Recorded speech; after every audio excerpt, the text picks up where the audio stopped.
Good evening, afternoon, welcome to the May 1st special session of the Ann Arbor City Council. Would our clerk please read the order and notice of call of special session? Notice is hereby given that a special session of the City of Ann Arbor City Council will be held Tuesday, May 1st, 2018, at 5 o'clock p.m. in the council chambers, second floor of the Guy C. Larkham Jr. City Hall Building, 301 East Huron Street, for the following purpose: a closed session under the Michigan Open Meetings Act for pending litigation and written attorney-client privilege communication as set forth or incorporated in MCLA 15.268E and H, and an open session to consider a resolution to amend the budget and appropriate funds not to exceed $4,200,000 from the general fund balance to affect the city's ownership of 350 South Fifth Avenue, a resolution authorizing notice and issuance of general obligation bonds, 350 South Fifth Avenue, and a resolution of intent regarding 350 South Fifth Avenue, the Y lot. If you're able, please rise for a moment of silence, followed by the Pledge of Allegiance.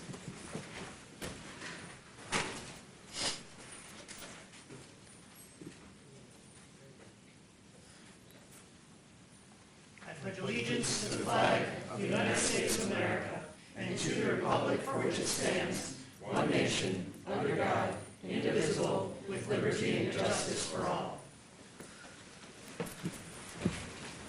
Would our clerk please call the roll of council? Councilmember Kailasopathy?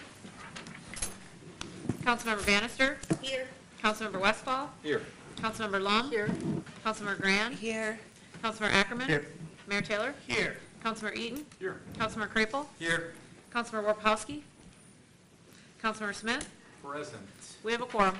May I have a motion, please, to approve the agenda? Moved by Councilmember Lum, second by Councilmember Westfall. Discussion of the agenda. Councilmember Ackerman. I would move to once again put public comment ahead of the closed session. Under the Open Meetings Act, public comment is Mr. Dawes, my microphone is off. A motion was to move public comment to before closed session. A closed session under the Open Meetings Act has to be accompanied by a public comment. Given the spirit of the law is to get the public's input before the closed session, I think it's more appropriate to have that comment happen before we go. Perhaps we can also include the closed go from approval of the agenda to public comment, then to closed session, then to DC 1. Yes, thank you. Second by Councilmember Westfall. Discussion. All in favor of the agenda as amended? Aye. Opposed? The amended agenda is approved. We now come to public comment general time. Public comment general time is an opportunity for members of the public to speak to council and the community about matters of municipal interest. To speak at public comment general time, one need not have signed up in advance. Speakers will have 3 minutes in which to speak, so please pay close attention to the time clock. As a matter of courtesy, we may have only one person speaking at a time. And finally, if you require assistance in speaking before council, we would be delighted to provide it to you. The floor is now fully open for public comment. Anybody who is here who wishes to speak, please come and do so. If you are hesitant, and I'm generally not, I would not generally say something to this effect, this room is slated for Planning Commission at 7 o'clock. I do not know how long we will deliberate either in closed session or in open session, but that is as I speak later, I will be mindful of the time. If you could muse about that as you decide what to speak, I would be grateful, but that is not meant to be chilling to speech. Is there anyone who would like to speak in public comment? Yes, please. Absolutely. Sign on up and walk on up and speak away. Thank you. I'm Sam Copy. I live at 818 Henry, and thank everyone who has to be here and everyone who chooses to be here for everyone's time and attention to this interest vital to our city. I've just been a little bit confused in listening to the comments, so I'm only asking that when people discuss this issue, they try not to use jargon numbers like median income and percentages of a certain number. When someone says 110% of median income, it would be very helpful for everybody that's not an attorney or has an advanced degree in public policy to actually say what that number is. And we're talking about what the rent level's in. If anyone's actually going to talk about units without a rent voucher, it'd be nice to know what the actual rent is so we don't have to try to figure it out, just so everyone can understand the conversation. Thank you very much. Thank you.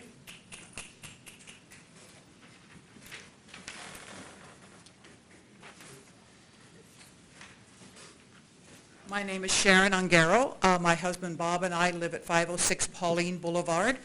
I have been a resident of Ann Arbor for 51 years. I'm not native born here, but I consider this my home. Over that 51 years, I have watched complex after complex be built,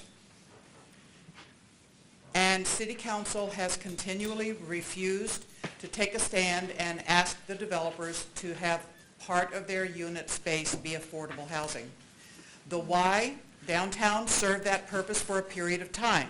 I used to come to swimming classes. I brought my children to swimming classes.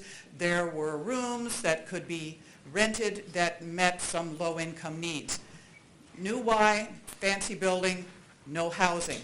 We have an empty lot now. There's an opportunity for the city of Ann Arbor to step in, take control of that lot, and hand it, I guess, to some kind of a developer with the requirement that certain number of those units be affordable housing. I don't want to give a number. The number of 200's been thrown around. I have no idea how big of a building would be needed to be able to have that many housing units. But we all know that it's needed.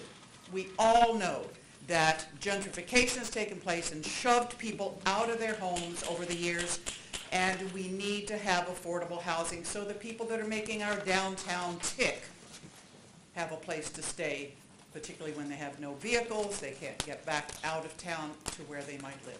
So please consider taking back control of that lot and having something built on it that will serve the needs of many of the folks that work in our city and would like to live here.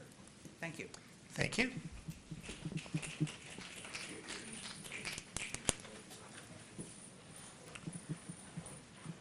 Hi, my name is Patty Smith. I live in the 3rd Ward on the east side in the Village. I've lived in Ann Arbor since 2001.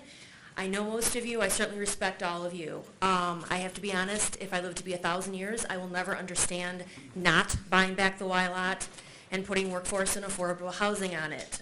Some of you know me. I'm a teacher in Ypsilanti. I don't make a lot of money. I could not afford to live here if I wasn't married and if I didn't have a generous father. It's 2018. It's ridiculous that I should not be able to live in the city I love, but for the fact I'm married to a man who has insurance and I have a generous dad. If you love the city, and I hope no one would argue that I love Ann Arbor. I think I've done some good for Ann Arbor. I hope to keep doing good for Ann Arbor. I want everyone who wants to live here to be able to afford to live in Ann Arbor. I'm asking you, please vote for workforce and affordable housing and take back the Y, or buy back the Y lot. Thank you very much. Thank you. Hi, my name is Margaret Blues. I live in my storage unit, which is down out the railroad tracks way. There's actually another woman who lives in the same storage unit, and there are, at least within a quarter mile of my storage unit, there's about 4 or 5 people living out by the railroad tracks, which is a really marshy area. It really breaks my heart to come back to Ann Arbor. I left for Phoenix about 15 years ago after a man I once loved sat down in front of a train.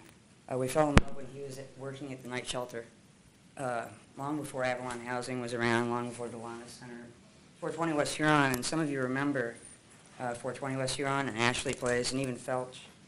I held down the fort for a couple of years for Ellen while she was starting all this stuff here, and then I had I had to leave because too many people were dying. So I came back a few years ago to take care of my family. I hate to invoke my birthright, first of all, but I was born here. This is stolen land, but I was born here, and recently when the warming center closed, which I had to use a few times because I got frostbite this winter, I called the Housing Access Line for information about emergency shelter. We got a great big emergency shelter. No, that's not an emergency shelter. That's the Ann Arbor Y down the street called the Delana Center. That's the Ann Arbor Y. There's 77 people on that waiting list when the warming center closed. I'm still waiting. And it snowed a few times this month. the folks at the Shelter Association, I think, are really great people and doing what they can to try and kind of hold down the fort, but it just kind of breaks my heart that this town has no emergency shelter anymore, that I was offered a bus ticket. Deportation is what that says to me. I was offered a bus ticket to Jackson or Detroit. And I remember how often people used to say, oh yeah, they're all coming from Detroit. You know?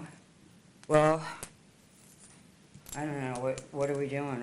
They must be saying in Jackson and Detroit, man, Ann Arbor doesn't take care of her people anymore. We're sending her to us. Ann Arbor's sending her children to poorer communities to take care of us. And the children that you're sending are the ones that can't endure the cold or the exposure to the predators out there or the police. The ones that are getting sent away are the ones who are disabled, the ones who are being welcomed in and encouraged to come. It's a sanctuary city, are the really good, hardworking people. There's a prioritization here. I see my time's up. A prioritization here of resources, not a lack of resources. So Thank you. please try and share. Bring Ann Arbor's heart back. Bring back the why. Thank you. Thank you.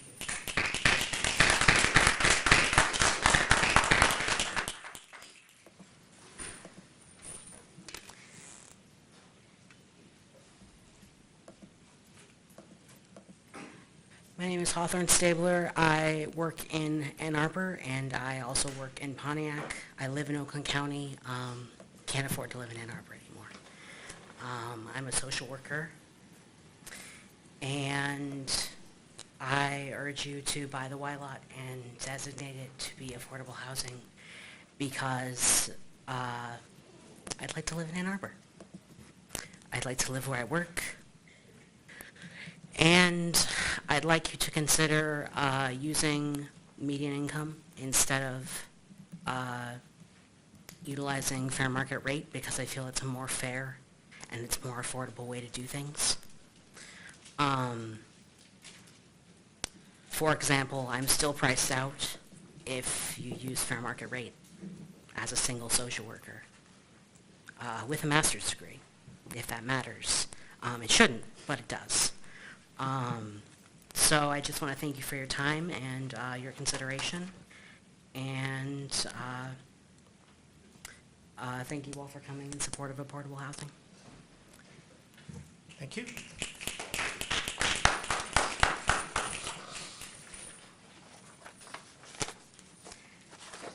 Is there anyone else who'd like to speak in public comment?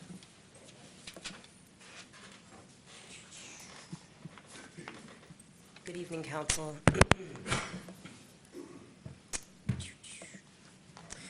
Thank you again for being here and for having this very important discussion. So, development of affordable housing is responsible and progressive growth for a city. In Ann Arbor, the average rent is $1,114 per month according to our last census. And also according to our last census, the median income in Ann Arbor is $57,697 per year, and 23.4% of our population lives beneath the poverty line. Now, what does that mean? It means that there is a huge disparity between the rich and the poor here. This is why affordable housing is responsible. Whether council chooses to recognize the problem or not, the gap between the haves and the have-nots in Ann Arbor is very real. And council has the opportunity here to take a responsible action caring for its residents and the opportunity to give more residents more options, as access to housing is crucial to mobility in life, finding and maintaining employment, the works. Ann Arbor is full of working class jobs, especially downtown where there are so many restaurants, and yet no working class housing. This is not sustainable. To ignore this and to turn a blind eye to the rampant gentrification clearly visible wherever you look in this town is not sustainable, and it is not responsible. On dealing with Dahlman, I do not believe that allowing Dahlman to give the city $1 million for its affordable housing fund in exchange for settling the dispute is fair. When will the low-income residents ever see that $1 million come back to them if the city won't take opportunities to help them spend that money on housing? What are your plans to materially use that $1 million for the almost quarter of our city population in poverty? That offer is insulting. Don't take it. I note that it's true that everyone accepts donations from people, and it's not necessarily unusual for council members to take money from corporations or individuals.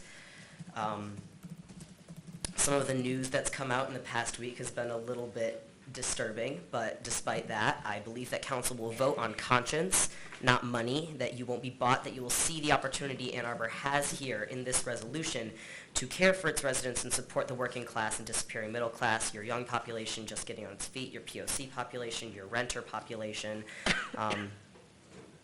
And yeah, thank you very much. Thank you.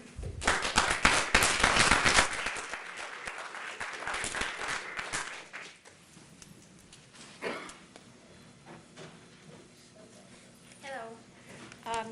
I'm Danielle Hoover. I'm a social worker, and I happen to work in Washtenaw County.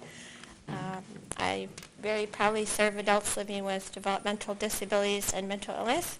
And I would just like to say that affordable housing allows people of all abilities to lead their lives safely and happily in the community of their own choosing. Affordable housing is a really important basic necessity. When you vote on this, imagine that you're voting on something that impacts one of your loved ones. Please vote yes on repurchasing the Y-Lot and continue to work towards keeping affordable housing available in Ann Arbor. Thank you. Thank you.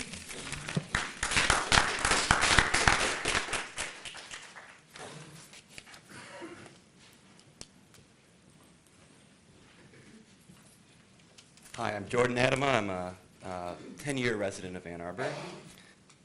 We know that council has committed to creating 2,800 units of affordable housing by 2035. Apparently, we've netted 18 so far. We passed an ADU ordinance 2 years ago. Apparently, 0 ADUs have been built. What are we going to do about this? I want to address Jack Eaton specifically. You told MLive, I consider myself sort of a lefty populist, you know, an Elizabeth Warren sort of Democrat. I want to see if those words have meaning. Thank you.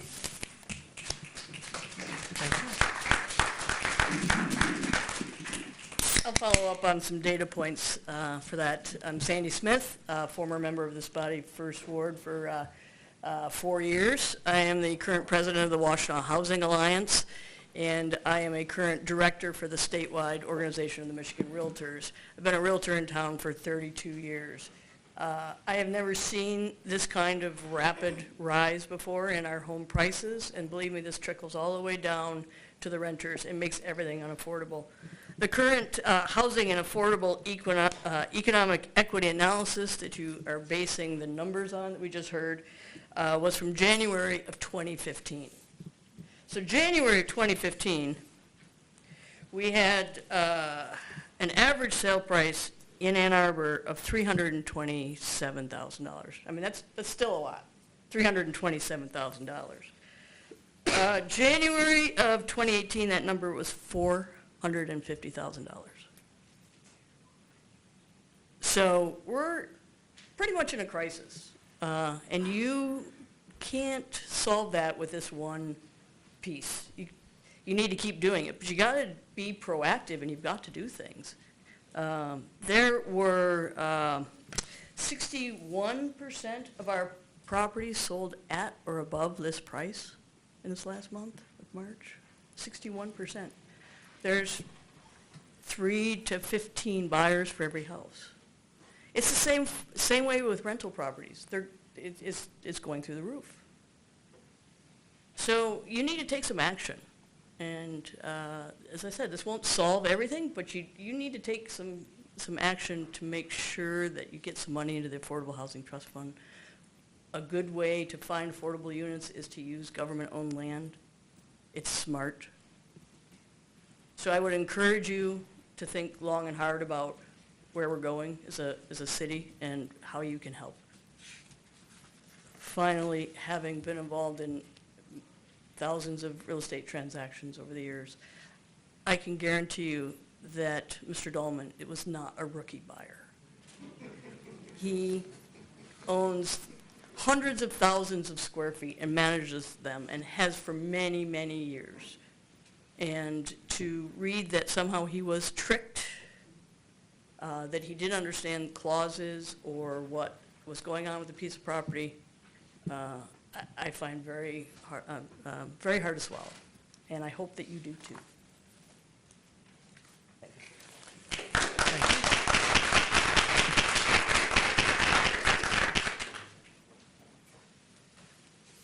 Hello, my name is Jerry Charbonneau. I'm a retired professor, just moved into Ward 2. In fact, I ran into Jane. She came to my door knocking, the day I moved in. So she told me I came to the right place. So that's good. I moved here from the Detroit area. I've been very involved in gentrification, in Detroit. And from a long history, I used to do it in the 60s as a community organizer. That's where I got my T-shirt. We were fighting for that then, affordable housing for the senior citizens, and we were able to get a co-op housing, for them after 5 years of hard organizing. And I'm putting together now a coalition for affordable housing in Midtown, and I'm just here today, just kind of very interested in seeing what goes on, what happens, and I really do truly hope that Ann Arbor does the right thing. Thank you. Thank you.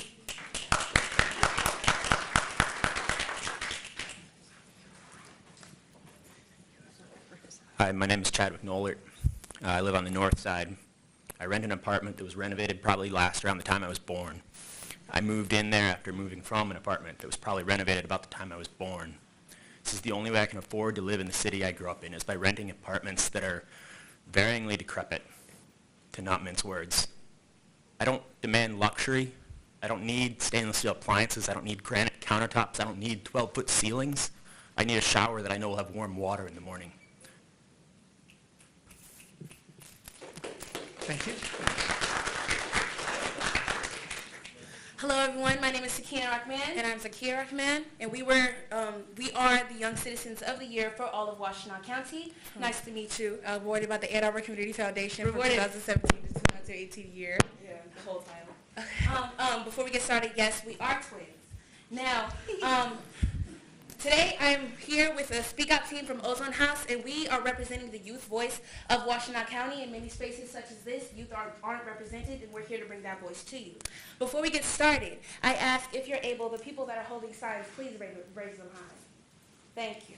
This is the voices of our community.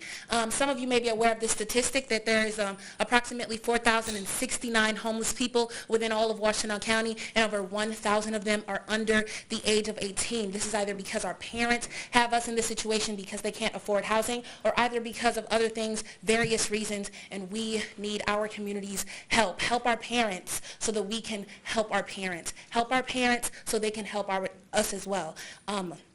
Us young people, we want to work for our education and not have to work to live. Please help us. The largest employer within the Ann Arbor community, enough said, is University of Michigan, correct? Everyone in University of Michigan aren't doctors, engineers, or people who have fields that can guarantee them a large amount of income. Within University of Michigan's employees, there are cooks, cleaners, there are CNAs, people who are underpaid. And most likely, these are the people who are traveling farther distances, which means they're paying a higher amount of gas.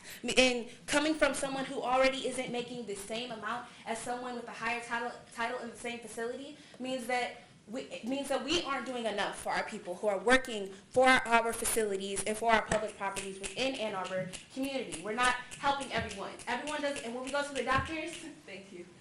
When we go to the doctors, yes, we want to see our doctor, but we also want to see a clean facility. The doctor's not cleaning the facility. Let's think about our people, our families, the future leaders and contributors to our communities, and our youth.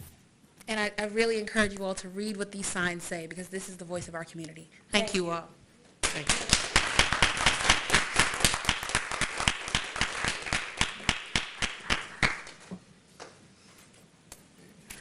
Hey, good evening. Good to see you all. My name is Ricky Jefferson, County Commissioner, District 6, Ypsilanti and Ypsilanti Township. I see my clerk is here. I just wanted to give support to all those who have called me from my district, who are concerned about the affordable housing units that are in our area being overcrowded. And we have studied in Washtenaw that for us to be a balanced, sustained county, that there must be more affordable housing in the Ann Arbor area. And here's an opportunity that you have in front of you to make that choice. And with that choice, what you'll be doing is making sure that you address racial inequities, and also that you improve a social impact, have an impact on social improvement in this area for those who are in low income. Because truly, they are the ones that are suffering. And if that's what we government officials do, is to make sure that there's a safety net for our least profitable citizens. So I'm glad to you right now. This is the best time that you ever had to do that. So thank you for your time. Thank you.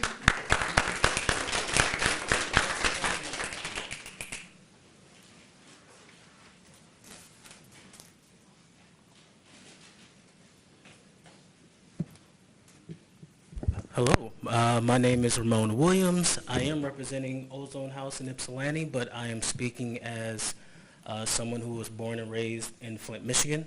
I know a little bit about surviving, and I'm doing the same thing here. I'm a graduate of Eastern Michigan, solid degree, good education, nice surroundings, solid job. I have access to Lyft and volunteer work, and I'm aspiring to be an actor. I'm still grinding. And the main thing is that it costs so much to live here, and it's not much better elsewhere. I think that it takes much more than just this, but this is a good start. And the fact that there's these gigantic high-rises being built, and there are people who can't afford those that are being forgotten. We don't need all those things, you know. You mentioned the, the granite tops and the stainless steel pots and stuff. I don't need that. I just need a shower and a stove and a bed. Literally all I need, like an efficiency apartment. And I think there's 2 of those in Ann Arbor. You got to start somewhere, I know that the money's nice, but if you start from the bottom, everything will build towards the top. Thanks. Thank you. Hi, good evening. Thank you for the opportunity to come tonight and to speak and to hear what the community has to say. I'm Karen Lovejoy Rowe, and I'm the clerk in Ypsilanti Township. And I think probably more importantly in this role here tonight is I have the great honor to be a part of the Affordable Housing Coalition group of executive of all the municipalities, City of Ann Arbor, City of Ypsilanti, Ypsilanti Township, Pittsfield Township, that have joined together to implement goals and strategies from the Affordable Housing Study that came out in 2015 that told the tale of 2 cities. I represent the eastern side of the county, where all the numbers show that even though we're about 55,000 people and we're nowhere near half the population of the county, more than half, close to 67% of all housing for those who are in, whether they're using vouchers or are in lower economic status, they live in the city of Ypsilanti or Ypsilanti Township. And that's a story that we want to change. And I think that everybody, I appreciate that you all joined together with us to be a part of implementing that study. And we're doing a lot of good work, a lot of good ideas are coming forward. But you have in front of you a chance to really make a real difference and really take a big pie out of those goals and for us to be able to accomplish those. On the way over here, I thought, well, there's so many reasons why we need to have affordable housing in the city of Ann Arbor. But one of them coming over here was the traffic. I was coming down 94, which is why I'm late. One of the reasons I should have left in time. I know how long it takes to get here, but anyways, even though I remember I used to be able to drive at 15 minutes from the south side, the eastern side of the county in Ypsilanti Township to downtown campus where I worked in 15 minutes from the time I left my house to be actually at my desk and stuff. But today it takes more 35 minutes. Anyways, from State Road all the way back almost to Scioto Church Road, the traffic was totally backed up. I think that's about 2.5 miles. And that's the story every day coming in and out. We have done a lot, and thank you for allowing us to join the AATA at the time, which is now AATA, and we have done a lot. We have increased the routes on Washtenaw Avenue. We run every 30 minutes. We're doing the evenings now. We're doing the weekends. And there's stand-up room only on those buses. Part of our study when we were looking at doing an authority that would encompass the city of Ypsilanti, Ypsi Township, along with the city of Ann Arbor, was to see, what do we need to do? And one of the things we asked the University of Michigan, both the hospital and the college, to tell us how many people in 48197 and 48198, basically the township, was what we asked the township numbers, not the city. I'm not sure about the city numbers. But at that time, which I think was it 4 years ago, or 4 or 5 years old, they're up for renewal. At that time, they actually, 7,000 Ypsilanti Township residents work at the University of Michigan. And so it's about roads, it's about traffic, it's about the environment, and most importantly, it's about who do we want to be when we grow up. And I think we want to be diverse. And so appreciate the time, and hopefully that you'll see, like a lot of us here, that we really do want our folks to be able to live in the great city of Ann Arbor. Thank you so much. Thank you.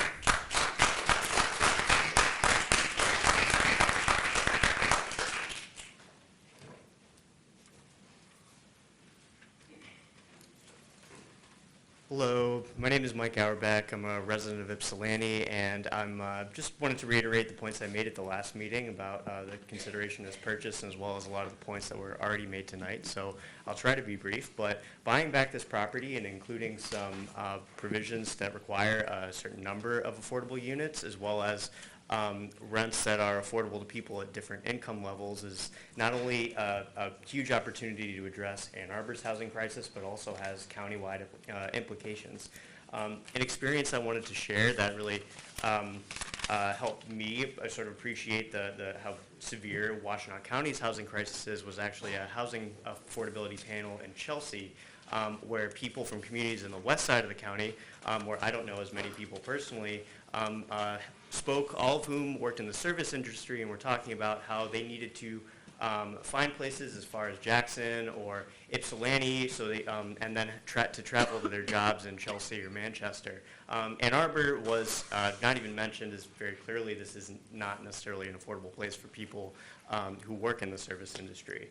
And so I bring this up to emphasize the importance that not only is more affordable housing needed, but it also matters where it's located, and that the additional burden of transportation costs is just as much a part of the affordability problem as is the need for housing.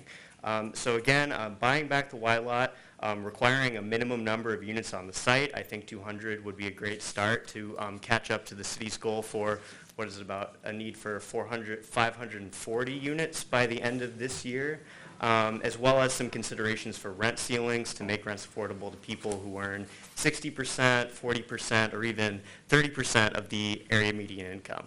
So thank you for considering this purchase, and I hope you move forward with it. Thank you. Thank you.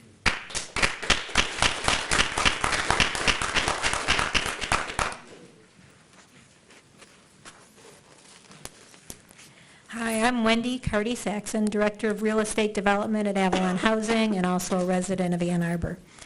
Through my many years doing nonprofit real estate development work, I would say the absolute biggest challenge we have is finding land, is getting site control. We have, affordable housing takes multiple funding sources, usually starting at 4 and going 9 or higher. And each of those may have 1 or 2 rounds a year, so the amount of time we need to acquire a property is extensive. We have some new construction we're looking to do where we needed a 2.5-year purchase agreement with our sellers. Even acquiring existing buildings, and it can take a solid year. And I think to the extent you guys are familiar with the market in Ann Arbor, the seller just selling on the regular market does not need to wait a year to sell their property. So we really need, or any developer of affordable housing needs that seller that's patient, and having city-owned land is just so essential and so key. It's such a valuable resource to be able to give the time needed to keep that resource for affordable housing. So I really please advise you, hope you say yes to repurchase the Y lot and keep that resource within the city control for affordable housing. Thank you. Thank you.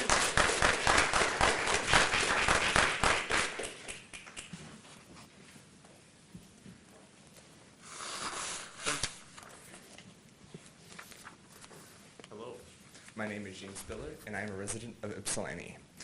I'm a 20-year-old college student. Now, I have the honor of living with my parents, but not everyone in my age has that ability. A lot of times, kids at 18 will get kicked out. They're homeless. They're stranded. Now, I work with Ozone House, and I'm an advocate for the homeless youth within Washtenaw County. But if someone is homeless, the taxes are rising, college is getting more expensive, and there's rent, there's food you have to buy, and you're living out of your car. That's not the most ideal situation. And putting money into affordable housing with the Y lot would be instrumental in helping a lot of young youth and adults get off the streets. I would have lots of eye appointments down at the Bennett Optometry in Ann Arbor, and I would see once a week I would see about 3 to 4 homeless on the sidewalk, and I'd give them my spare change.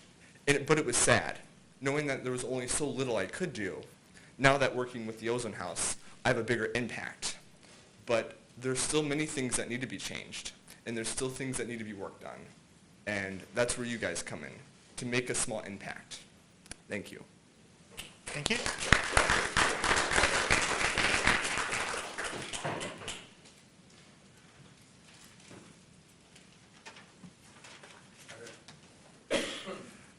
Good evening, council members. My name is Thaddeus Shevzenka. I'm an Ann Arbor resident as well as the chair of the Housing and Human Services Advisory Board. I've been struggling to wrap my head around the no votes that have been going around, and I didn't know maybe if you guys were trying to pay homage to the Michigan basketball team in their Final Four run. But frankly, other than that, I can't really see a legitimate reason to vote no on repurchasing the Y lot, especially given Council Ackerman's most recent proposal. I've also been wondering if the no votes are possibly a political one, which is something else I can't wrap my head around.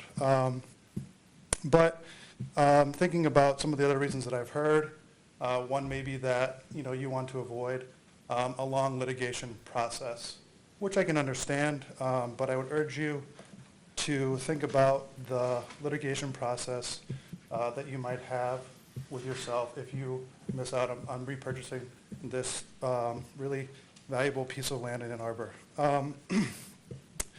I also want you to think about this vote with an unbiased mind, and when I think about that, I want to quote American lawyer and civil rights activist William Kunstler, who said, "If you do not do it in that way, then someday, somewhere, somehow, in the early hours of the morning, you will wake up screaming." Thank you. Thank you.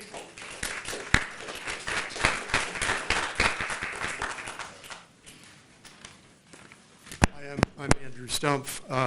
I've spoken before, and I know your time is brief, so I'll be short. But I do have an additional data point that I didn't have last time, which is that during the 10-year period from 2008 to 2018, rents in Ann Arbor have risen 35.6%, and you've seen some of the consequences of that already discussed for you. Housing prices in Ann Arbor during the last 6 years have more than doubled, and that has implications for our neighbors in Ypsilanti and other places. Ypsilanti prices over the last 6 years have tripled. Now, those data have two central implications for what you're looking at. One is that there's simply no doubt what the economically right decision to do here is. There was a market purchase of this property 4 years ago for $1 million more than the price you're offered to buy it at. And we've had rampant appreciation since that time. This property is worth much more than the price you're being asked to pay. It is, in fact, irresponsible to vote no. If you're uncomfortable with that characterization, it's on you to come up with some coherent reason why it's not irresponsible. And don't say it's because you want to negotiate with the developer. To negotiate with the developer would mean that you would not unilaterally give up the one piece of negotiating leverage we have. Whatever the reason you're voting no, that's not it. It makes no sense. Similarly with litigation, you don't give up the one piece of leverage that we have for litigation if that's the reason you're voting no. The second implication this data has for your vote is that it reiterates what you've already heard, that we are just rapidly gentrifying. We are headed for a situation where we are already not very economically diverse. We're headed for a situation where we're practically a gated community.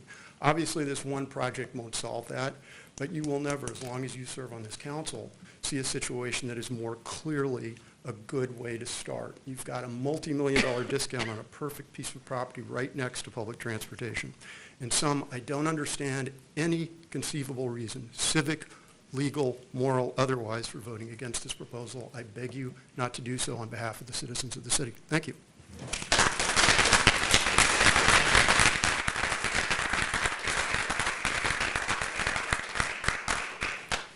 So I was searching on my phone if you I'm can sorry, sir. talk twice. No, only one speech per meeting. Gotcha, thank you. Thank you. My apologies.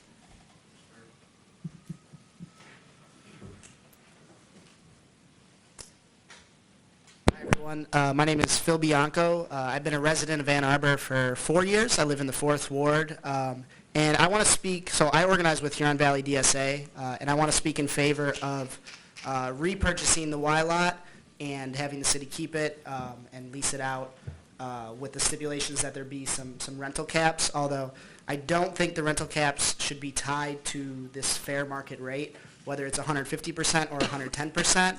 150% is way too high. It's not affordable for really anyone at this point. It's not much different than where we're at now.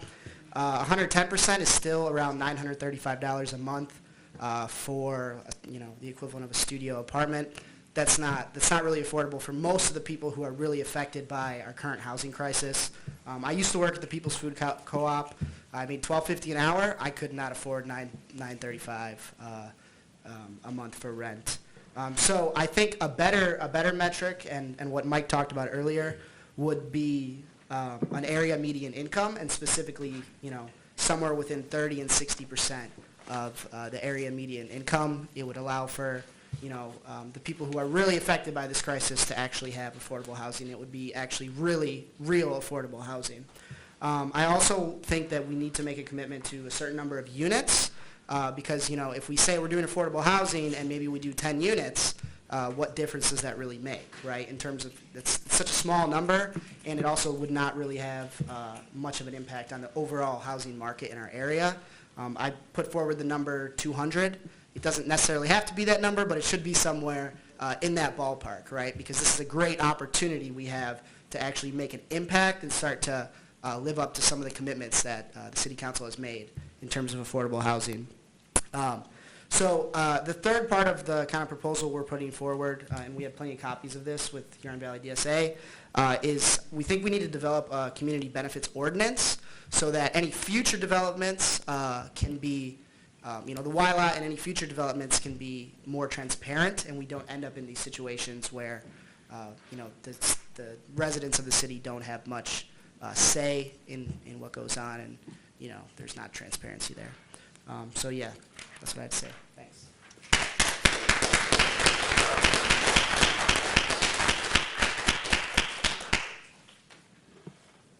Good evening. My name is Greg Pratt. I live in Ward 3, eastern portion of the city. I serve on the Ann Arbor Housing and Human Services Advisory Board. I want to thank each of you for taking the time to meet and deliberate over this question of whether to purchase the Y lot property. As I said last week when I was here, I support the proposal of intent put forward by Councilmember Ackerman and Mayor Taylor. While I think the proposal is good, I also think there are ways it could be even better. We should be specifying how many units for each category of affordability will be developed. I endorse the proposal put forward by the Huron Valley Democratic Socialists of America while recognizing that the city will have to work with developers who will be able to meet the demands for affordability we are making. One specific idea HVDSA proposed that I want to draw your attention to is, as Phil was just saying, tying the rent caps to 60, 40, and 30% of the area median income levels. Now, I think what he's probably meaning is that 30% of those income levels, 60% being about $37,000 a year, 40% being about $25,000 a year, and 30% being about $19,000 a year. These are individuals who currently do not qualify for subsidies through HUD or MSHDA and would definitely benefit from rents that are available to them at levels that they can afford.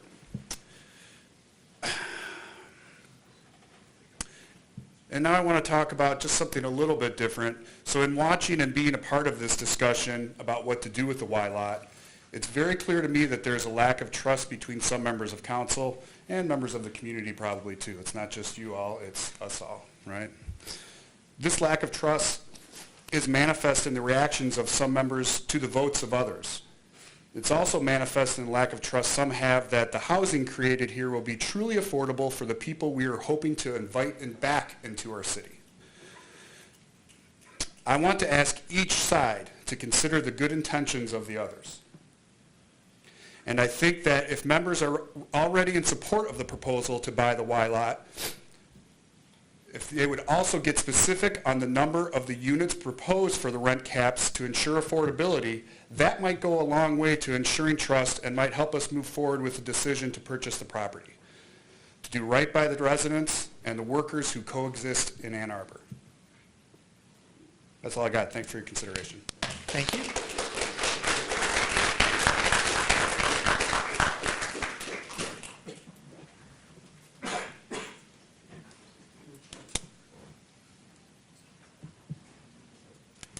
Is there anyone else who'd like to speak at public comment?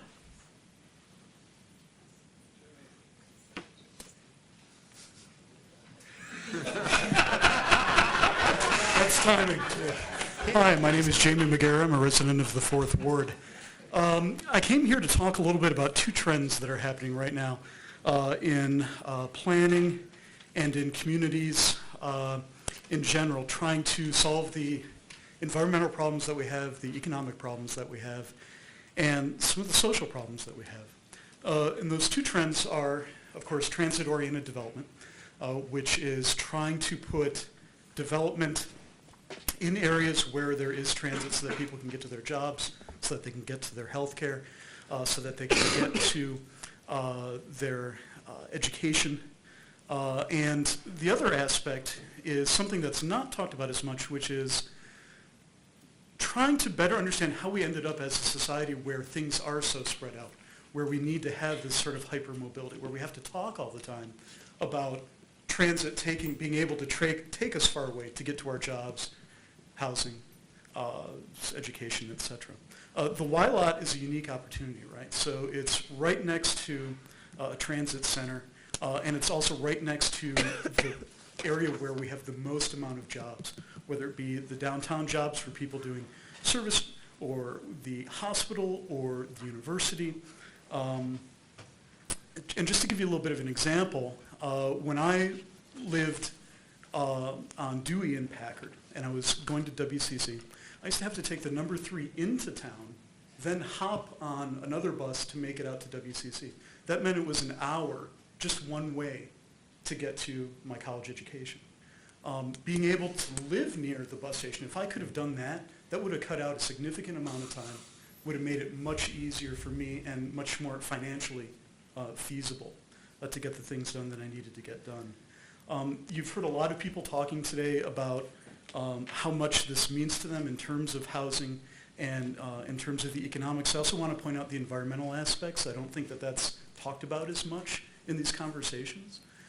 It's very important that we start minimizing the amount of single occupant cars that we have, that we start utilizing mass transit, and that we start utilizing more walking and biking. I saw a really good quote the other day, which is, we're talking about how much it costs per mile for bike lanes, as opposed to talking about the cost to us as the sea level rises and overtakes our land. So I would like folks to consider that aspect as well, please. I think this is an environmental crisis that we're in, and we have a great opportunity in taking back the Y lot and providing housing for people that need it, addressing the environmental aspects, the economic aspects, and I think that this is also an opportunity, well, I'll leave it at that. Thank you.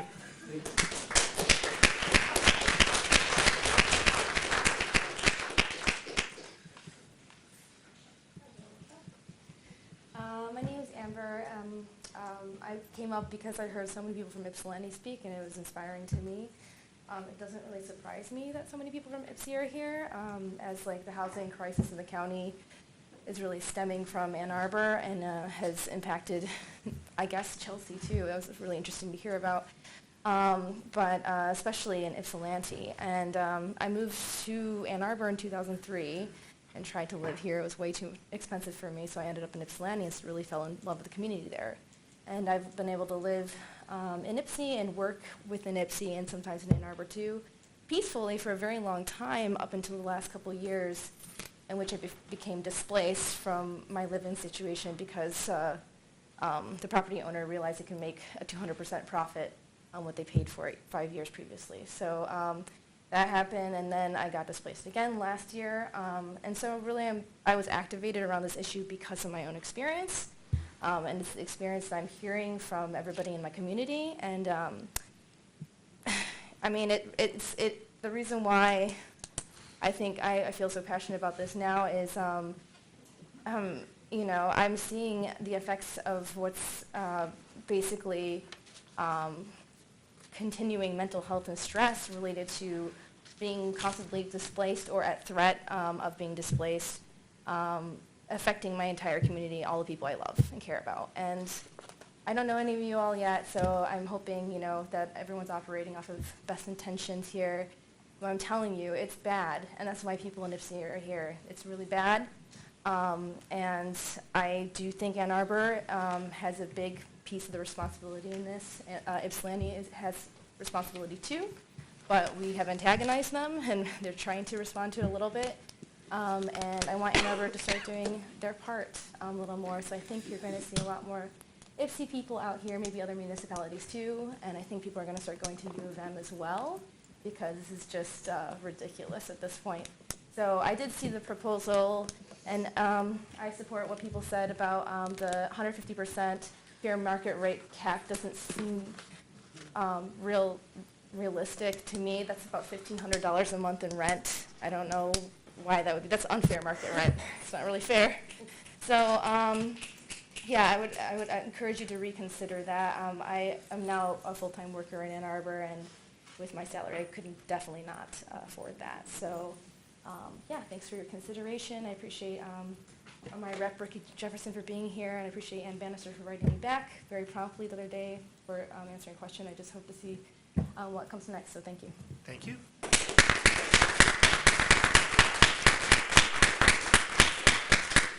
Is there anyone else who would like to speak at public comment?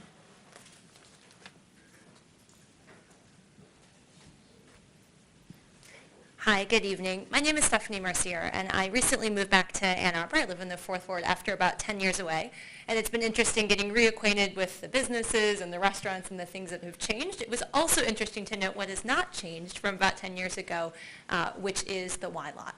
And when I lived here before, I actually was the housing coordinator with the Shelter Association in Washtenaw County, and was fortunate to be able to work with some folks who chose to live at the Y at that time. And it was really, I'm not sure if many of you had a chance to visit those units when it was there. I will say that they were not luxurious, and yet for many folks who chose to reside there, they really met a need, and they were the best fit because they wanted to be able to walk, as we talked about, to have access to transit, to employment, to services, to the library, to meetings that they needed to go to.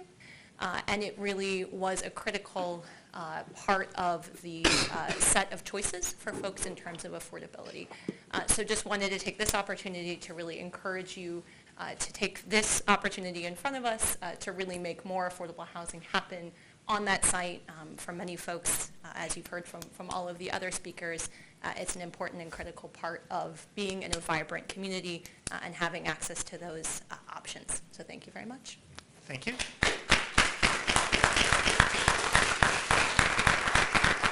there anyone else who would like to speak at public comment?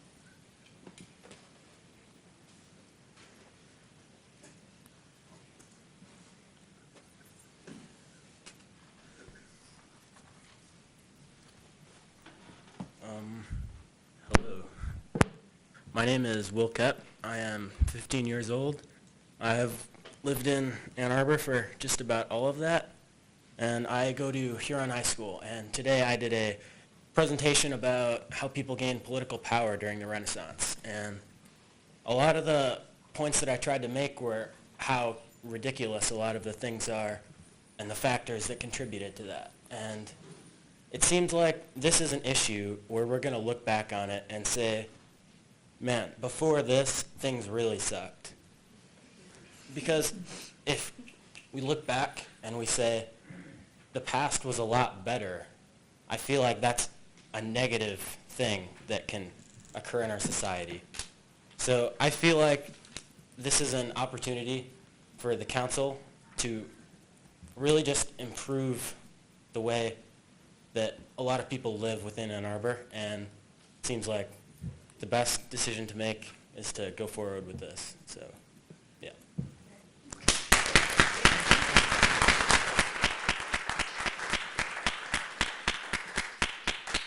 Anyone else would like to speak at public comment? Seeing no one, public comment is closed. May I have a motion, please, to go into closed session? Moved by Councilmember Westfall, second by Councilmember Lum. Discussion? Roll call vote, please. Start with Councilmember Crapo. Mayor, I think it's a point of order just to state what it's for. Oh, my apologies. Thank you very much. Mr. Postma, please refresh your recollection. I'm fine. It's under the Michigan Open Meetings Act, folks, to discuss pending litigation and attorney-client privileged communication set forth in MCL 15.268. Thank you very much. Roll call vote, please. Start with Councilmember Crapo. Councilmember Crapo? Yes. Councilmember Wojciechowski? Yes. Councilmember Smith? Yes. Councilmember Cosapity? Yes. Councilmember Bannister? Yes. Councilmember Westfall? Yes. Councilmember Lum? Yes. Councilmember Graham? Yes. Councilmember Ackerman? Yes. Mayor Taylor? Yes. Councilmember Eaton? Yes. Motion carries. We are in closed session.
Councilmember Grand, seconded by Councilmember Lum. Discussion?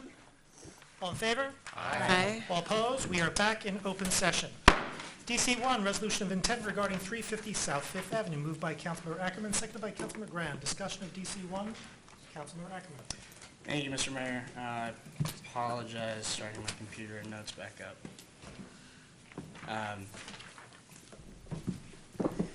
First of all, I'll start with thanking you again for your partnership on bringing forward this resolution. I also want to thank staff for their input throughout, from the Housing Commission to the Finance Office to the Attorney's Office, as we put together what I believe is a practical process to move forward on locating affordable housing and workforce housing on the Wylot property. I think as the representative of the people, we're tasked with two ever evasive duties. The first is to ensure the fiscal health of the city, and the second is to continuously improve the quality of life of our residents. And I want to talk about both of those tasks, but the second first, quality of life.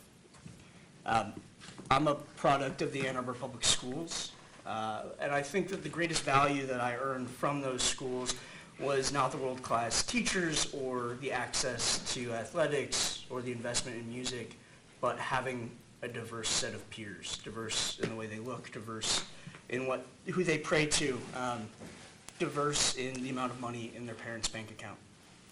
I think as we build a community with a high quality of life and a sustainable economy, I think we need to look to that same premise, that intentionally promoting affordability is critical to sustain quality of life and a healthy economy.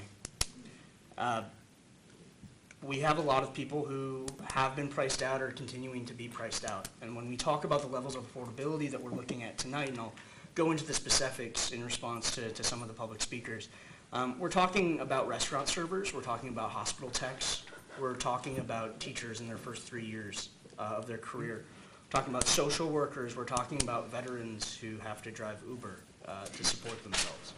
All who give us tremendous value in our daily lives, and all of whom can't afford to live here. I think that this is a critical and urgent need, and I think that's backed up by statistics. A lot of them have been cited tonight, and more are cited in this resolution. But I don't think that we need those statistics anymore, and I'm proud of our community for not needing them. I think we have identified that affordability is an issue, that it is a crisis, and I think we've gotten to a point where we're ready to do something. And I'm proud of us for that. I think it's because the issue has become so visibly apparent when we walk through our downtown, when we walk through our neighborhoods. But I think that means that it's time to act and do so in a way that provides meaningful numbers of units near transit, near centers of employment for the people who we need to make Ann Arbor run. I think that's the value statement in this, but I think it's also critical that we talk about that first task that we're all entrusted with, ensuring the fiscal health of the city. Last year, this body voted to sell the air rights above the library lot for a purchase price of $10 million. $5 million would be segmented to affordable housing to build units likely outside of our downtown. The other $5 would be unrestricted windfall. It's that introduces the first point that I think protects the interests of the taxpayer through this resolution. Utilizing the $5 million of unrestricted windfall from the library lot allows us to cover debt service at a quicker rate, ensuring that we're not incurring carrying costs and high interest rates, or interest rates at any level. That matched with the ability to lease the surface parking in the period between repurchase and development minimizes the risk to the taxpayer while we sit on the property as we determine our next steps. The second is seeking to recapture the acquisition cost of the land through a long-term lease. Does two things. One, it ensures that the taxpayer is not picking up the full bill, that our private partner in this project will be helping with acquisition costs. And second, it makes sure that that cost is distributed over time, making affordable housing financially feasible. The third of these 7 means to protect taxpayer interest is maintaining ownership of the land. In the state of Michigan, we're not allowed to do rent control. We're not allowed to do inclusionary zoning. These things are against the law. And by maintaining ownership, we have the ability to not only hold on to what is one of the most valuable assets in our downtown as a long-term investment, but also exact more control over the types of rents we're asking from the tenants, and do so in a legal way. The fourth measure is partnering with a private developer.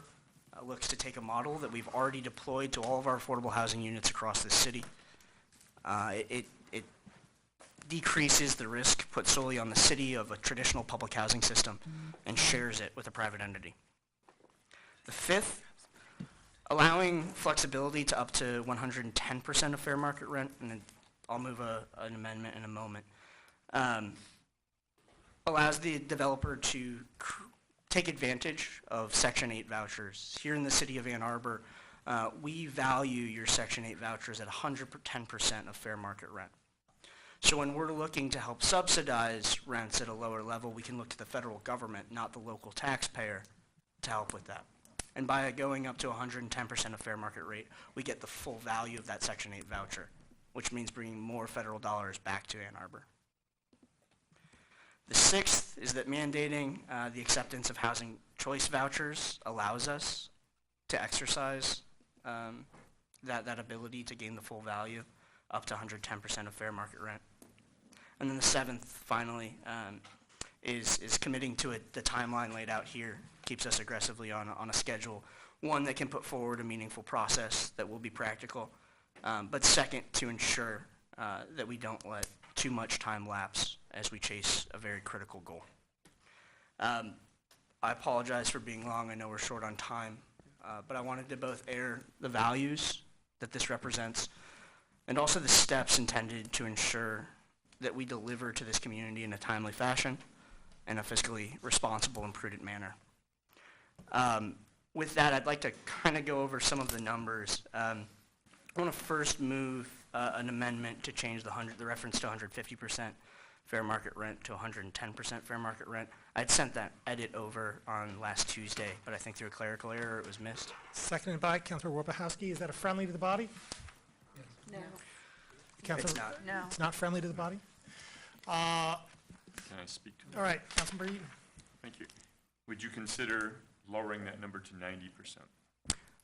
I would not, for the reasons stated earlier. You would lose the value of Section 8 vouchers to their fullest extent. If you use Section 8 vouchers to cover all the way up to 110% of the fair market rent, that is less Section 8 dollars that we have to use for other tenants.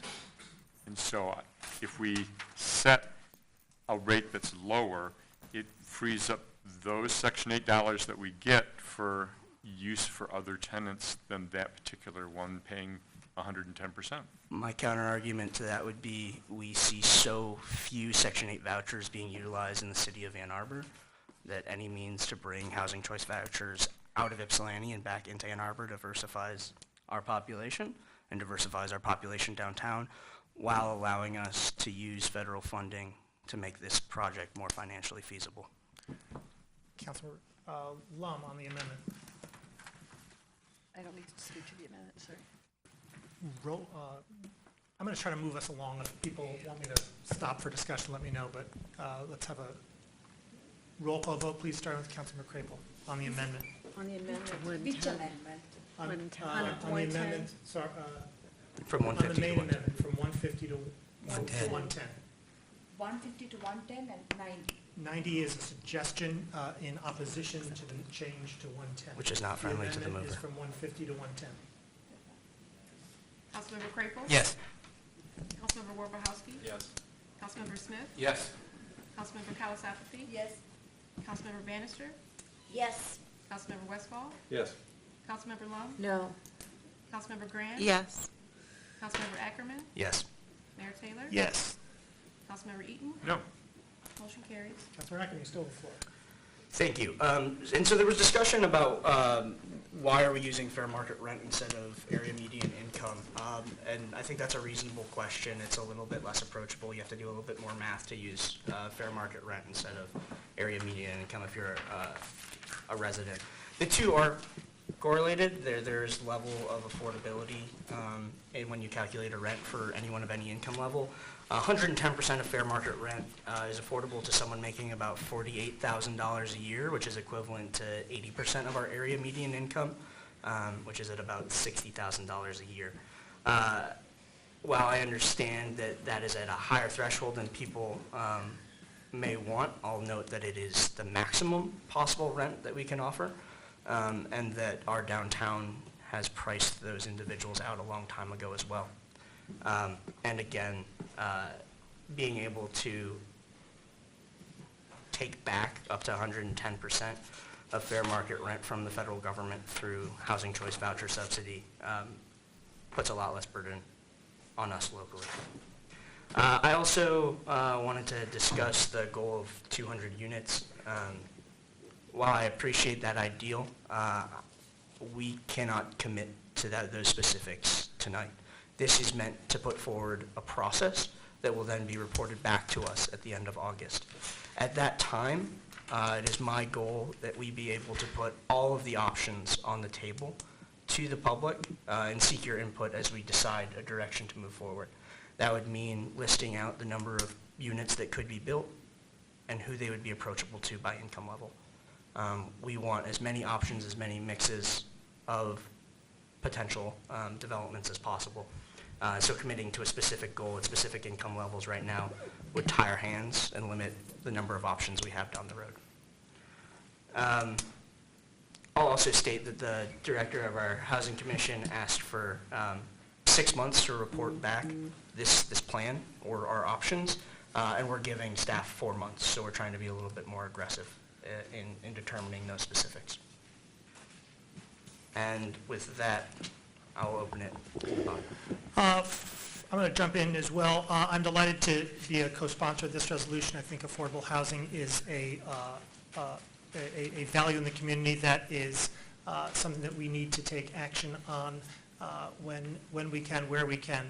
This is, I think, an excellent opportunity to do that. There is a tension between maximizing value at this location and putting affordable housing elsewhere. I think it's useful to have, as Councilmember Ackerman said, a mix of folks downtown, and that's why I'm delighted to be moving forward with the resolution as stated. Further, the inclusion of the option, the possibility, the consideration for partnering with another public body, I think is an exciting one.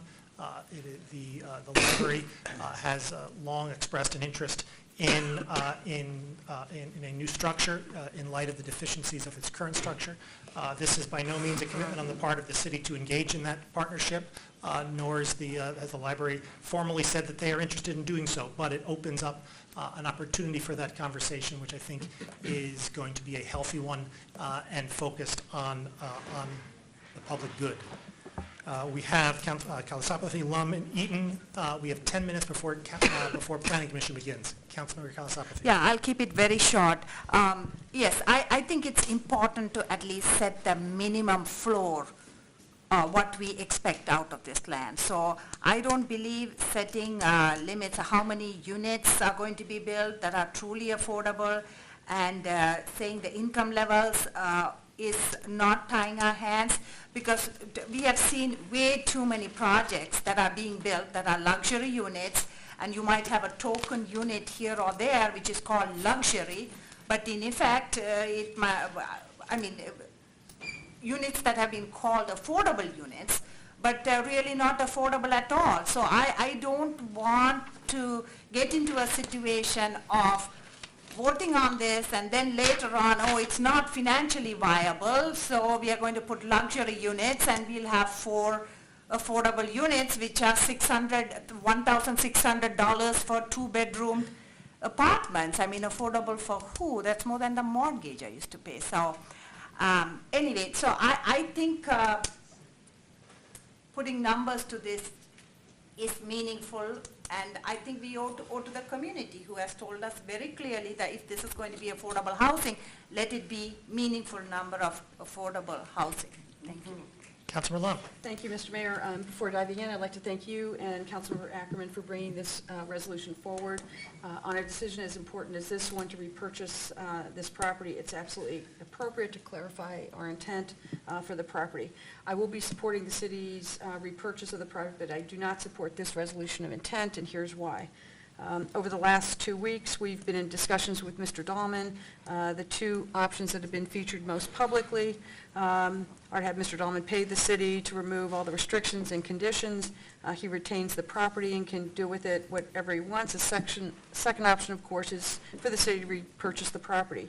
I pushed for discussions around the third option for Mr. Dahlman to do the development originally envisioned with specific milestones and penalties for noncompliance.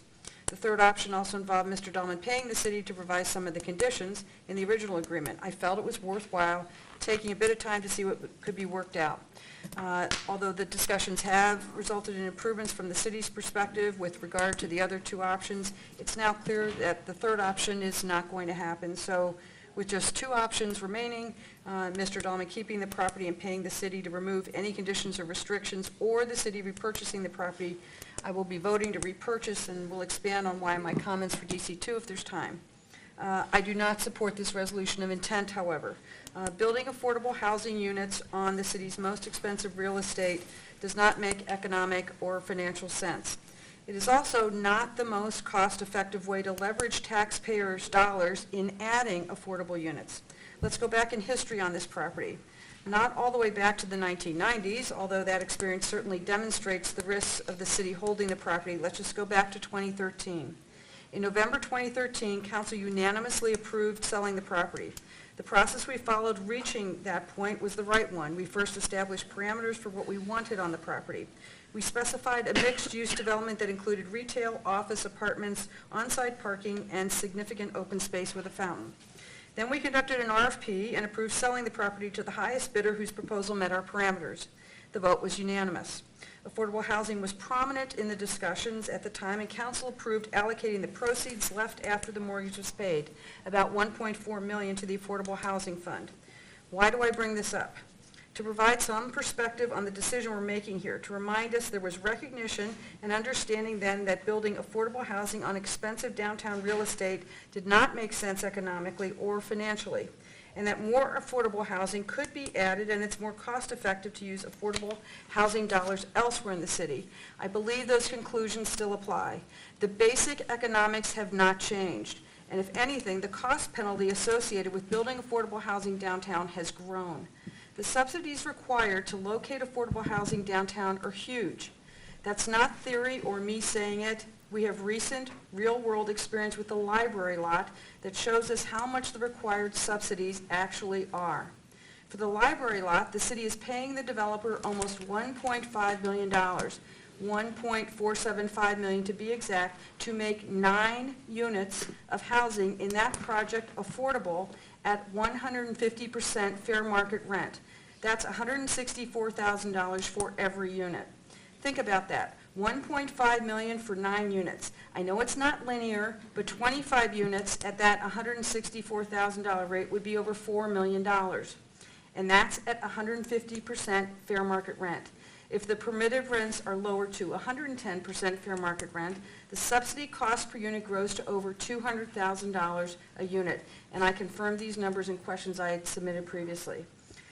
I understand we don't know how an affordable project would be structured, but we do know that the subsidy required will be huge. Whether the structure involves us donating the land or paying a developer to discount rents, or some combination, the cost for the economic subsidy will be in the millions. It's basic economics. It's intuitive, and it's indisputable. It costs money to do subsidized housing anywhere, and it's very, very costly to do affordable housing on prime downtown property. The sponsors clearly know the economics. They know the magnitude of the subsidies that will be required. So it seems with this resolution, the sponsors believe it's now time to bite the bullet and build affordable housing downtown. Although I don't agree, as I said at the outset, I do appreciate their bringing forward this resolution, which allows us to have an intellectually honest discussion about this property and to ensure the repurchase is made with our eyes wide open. The conventional wisdom has been that we can repurchase the property, flip it, and make millions, and the argument concludes that anyone who doesn't do that must be fiscally incompetent or corrupt. If this passes, and I'm confident it will, that argument disappears. And from a purely financial standpoint, it actually is turned upside down. One might argue, and some folks certainly will, how can you repurchase a property with my money and then not utilize the property for its highest and best use to maximize my return?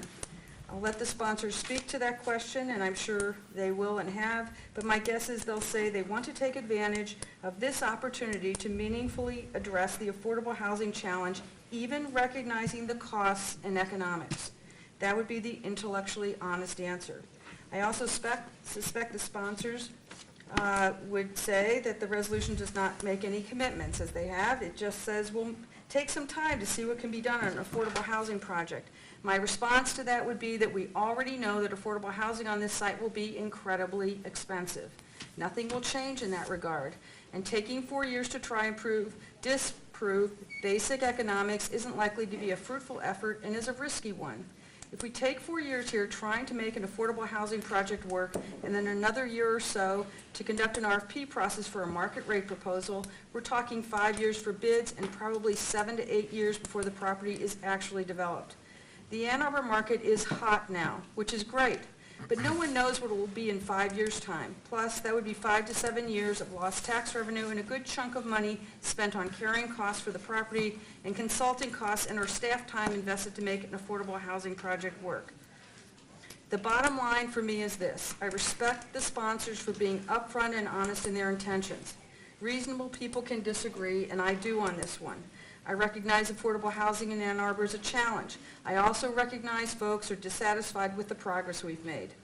I understand the frustration, but for me, that does not justify pursuing a course that is not financially or economically sound overall, and is not the optimal way to get the biggest bang for the buck in affordable housing.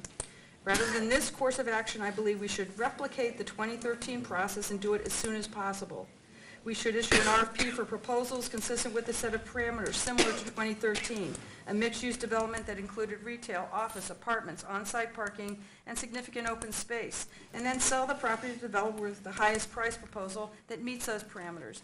To me, that is the course of action that minimizes risk, is consistent with our fiduciary responsibilities, and is in the best long-term interest of the city. Thank you very much for listening. Councilmember Eaton, Westfall, Ackerman, we have 2 minutes for our scheduled planning commission. Councilmember Eaton. I'll try to speak quickly. I've distributed a series of 4 amendments. First, I want to thank the sponsors for bringing forward this resolution. Certainly the whereas clauses demonstrate the failure of this council to address the problem of affordability in this town. The 2015 Housing Affordability and Economic Equity Analysis is not an affordability plan. It's just a description of the problem and a description of how much affordable housing we need. It doesn't describe how we get there or how we finance it, which is really the important issue that we need to face in the coming years. The first amendment that I was going to propose would have reduced the fair market rent calculation to 90%. That's already been defeated, so I'll move on. The second amendment I proposed is to change the second resolve clause to add a new 5th bullet point to provide that the developer will provide 50 units of single-room occupancy housing. That amendment reads, the developer will include at least 50 units of single-room occupancy housing that will be affordable to an individual who earns no more than 40% of the area median income as defined by the U.S. Department of Housing and Urban Development. I think it's important for us to address exactly the kind of housing that we lost when we destroyed the Y. And although this is half as many units, it's at least a start. It's a minimum. So I would propose that. Seconded by Councilor Kalasapati. Discussion? Councilmember, and perhaps you can have In the interest of expediency, if you have a notion of how you're going to vote, why don't you not pile on and let one person perhaps speak on one side or the other. Does anyone who'd like to speak? Have these been circulated? I have not received I it. haven't seen anything. I sent it to Jackie, and I was under the understanding that she sent it out. I'm sorry.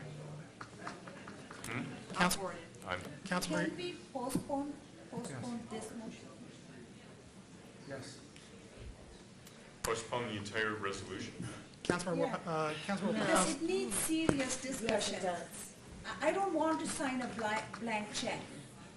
Councilman Warpahowski, you were, So there's been a suggestion made to postpone the whole piece so that we've got time to discuss these matters in depth. I think what I'm hearing from council, people, like, we want to use this site for affordable housing. There's serious questions about how to do that. I think there's broad agreement on council to do that, and I think taking some more time to do this without doing a rush job on it at our next meeting may be appropriate, so. I would second that. With all due respect, this resolution lays out 4 months of doing just that. This is a commitment to a plan to give us the fair and most honest feedback on how affordable housing can be accomplished at this location. Staff's direction has been incredibly clear, and they have until August 31st to deliver that plan. This is 4 months of due process to make sure that we get as many options as possible so that we can make an informed decision. Delaying tonight and then tendering simply presents the opportunity that we double back on this goal and double back on this important endeavor.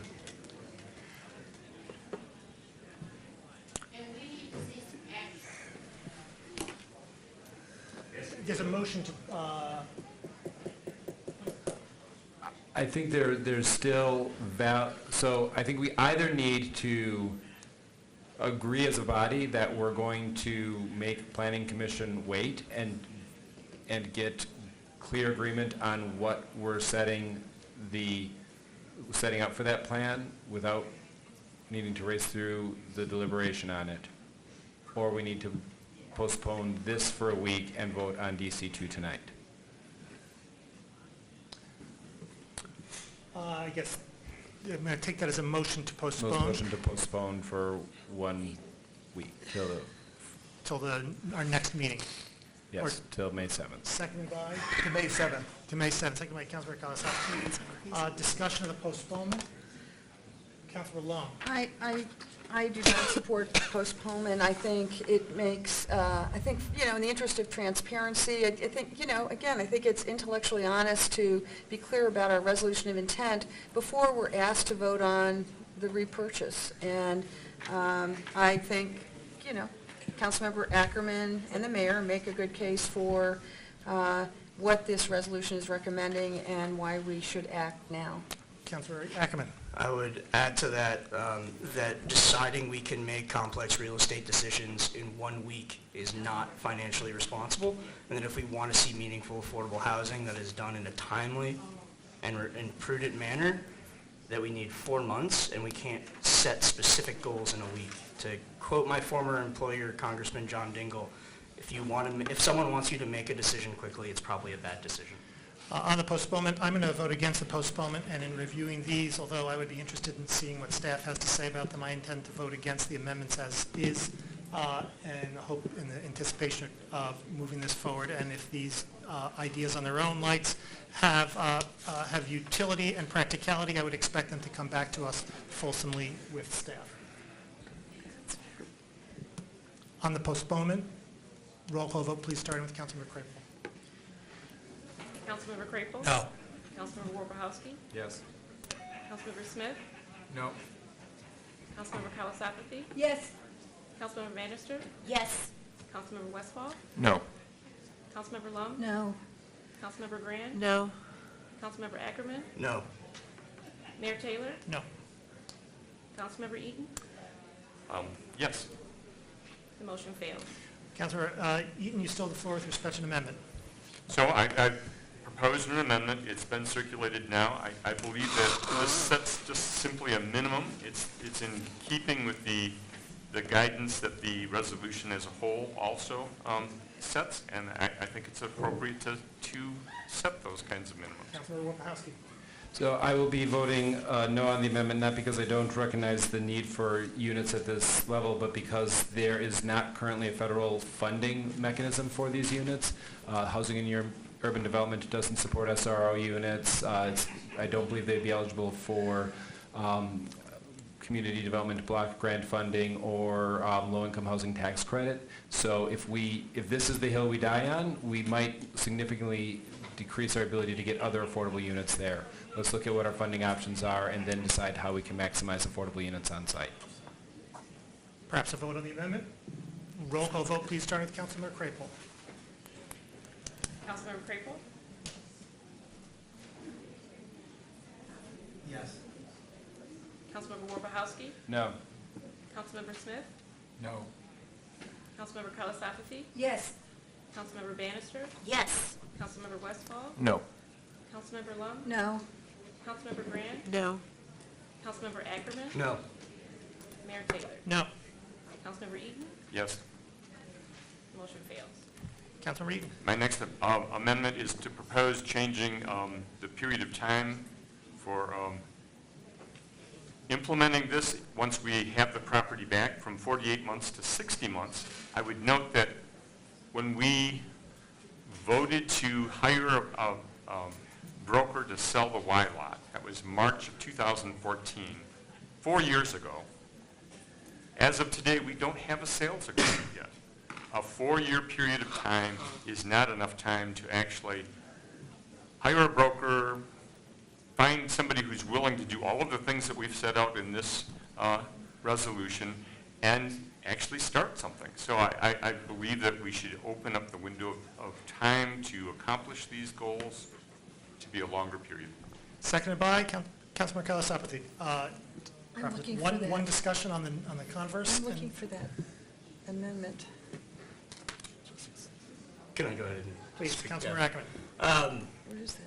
The reason that the Y lot development didn't move forward in 4 years is because Dennis Dahlman purchased it likely. Excuse me, I meant the library lot. If I said the Y lot, I'm mistaken. We voted to hire a broker to sell the library lot in March of 2014. We hired them in December of 2014, and today we don't have a sales agreement completed. So that's the property I meant. Understood. Roll call vote, please, starting with Councilmember Crapo. Councilmember Crapo? No. Councilmember Wojciechowski? No. Councilmember Smith? No. Councilmember Kalasapati? Yes. Councilmember Bannister? Yes. Councilmember Westfall? No. Councilmember Lum? Yes. Councilmember Grant? No. Councilmember Ackerman? Yes. Mayor Taylor? No. Councilmember Eaton? Yes. Motion fails. Councilmember Eaton. And the last amendment I'm offering is a new 6th resolve clause to express the intention of using funds from the sale of the library lot for affordable housing and to retire any debt that we incur in the repurchase of the Y lot. So the language would read, resolved, if the city concludes the sale of the development rights at 319 South 5th Avenue to Core Spaces as authorized on April 17th, 2017, $5 million from the sale price will be used to fund affordable housing, and the remainder of the sale proceeds will be used to retire any debt incurred in the purchase of the property at 350 South 5th Avenue. Councilmember Ackerman. I'll second that. Is that Was friendly? I that think a that's motion? I think friendly. that's friendly. That was the intent of the resolution, so I appreciate it. Isn't that what, I commented on it in my statement, but it's not codified in the resolution, but I would count that as friendly. Councilmember Lum. question, wasn't that part of the resolution when we sold the library lot to Core Spaces? The $5 We million. actually designated half of it for affordable housing. Right, so $5 We didn't million. designate the other half. We've talked about designating the other half, but we've never actually resolved to do so. Is that friendly to the body? No. Councilmember Lum. I'd like a vote. Roll call vote, please, starting with Councilmember Crapo. Can I say why? Please. Just quick. I didn't vote for designating the $5 million of the $10 million sale to affordable housing because, priorities change, needs change, and so when we sold the library last, so hence I will continue with that thinking and not support this. Roll call vote, please start with Councilmember Crapo. Councilmember Crapo? Yes. Councilmember Warpahowski? Yes. Councilmember Smith? Yes. Councilmember Calisapati? Yes. Councilmember Bannister? Yes. Councilmember Westfall? Yes. Councilmember Lum? No. Councilmember Grant? Yes. Councilmember Ackerman? Yes. Mayor Taylor? Yes. Councilmember Eaton? Yes. Motion carries. Further discussion, the motion as amended. Councilmember Warpahowski. Thank you, Mayor Taylor. I had circulated an amendment, but I'm not going to be moving it forward tonight given the hour. I want to make mention of what it was about. In 2012, Council, when we were beginning the process to sell the property, Council had dedicated that all the net proceeds from the sale at that point would be dedicated to the Affordable Housing Fund. If we get back to that 48-month lane and we're not able to try, if this doesn't work through Plan A, I still think that should be the policy of council at Plan B, but I'm not, given the hour, I'm not going to move that forward.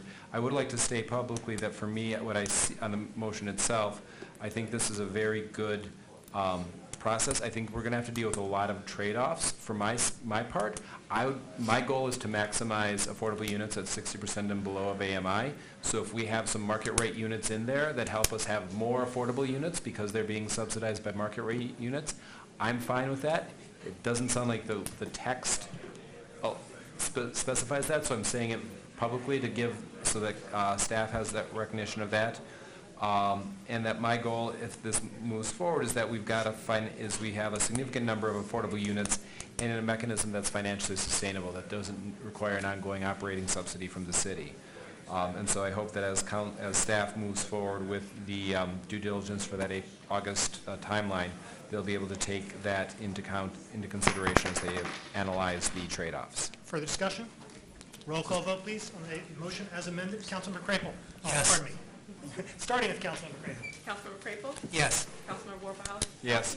Councilmember Smith? Yes. Councilmember Calisapati? Yes. Councilmember Bannister? Yes. Councilmember Westfall? Yes. Councilmember Lum? No. Councilmember Grant? Yes. Councilmember Ackerman? Yes. Mayor Taylor? Yes. And Councilmember Eaton? Yes. Motion carries. DC2, resolution to amend the budget and appropriate funds not to exceed $4.2 million in the general fund balance to affect city's ownership of 350 South Fifth Avenue. Moved by Councilmember Ackerman, second by Councilmember Grant. May I suggest on this that this is going to happen to a lot of people. People I'm sure want to have things to say. On the other hand, we are here and it's 7:14 and we have Planning Commission waiting to come in. I want to vote on this, and I think everybody wants to vote on it, but I would ask people to defer their comments perhaps to council communication at our next meeting. It is reasonably proximate and would give us an opportunity then to speak. That does not bind anybody. That's when I intend to speak on this because I do want to move this forward, but I ask council to consider that. Discussion of DC2. Mr. Mayor, Yes. I think that's fundamentally unfair to put it off. There's no putting it off. If you wish to speak, you have the floor. Thank you. On April 2nd, I asked to postpone this resolution because the developer had made an offer of settlement, and I wanted the city to engage in meaningful negotiations. Because the council postponed, those negotiations had taken place. They have not been fruitful in the manner in which I had hoped they would be. But the fact is that meaningful negotiations took place because we did postpone this. There has been an insistence that the repurchase of this property will be as easy as us offering to tender the money for it. This is not going to happen. Tonight we're going to vote to tender the payment. The developer is going to reject that payment, and we're likely to end up in 2 years of litigation. So nothing is actually going to happen after tonight, after this vote. I intend to vote to tender, but what that really means is that we're voting to go litigate. It's disappointing that we didn't reach a negotiated settlement, but that's just the fact. Negotiations don't always resolve peacefully.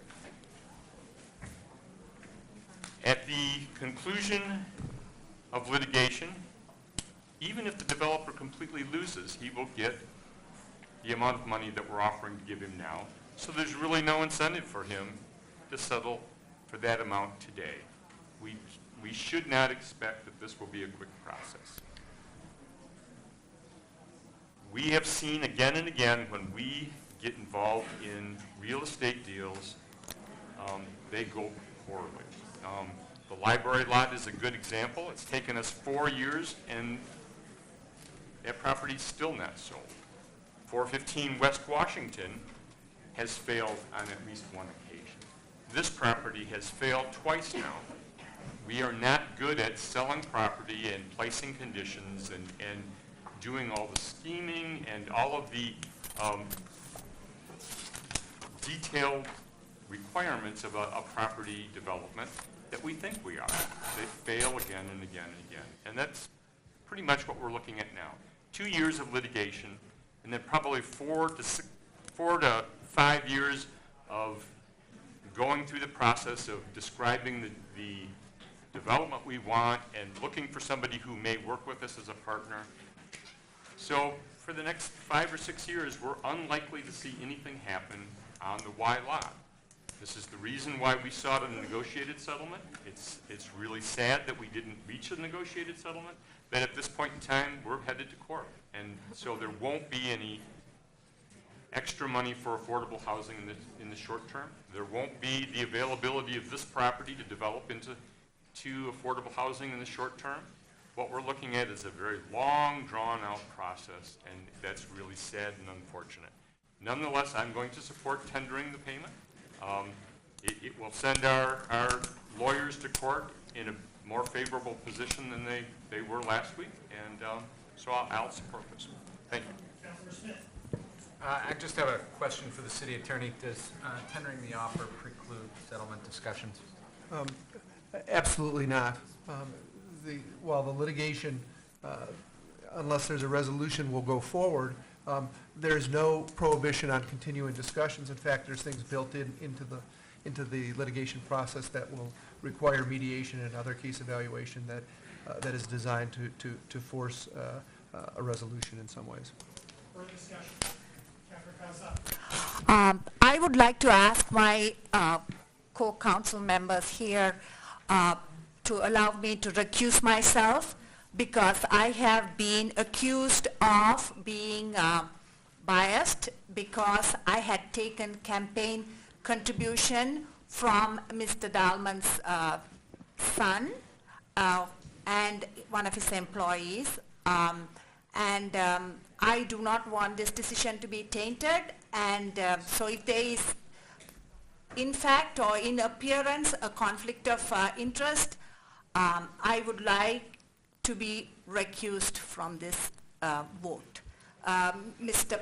Postema, could you please help us here? I will, because the council rules govern, and a council member cannot request recusal. A council member has to be excused. The council ethics rules, specifically Ethics Rules 2, are very clear on what is a conflict of interest. A council member shall not vote on a question in which the member has a financial interest other than a financial interest which is the general public interest. Council member Kalasapathy, you have no financial interest in the Y lot. Is that correct? That is correct. Council Rule 4, it is required that all council members vote on all matters unless excused after a vote of the council. Other than conflicts governed by state conflict statute, conflicts involving financial interest, just referred to, and matters involving the member's own conduct, other requests for excusal shall generally be weighed against the policy expressed in the city charter in favor of voting on all matters. A council member may be excused if the council member asserts that he or she has a personal relationship with the matter at issue, with the Y lot. You do not have that personal relationship. Is that correct? Correct. That impairs his or her exercise of independence of judgment on the matter or creates a situation with conflicting fiduciary duties. State law limits campaign contributions. It's a policy decision of the state that if contributions are less than that, it does not create a conflict that would be impacted or inferred in the council ethics rules. There is a Michigan Supreme Court decision in another context involving recusal of judges who receive campaign contributions, and the Supreme Court has ruled that it is not such a conflict. Therefore, my quick reading of it is that it does not, campaign contributions do not and cannot implicate the council ethics rules and prevent a council member from voting in this matter, unless there's a statement that your campaign contribution impairs your exercise of independence or judgment on the matter, and the campaign limits, I think, answer that question. Do you request a vote nevertheless?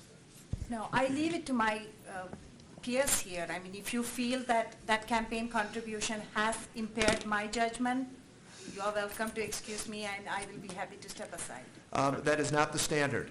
The standard is whether you are claiming that it impairs your exercise of independence or judgment on a matter at issue involving the Y lot. And as far as campaign contributions, again, I feel very strongly about this in terms of the charter, that it is favoring council members to vote on all matters unless there's a narrow issue, and I would not advise the council to excuse somebody on the grounds of campaign contributions. I'm prepared to just take a vote on this. If you request, you No, can. I'm not. If You withdrawing? anybody else, please say so. No. Well, All right, she's. Mayor, if I may. I heard her withdraw, but Okay. but I heard her I'm withdraw. going to speak to my own. Then. If there is any council member who believes that my acceptance of contributions from Dennis Dahlman over the past 6 years or however long impairs my judgment, I will actually offer to recuse myself. But I would expect that same council member to recuse themselves from any matter touching on an issue that concerns anybody they've received a contribution from. I don't think that should be the standard, but certainly that's been the implication of many of the statements that have been made in public about contributions that some of us have received. It is wildly inappropriate that those statements were made, but if you believe that my judgment or my vote has been influenced by the contributions I've received from Dennis Dahlman, tell me so, and I will offer to recuse myself and subject myself to a vote of my peers here, with the understanding that you'll do the same when a matter from one of your contributors comes before us. Mr. Postma. Council, with all due respect, and I've already provided advice on this, that is not the standard. The standard is a narrow standard, and it would only come up, a request for recusal, if a council member themselves say their relationship with this matter impairs their judgment. I don't believe the law provides that under campaign contributions, and so certainly if there's a request to do it, I provided my advice on it that it does not meet the conflict of interest standard. Are you requesting a vote? I'm inviting any of my colleagues to ask me to make that request. I do not, but that has not inhibited any comment from my colleagues over the last month or so. You can only vote on recusal if a council member asks for a vote on excusal, and I guess that... On the grounds that they are impaired. That's right. Councilmember, you still have the floor, Mr. Eden. I am finished. Just on the main Councilmember Lum. motion, on the main motion. Thanks. So, yes, we've been in discussions with Mr. Dahlman over the last several weeks. One option I asked the city to explore was for Mr. Dahlman to do the development originally envisioned with specific dates, milestones, and penalties for noncompliance. That option also involved Mr. Dahlman paying the city to revise some of the conditions in the original agreement. That option is clearly no longer on the table, so it's a question of whether to repurchase or accept a payment from Mr. Dahlman so he keeps the property and essentially can do with it what he wants. I don't think it's in the city's best interest to allow Mr. Dahlman to have that flexibility to do whatever he wants with the property, even with the payment offer he has made to the city.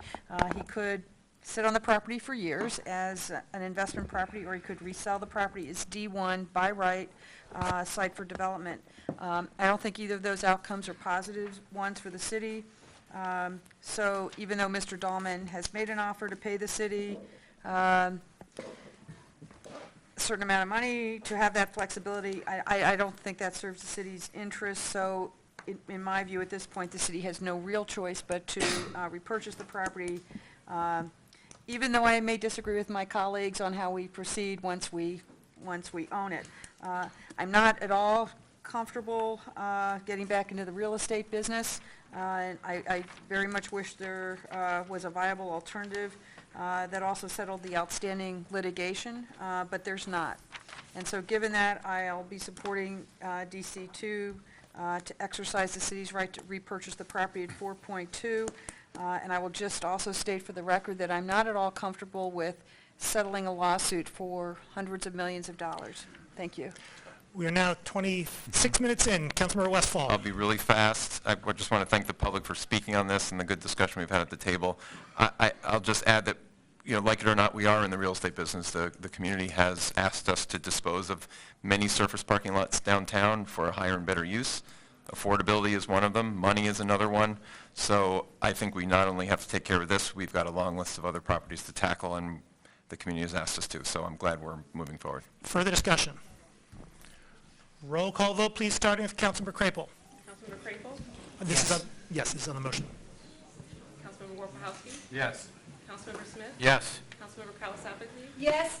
Councilmember Bannister? Yes. Councilmember Westfall? Yes. Councilmember Love? Yes. Councilmember Grant? Yes. Councilmember Ackerman? Yes. Mayor Taylor? Yes. Councilmember Eaton? Yes. Motion carries. DC3, resolution authorizing notice and issuance of general obligation, party. The vote is unanimous with 11 council members present, thus satisfying the 8-vote requirement. DC3, resolution authorizing notice and issuance of general obligation bonds, 350 South Fifth Avenue, moved by Councilmember Ackerman, seconded by Councilmember Smith. Discussion, Councilmember Smith. I would move to table this motion. Postpone. Table. We can bring it back when we choose. Councilmember, Yes. second by Councilmember Ackerman. No discussion on tabling. Roll call vote, please, start with Councilmember Crapo. Councilmember Crapo? Yes. Councilmember Smith? Sorry, Warpahowski? Yes. Councilmember Smith? Yes. Councilmember Kalasapati? Yes. Councilmember Bannister? Yes. Councilmember Westfall? Yes. Councilmember Lum? Yes. Councilmember Grant? Yes. Councilmember Ackerman? Yes. Mayor Taylor? Yes. Councilmember Eaton? Yes. Motion carries. Thank you.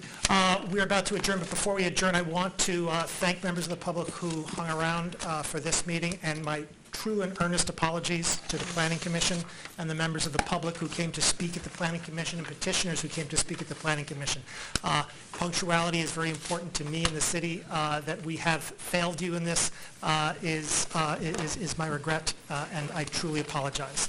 Motion to adjourn, please. Moved by Councilmember Westfall, second by Councilmember Lum. Discussion? All in favor? Aye. All opposed? We are adjourned.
encourage persons to participate in public meetings, and anyone requiring any special services such as sign language or any reasonable accommodations may contact the clerk's office at least 2 business days in advance.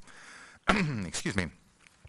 Agendas and packets are also available to subscribers of the city's notification service, GovDelivery, or on the first floor of City Hall on the Friday preceding the meeting. We have a number of items on the agenda tonight, so we're going to try to keep things going fairly quickly. We've called to order. We'll start with a roll call. Commissioner Ackerman. Here. Commissioner Briggs. Here. Commissioner Klein. Here. Commissioner Gibb-Randall. Here. Commissioner Mills. Here. Commissioner Milstein. Here. Commissioner Trudeau. Here. Commissioner Weatherby. Here. Commissioner Woods. Here. We have a quorum. Great, thank you very much, Mr. Leonard. The next item is the approval of the agenda, and I would like if there would be a commissioner who would move for us to have a closed session, a short closed session at the beginning or prior to unfinished business for conference with the city attorney's office. Commissioner Gibb-Randall, is there a second for that? Commissioner Milstein? And if I could just clarify, to be clear, that'd be a closed session under the Michigan Open Meetings Act to discuss attorney-client privilege communication. So we anticipate that being a fairly short time. All in I favor? think you need a roll call. I think for the Open Meetings Act, you need a roll call to go into closed session. When we get to that agenda item, Yeah, this would just... we will have a be roll on the call at agenda. that point, Yep. yes. Yeah. All in favor of adding that to the agenda, it would be between items 8 and 9. We'll call it 8.5. Please, is there a question? Oh, okay. Please say yes. Yes. Yes. Any opposed? No. Okay, so that will be added to the agenda after item 8. And if I could add one more clarification to the agenda, not a change, but based on the deferral of an item from the previous meeting to this one, we reach out to the petitioner for 1140 Broadway, which was previously advertised for a public hearing. Our recommendation is to open that public hearing. Certainly any public would be permitted to speak at that time, but our request is postponement of the item to May 16th without discussion by the Planning Commission. We have not yet, based on that communication with the petitioner who is agreeable to that, we haven't put together our staff recommendation to you, and for anybody who wants to speak on that, I would say they're welcome to this evening or at the May 16th continuation of that public hearing where the deliberation will occur. Thank you, Mr. Leonard. And just for anyone who is considering speaking, while you do have the option of speaking tonight or at the other meeting, if the public hearing is continued, you would have to pick one or the other. And if I was in your shoes, I might think it might be more pertinent at the 16th meeting, but it's up to you, of course. Our next item is item 4, introductions, and we don't have any this evening. So I'll go to item 5, which is minutes of previous meetings. We have 2 packets that were with our packet tonight, September 19th, 2017. Must have got lost in the shuffle somewhere in December 19th, 2017. Can I have Commissioner move these? Commissioner Weatherby, seconded by Commissioner Milstein. Any discussion, corrections about those meeting minutes? None? All in favor of the minutes as posted, please say yes. Yes. Yes? Great, thank you very much. Next is item 6. These are reports from City Administration, Council, Planning Manager, Planning Commission officers, committees, written communications, and petitions. And we start with City Council, so I hope you can remember back far enough to Commissioner Ackerman. Usually I have 24 hours to digest what just happened. Over the course of the last month, City Council has been meeting in special sessions to stay abreast of and make decisions around litigation of the Y lot. Folks will remember 350 South 5th Street, which affectionately is known as the Y lot where the former YMCA stood. When that was the location of the YMCA, it was also the location of 100 affordable housing units. And when it was demolished about a decade ago, the community conversation was in the hopes of replacing those affordable housing units at that location. Time has passed, and the council in 2013 voted to sell that property to the highest bidder that at that time was a local property owner and hotel owner, Dennis Dahlman, for $5.25 million. Within that sale agreement for $5.25 million also came a condition that if Mr. Dahlman had not built on that location, Within 4 years, the city reserved the right to purchase back that property from him for $4.2 million, about a windfall of $1 million to the city. That 4-year window has passed with a granted extension. At the close of that 4 years with the extension, the city had the opportunity to exercise its right and purchase back the Y lot for $4.2 million. At that time, Mr. Dahlman also opened litigation against the city, suing us, claiming that the city had operated in bad faith, or rather negotiated in bad faith, along with a number of claims. As that litigation has entered its early stages, City Council has been meeting regularly to monitor this very important piece of what could be public asset. Tonight was hopefully the final of such meetings. City Council passed 2 resolutions tonight, starting our meeting at 5 p.m. and ending at 7:30. The 2 resolutions passed tonight. First was a tender of the $4.2 million. We gave the finance office at City Hall the authority to write a $4.2 million check to be held likely in escrow by the courts until such time that the Dahlman party accepts it. The second resolution was with regards to what the city plans to do once we recapture control of this downtown real estate asset. The resolution was put forward by myself and Mayor Taylor and spells out a plan and process to explore financially practical and responsible means to build affordable housing on that location. It explicitly tasks the city administrator to come back to us by August 31st, at which time we'll be presented with a number of options that will explore how many types of units at what kinds of rent levels are practically buildable. This is by no means a done deal. It is likely that we will not be able to purchase back for the clean $4.2 million.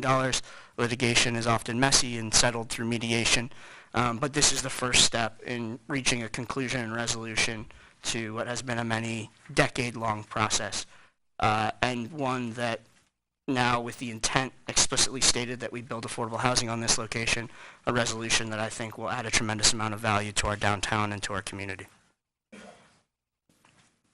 Thank you, Commissioner Ackerman, and I think I appreciate the clear explanation. Sometimes the proceedings in public meetings are not always as easy to follow as your explanation, so thank you very much. Next is Planning Manager, Mr. Leonard. Anything to report? No, I can't follow that. That means Planning Commission officers and committees have to follow that. Mr. Trudeau.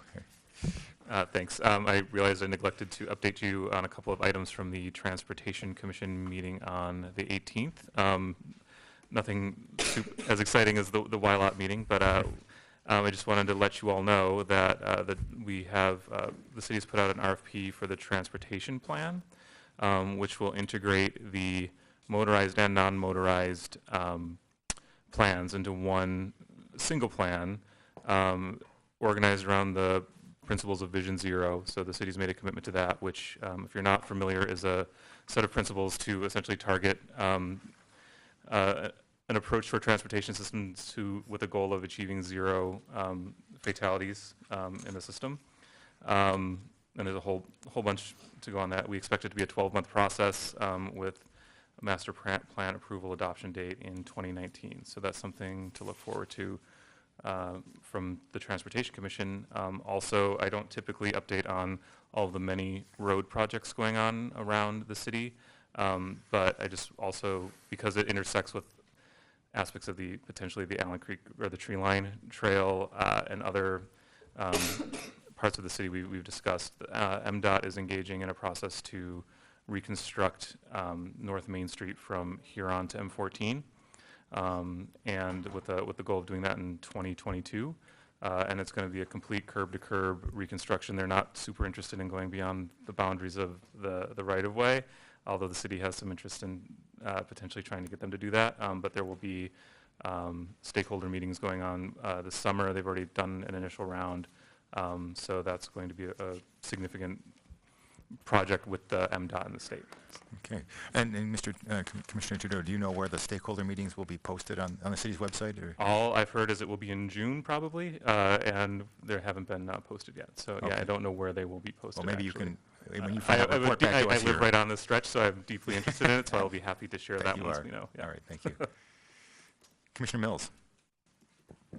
I just thought I would report out that the Ordinance Revisions Committee did meet last Tuesday, which was the 24th, and we talked about the request that we got from City Council to re-examine the medical marijuana facilities ordinance, and also whether or not special exception uses ought to have citizen participation meetings required as part of them. I anticipate that that is something that will come before all of us soon-ish. Thank you very much. Commissioner Weatherby. Just the ZBA met last week, and we talked about the 2050 Commerce Boulevard project that we had approved. That's the one behind Stadium, behind the post office, and we approved the amendments, or the we approved the variances for that, so that will presumably go ahead. Thank you. And then just lastly, I'll report on the 23rd of this, last month, I'm sorry. The Planning Commission held its annual retreat where we help to envision and prioritize our work plan for the next year. That will be coming out more in the public. We did a lot of work there, but there'll be a formal work plan and prioritizing. That'll be, I think we normally do that in, is it June or July where that gets presented and adopted? Typically in May. In May? Oh. This month, okay, sooner than later.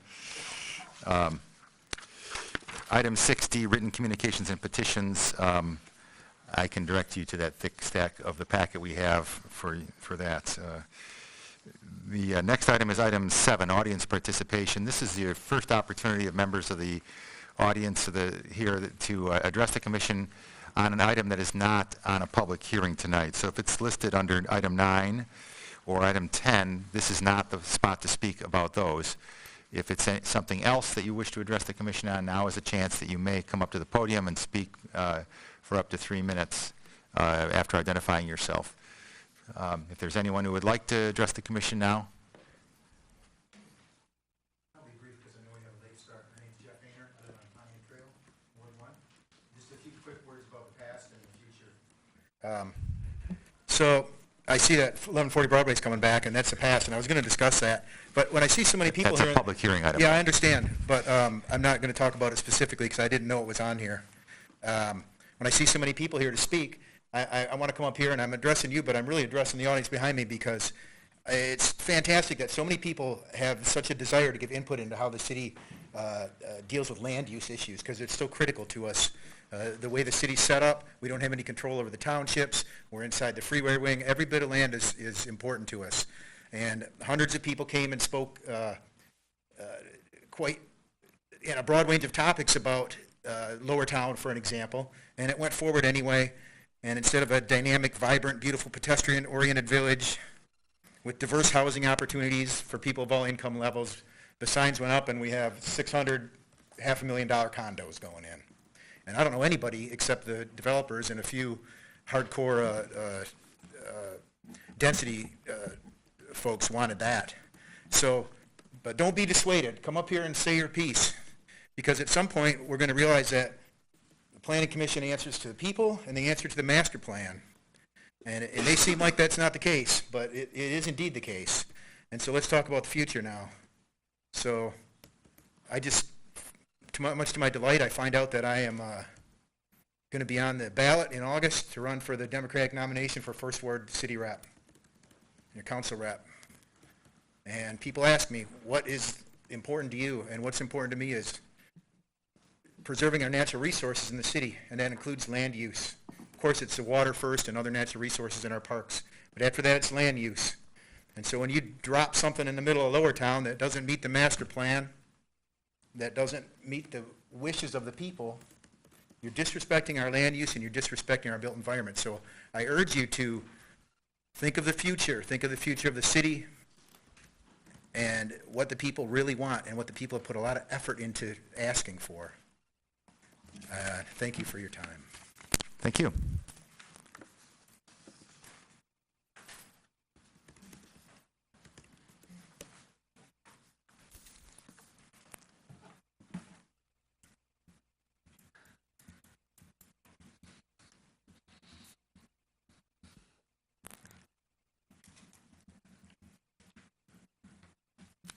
Good evening. I'm Tom Stahlberg.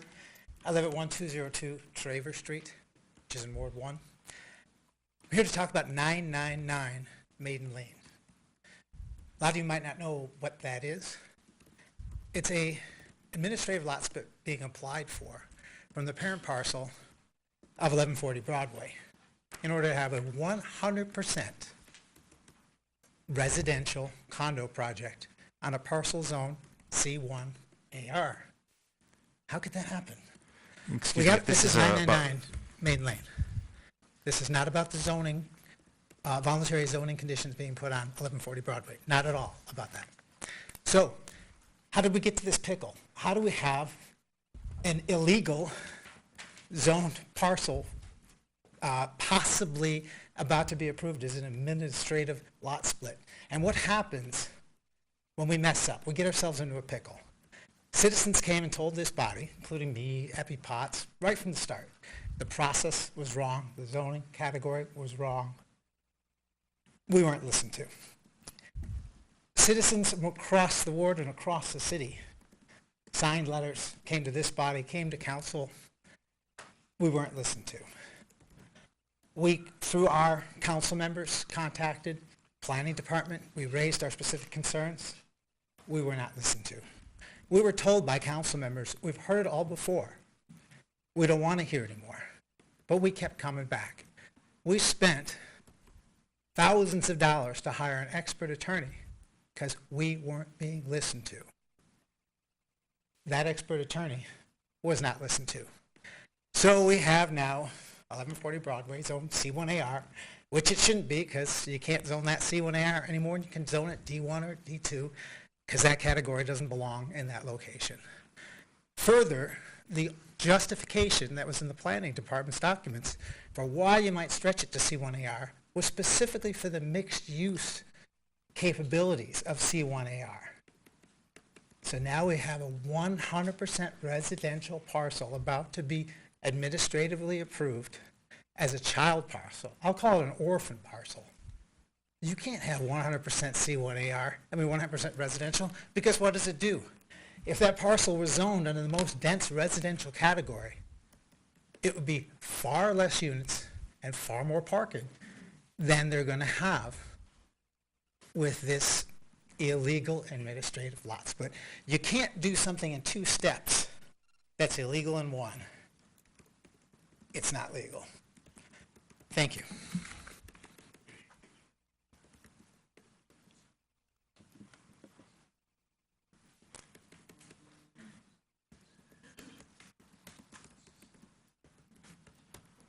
Hello, thank you. My name is Ali Ramlawi. I live at 428 South 7th. And just like Jeff, I'll be running for city council as the Democratic nominee come August. And I didn't come here prepared to speak, but being in this room full of people and in front of this body, I felt compelled I should, especially if I'm going to be running for city council. And the fiduciary responsibility that I have if I am elected is to represent the people and represent the will of the people. And time and time again, developments are being approved, making special exceptions for many different reasons. And the hot topic right now is housing and the affordability of housing. And we all know that's a problem. But we choose to live where we live based on the current zoning, the master plan, and the constituents and the leadership of that city. And what we've been seeing lately is, I don't know how to say it without being disrespectful, but they're not being listened to. They're not being heard. And it's not just one project or another project. I understand by now that I'm 43 years of age, you don't always get everything you want. But there hasn't been a decision made in recent history when it comes to development that has made people feel like they're being listened to. They're being ignored. Special exceptions are being made. Decisions are being made on models, futuristic ideas, theories, and not listening to the constituents. We all want a more diverse and more affordable city. We all want our property rights respected as well. And just like Jeff said, I mean, without any disrespect, you folks work for the city and you work for the people. We all have our own biases and ideas, talents, visions. But in the end, you represent the people and their wishes. And all I ask for is these special exemptions being made, i.e. Lower Town, when the zoning board allowed it to go through without the required parking because we want to see a city with fewer cars. You know what? Until I see that, I think we should be developing and building with what's going on today and not a hypothetical Jetson theory that may or may not pan out. So I implore you folks to take a little bit more time and a little bit more discretion and listen to the people that you're supposed to represent, even if it goes against what you think you would be doing. Thank you. Thank you. Just as a point of fact, we are not employees of the city, we're volunteers, and we're not representing. Our job is to help interpret the zoning code and follow the ordinance. So the council is the role of representative government. So just to clarify that for you. Anyone else would like to address the commission? Okay. We're going to go on to item 8. These are public hearings scheduled for the next business meeting. The next meeting is impressive as well. Notice of public hearings for May 16th. Planning Commission include 3820 Varsity Drive, a special exception use and site plan for City Commission approval to allow the use of a medical marijuana growing, processing, and provisioning center. 450 South Main, a special exception use and site plan for City Planning Commission approval. A request to allow the space at 450 South Main to be used as a medical marijuana provisioning center. 303 South Ashley, site plan for City Planning Commission approval for construction of a canopy addition to this is the Beer Grotto site. 321 North Main Street, site plan for City Council approval. This is a design plan for a 5-story mixed-use building on North Main, known as Elroy's Place. It's the site of the former Bath site, for those that recall.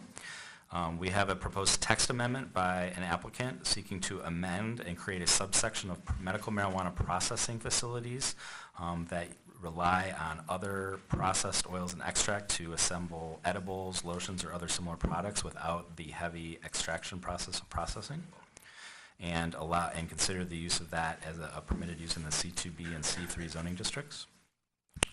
And then our annual review of the collection of master plan documents and resource documents that collectively provide direction to the Planning Commission and City Council. Thank you, Mr. Leonard. Sounds like that will be a late meeting as well. This is where we have inserted agenda item 8.5. We need a roll call vote to go into closed session.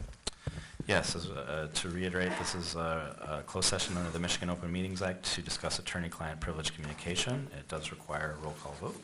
And with, if we could get somebody to move in a second. Commissioner Mills moved, and is there a second? Commissioner Ackerman.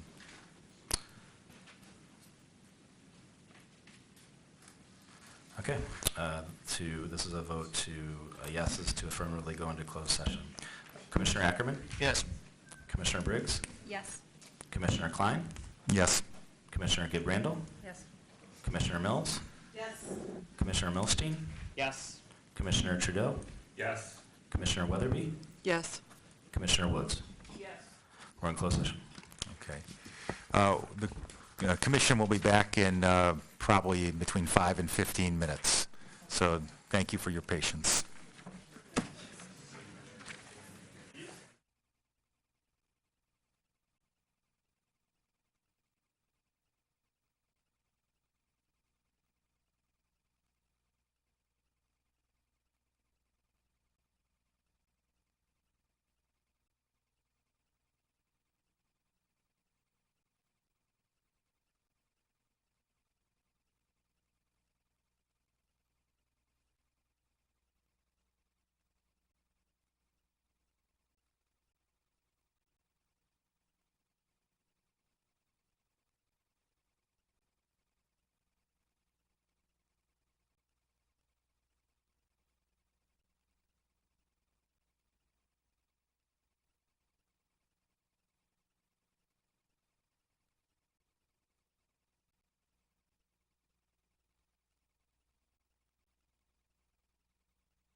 thank you for your patience and for being out here this evening to engage with this process.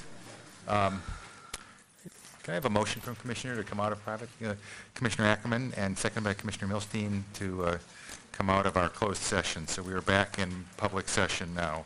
After a vote. Well, we do need to vote. Okay. I'm sorry. And we have the motion on the table is to leave closed session. All in favor, please say yes. Yes. Yes. Any opposed? Okay, now we are out of closed session and back in our public meeting. We are on item 9, which is unfinished business.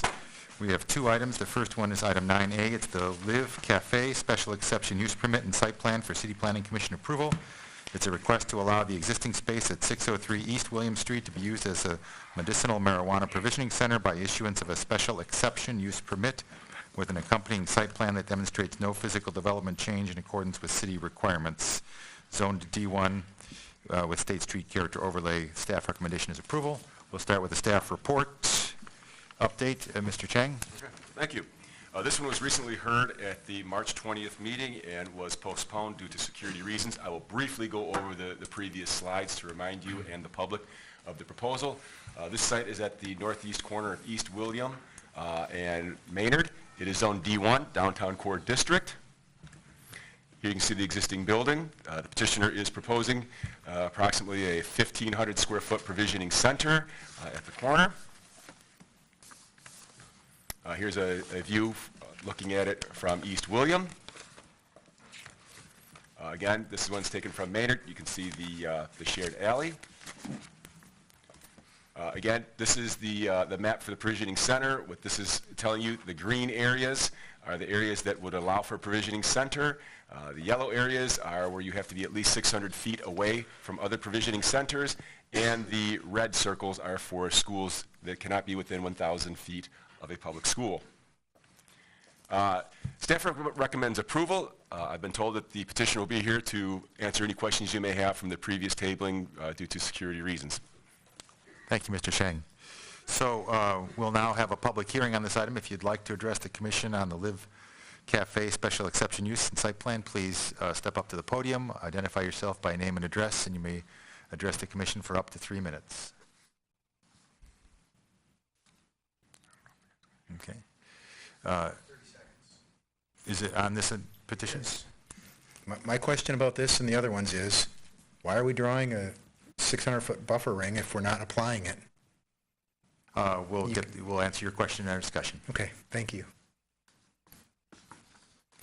Anyone else like to address the commission on this item? Okay, seeing no one else, I'm going to close the public hearing and read the motion, which is rather lengthy, so stick with me. It's the Ann Arbor City Planning Commission, after hearing all interested persons and reviewing all relevant information, including an accompanying site plan, finds the petition substantially meets the standards from Chapter 55 zoning ordinance, Section 5:104 special exceptions, and Section 5:50.1 regulations concerning medicinal use of marijuana, and therefore approves the Live Cafe 603 East William Street special exception use for a medicinal marijuana provisioning center.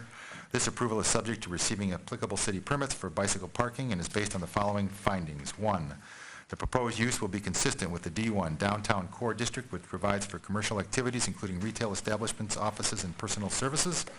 2, the proposed use will not adversely impact traffic, pedestrians, bicyclists, circulation, or road intersections based on the location. This site is near both U of M and AAATA transit centers and bus stops. The intersection of East William and Maynard Street provides access to the site, and the proposed use is consistent with other surrounding uses in traffic impact. 3, through documentation submitted by the petitioner regarding waste disposal, inventory tracking, security, and other methods of operation of the facility, the provisioning center will be operated in a manner that it will not have an adverse impact on the neighboring properties or area and will not have a detrimental impact on natural features. This special exception use approval is based on the following conditions. 1, the petitioner obtaining and maintaining both a State of Michigan medical marijuana license and a City of Ann Arbor medical marijuana permit, and providing documentation to planning services within 3 years of the City Planning Commission approval date of this petition. 2, the petitioner operating a medical marijuana business at this address within 3 years of the City Planning Commission approval date of this petition. 3, the special exception use may occupy no more than 1,600 square feet of the entire building. And 4, the petitioner will install one bicycle parking space location determined by the city. The parking spaces must be installed by June 30th, 2018, and that the Ann Arbor Planning Commission approves the attached site plan which demonstrates compliance with the applicable special exception use standards as no physical development of the property is proposed. That's done. Can I have a commissioner move this? Commissioner Ackerman, a second. Commissioner Mills gets the second. Commission discussion. Commissioner Ackerman. Thank you, Mr. Chair. On March 20th, or I should say slightly before, it was brought to my attention that there was a police report regarding this property and the proposed business. With that in light and the specifics of the report, which mentioned the security system being installed, I moved to postpone until we had more clarification around that incident and any follow-up that may affect future operations of a medical marijuana provisioning center.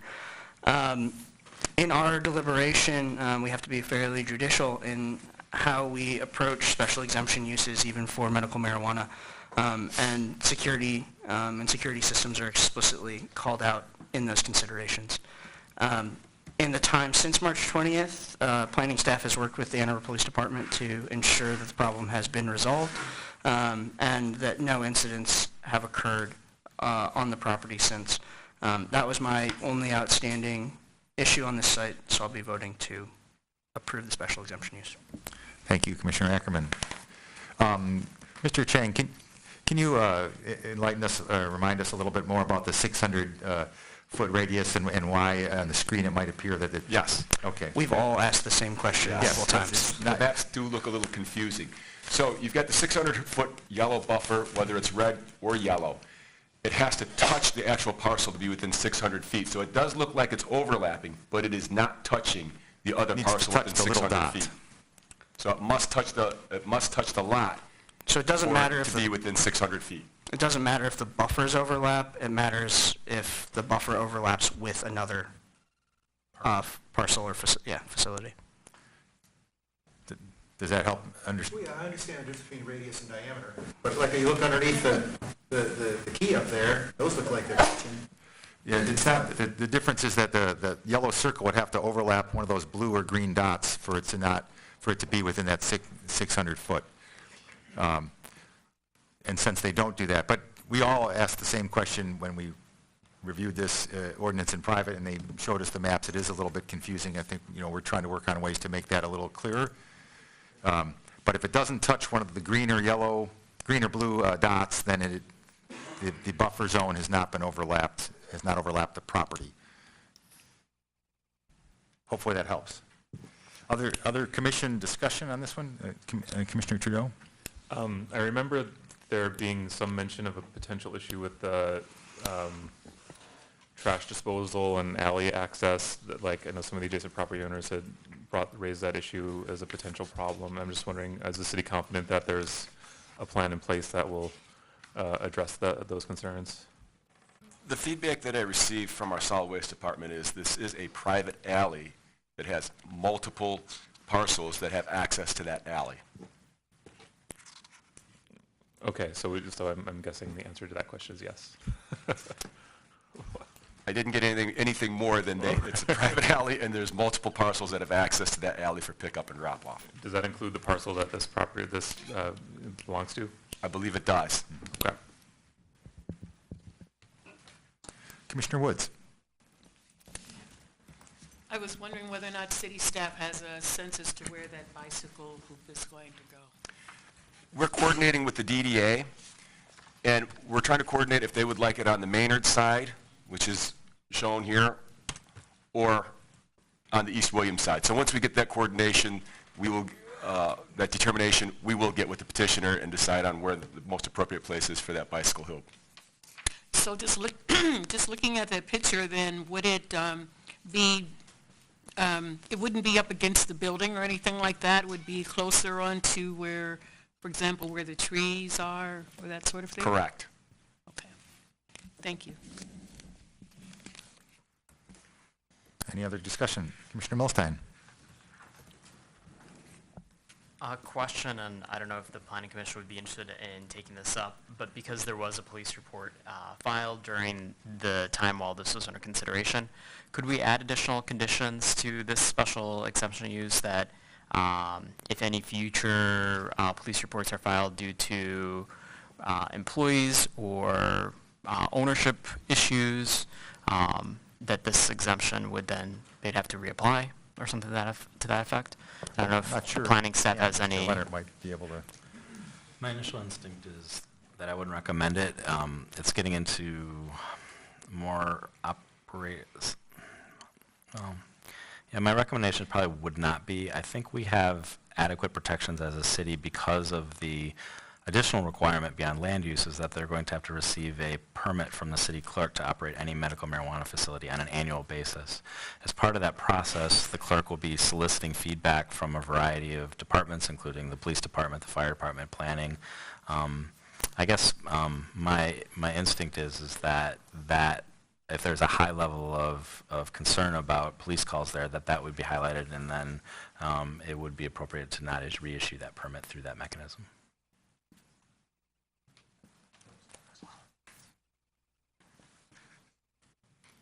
Any other questions? Okay. All in favor of the motion as read, please raise your right hand. Say yes. Yes. Yes. All opposed? So that passes. Thank you very much.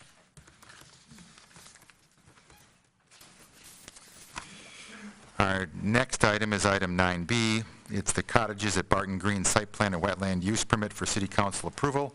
A proposal to construct a 221 dwelling unit apartment complex with 710 bedrooms and 559 surface parking spaces on this 31.93 acre parcel located at 2601 Pontiac Trail.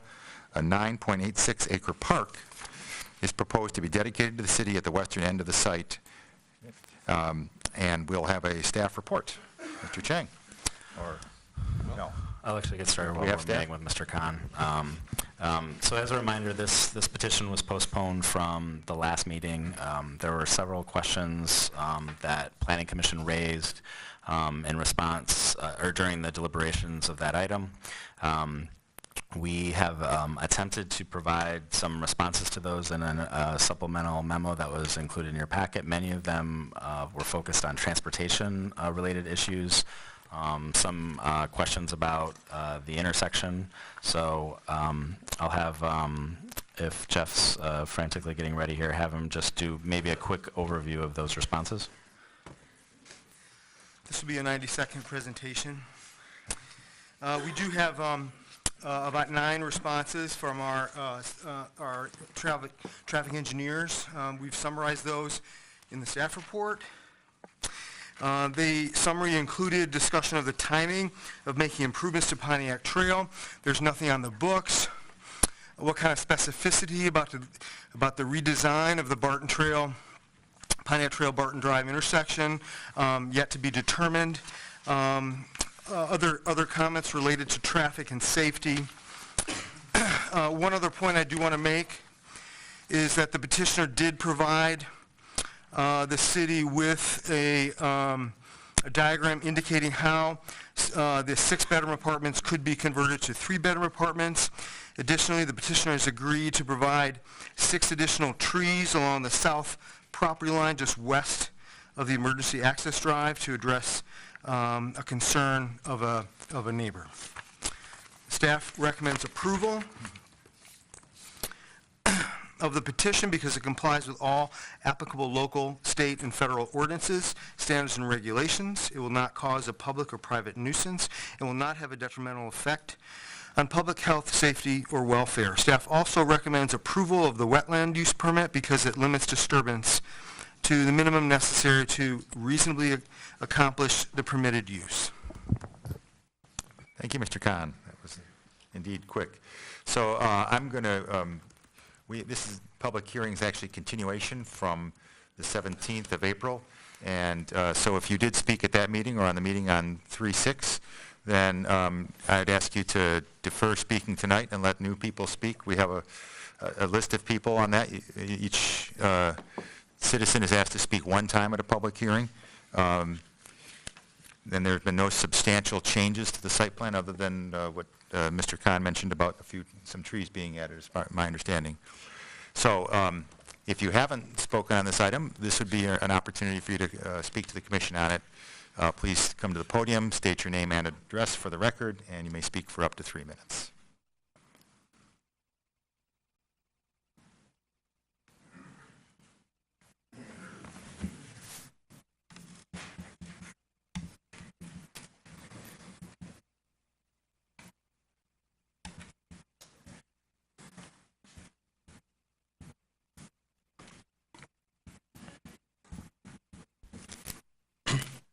Mr. Chairperson, members of the Commission, my name is Timothy Stoker.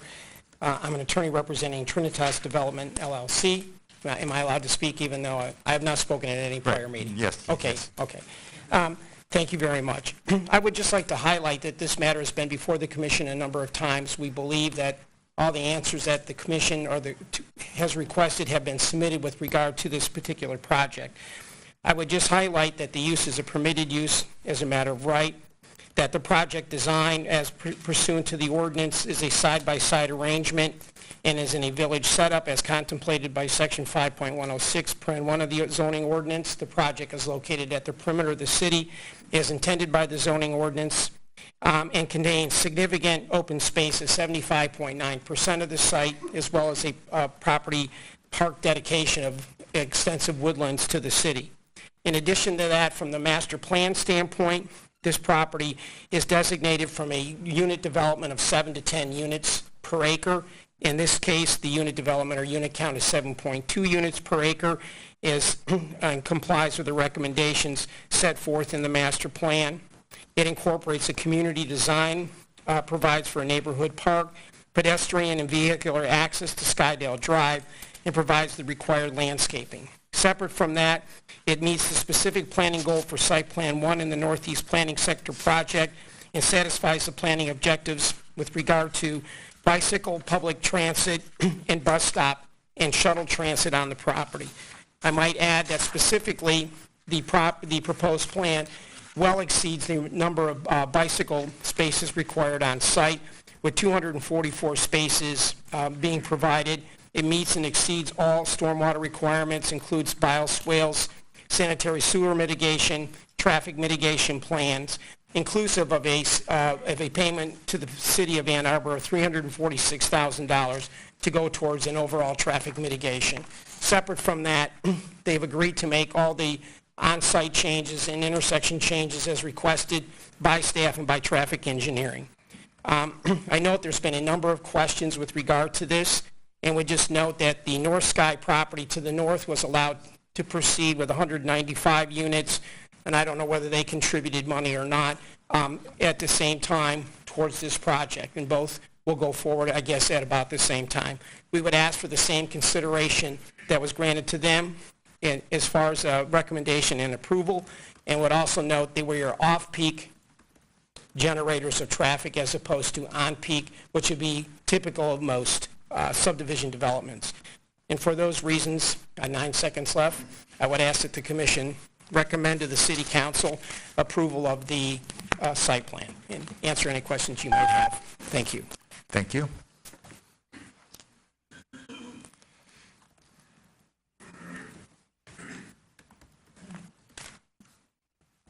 Hello, my name is Rodney Cox. I live at 263 Larkspur.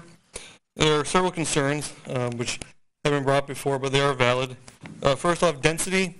I think the estimated density for this area is not feasible. With 710 bedrooms and only 559 parking spots, plus given the remoteness of the area to shopping, food, and only a shuttle, which, given the history of previous Trinitas shuttles, probably won't suffice. They're going to be parking in surrounding neighborhoods, and that's not good. Traffic will increase, especially given the North Sky development going in there, adding more traffic as well. Stormwater, I have a finished basement. I don't want that to flood because I have my office down there. I spend a lot of time down there. I'm sure a lot of people in the neighborhood have finished basements as well. Then, of course, there's I guess master plan would call for a community that, integrate communities. This is not the kind of community that would integrate well with the surrounding communities. It doesn't reflect the same type of communities that are already existing there. And I would urge you to deny this for those reasons. Thank you. Thank you.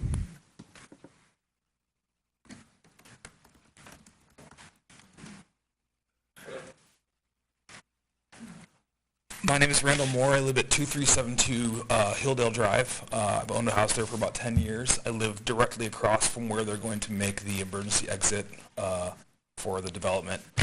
I and all my neighbors and my family are really opposed to this project for a variety of reasons. I haven't been able to come to any of the meetings before, but our neighborhood is a neighborhood with a really high quality standard of life, and we have, let me back up. The traffic is going to be my biggest concern. I have a 4.5-year-old daughter, and there are kids all over our neighborhood. And having the condominiums just to the north of us already going in, and the developments up there is going to increase the traffic flow. And when we put the cottages at Barton Green in right just north of us, there are going to be cars all over the place. People are going to be driving through our neighborhood. It's being marketed towards students, which doesn't make a lot of sense to me because we have no services for students.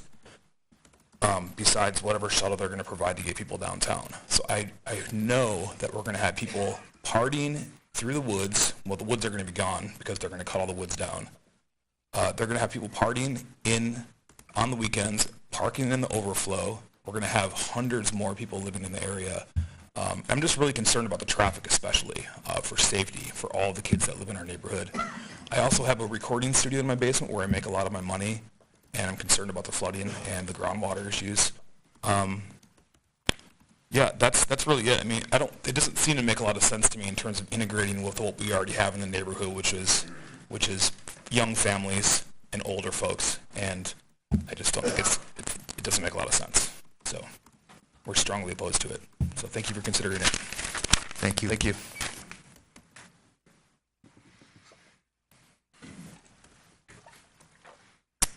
Hi, my name is Rachel Young. Thanks for taking the time to listen to all of us this evening. I live at 445 Skydale Drive, so I am, if you look at that, you could probably, if my house were marked on that map, it would be on the screen right now. We will be backed up right against this new property. We are opposed, and we're opposed for a number of reasons. I don't think it's a good use of this land. I don't think it's fair to Ann Arbor, because this is a great piece of land. We could do something wonderful for our city with this. And I don't think it's fair to the undergrads, because I think that no one who understands Ann Arbor is going to want to live that far from campus. I've walked to campus. I work on campus. And it's like a 40-minute walk. It's a hard, you're not going to be able to get to campus easily without a car. And if they all have cars, then they'll be doing overflow parking. Just like my neighbors said, they'll be parking in our neighborhood and then cutting through. So thanks for your time. Thank you.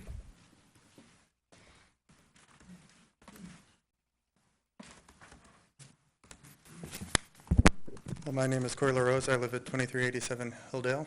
I've owned 2387 Hilldale for the last 20 years. My wife and I were university students, graduate students, and at the university and young professionals while living at 2387 Hilldale. As students, we rarely ever took the bus. I tried to bike 3 times. It was tiring, very steep hills, winter. Of course, I wouldn't even attempt it. I always drove. I always drove to class. I was often late due to traffic, but more often due to the campus parking and the plethora of tickets, probably about $600 of parking tickets.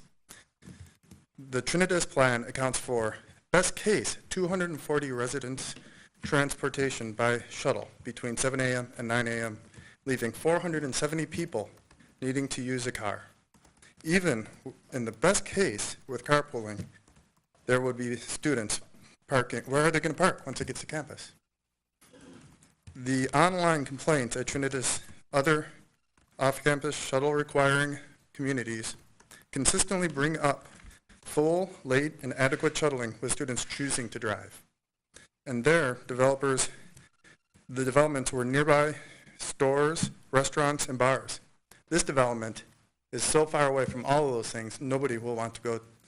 Nobody will be able to get to anything without driving. The Ann Arbor development has no restaurants, groceries, entertainment, bars, not even a gas station or a convenience store within walking or biking distance.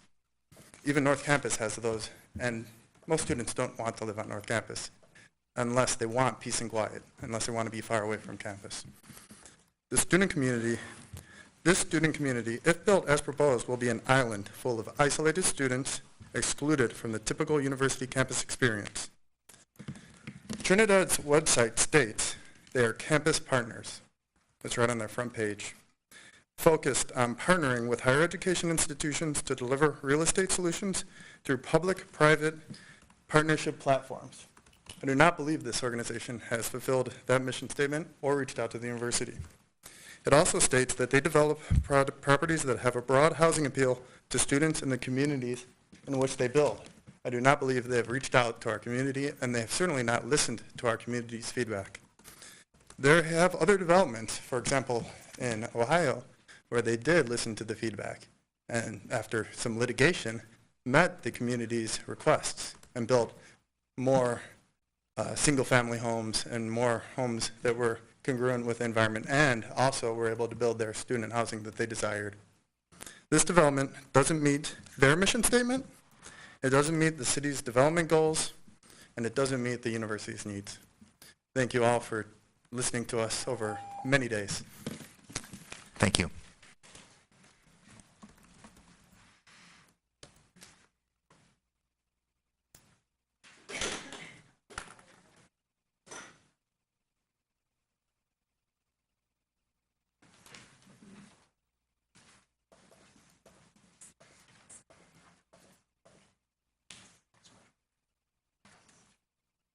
I can pass those down if you'd like to. I can pass those down if you'd like to go to the podium.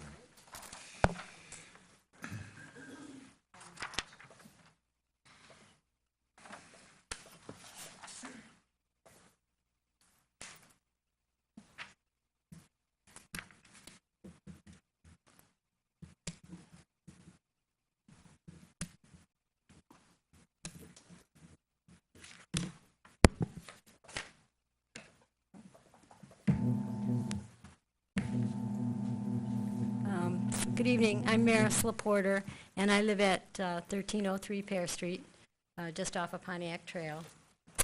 And I'm here, I guess, to say that you're all here representing us, our concerns, and our values, one of which is in Ann Arbor here, we are very concerned with the environment and the quality of the environment. And this proposed development is not the greenest solution to student housing by any stretch of the imagination. It's just the opposite. You're going to have cars and shuttle buses going back and forth to campus and into town day and night with so many students, undergrad students living there. The sheet of paper that I handed you is an aerial view of North Campus, and the vacant spaces are highlighted, vacant land. It seems to me that if there really is a need for this much undergrad housing, there's plenty of room for it on North Campus, as you can see on this map. You could easily build high-rises there, and probably in the right places no one would complain about it. And this would be the green solution. Students would be where they need to be, and they would have access to the university busing. And I'm also a realtor here in town, and what we need as realtors, what we find there's a shortage of is, as I'm sure you've all heard, moderately priced family housing and moderately priced single-level condos for seniors. And I could sell those kinds of properties all day long here in Ann Arbor. And so that would be a perfect thing to build on this site, unlike undergraduate student housing, which is the absolute wrong thing to build here. Anyway, that's what I have to say tonight. Oh, one more thing, and that is if these 5 and 6 bedroom units, there's going to be about 60 of them. If this fails as undergrad student housing, it's going to be really difficult to sell them. And the developer has shown us a 3-bedroom conversion, but that conversion is actually, in order to achieve that, if you look at it carefully, they have to completely gut those units, completely, and start over down to the shell. So if they've got a failing development, are they going to have the funds to completely gut and then rebuild 60 units? Anyway, thank you. Thank you.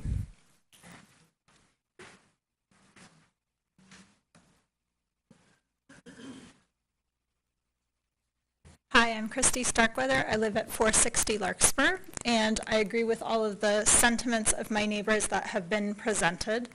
And something that I will just jump in and add to what was just commented is, who wants to park in not covered parking as a family?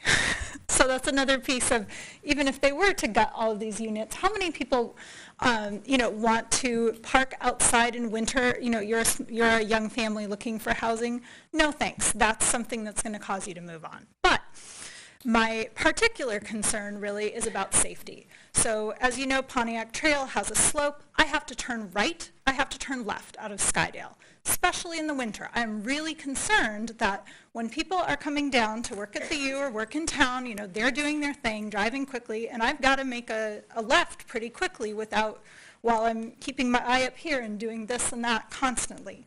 I don't really want increased traffic through that corridor, especially since I'm anticipating that all these people are going to be driving their cars. Second thing is, I have 2 kids, and there are multiple families in my neighborhood. My kids walk and bike to school every day that the weather is, probably above 40 or so.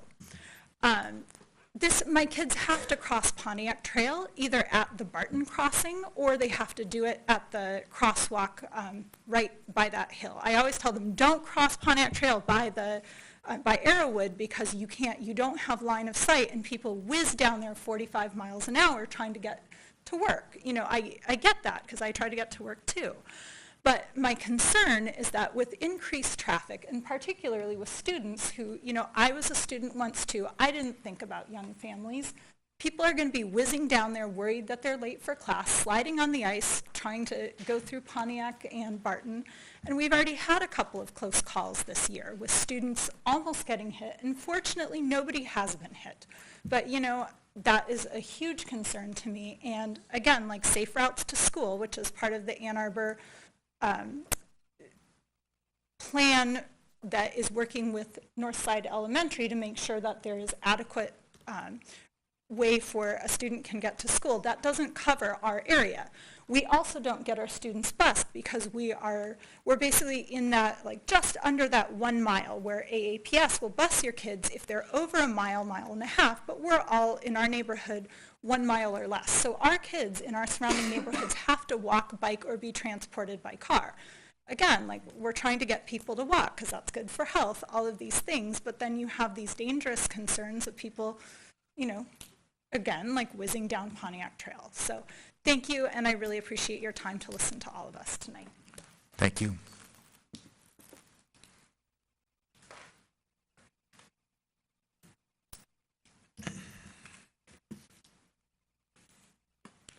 Hi, I'm David Steinberg. I live at 1425 Pontiac Trail, 1.1 miles south from the development.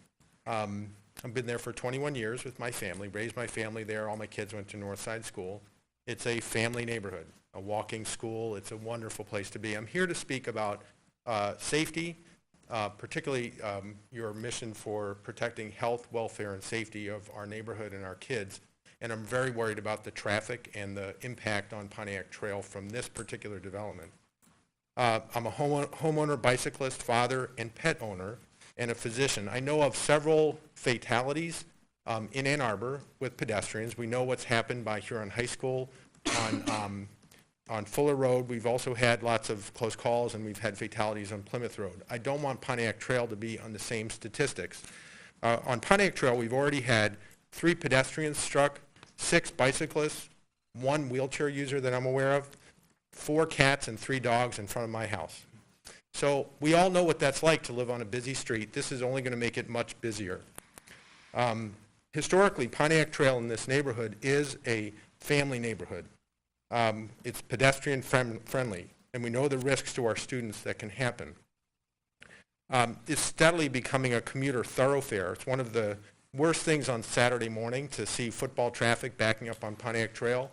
That's what's going to be happening Friday night and Saturday night with a big student complex like this being built. And it's really a risk of 710 college kids, all of whom will have cars. There are no amenities out there. There's no retail space. There's no place for them to go by bike or walking. These are inexperienced drivers who are distracted, who are going to be barreling down Pontiac Trail, and I'm worried that it's going to be turning Pontiac Trail into a very risky situation for all of us. So I and my family and my neighbors urge you to reject this proposal as it is currently designed to protect the health, safety, and welfare of our neighbors. Thank you. Thank you.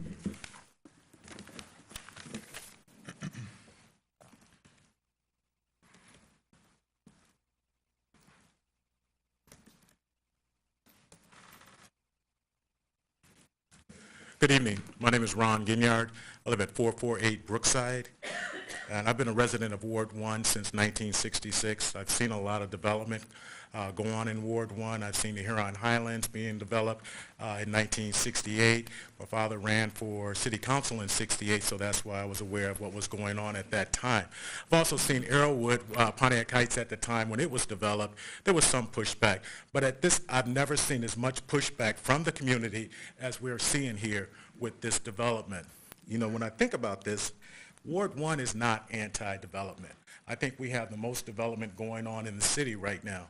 But what we want is development that fits our communities, okay? When you think about the University of Michigan, in 177 years of the operation of the University of Michigan, they have never tried to put student housing in our neighborhoods. And I think that's something that we have to consider. And I don't know any commission over the past years that have tried or voted for student housing in our neighborhoods and communities. So I think it is that we must protect Ann Arbor's way of life and communities from those who do not understand. Thank you. Thank you.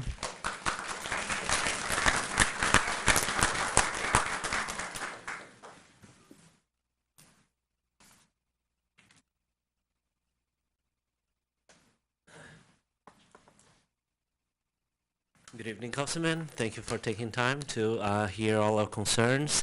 My name is Vinicius Rodriguez, and I live in 697 Barton Drive, which is 5 houses south of the intersection of Pontiac Trail and Barton Drive.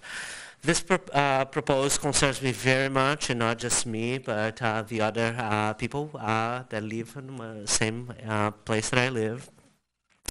And the main concern that we have are the following. The first one, the most important of all, it is the safety.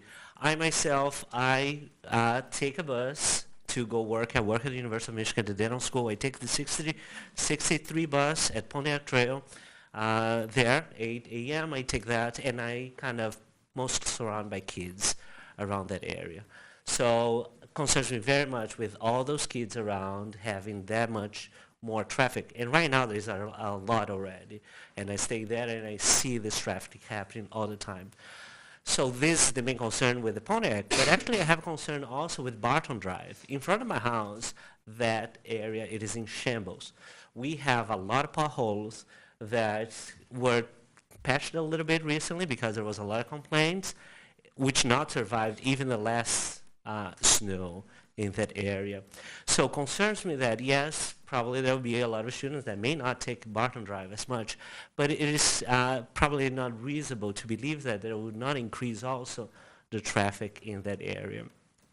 So these are some of the concerns, but not only with kids. Again, one of the people that that live out there, the landlord, 75-year-old, she already had 2 flat tires because of these potholes, and I'm concerned for her safety as well, and probably of all my neighbors around that area. Now, another concern that I have it is that this is direct to students. Since I work with students, and I never heard any student excited leaving so far from the university, except for the graduate students when they kind of need to write their thesis.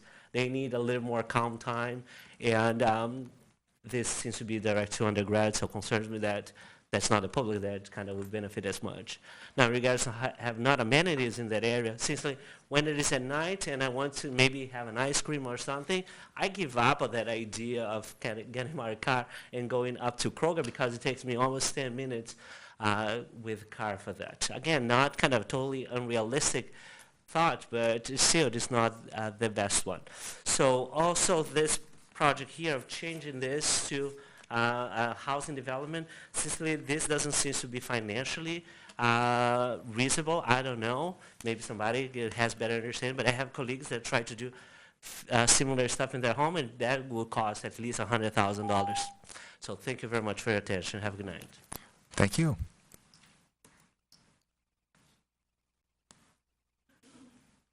Anyone else like to address the commission on this item?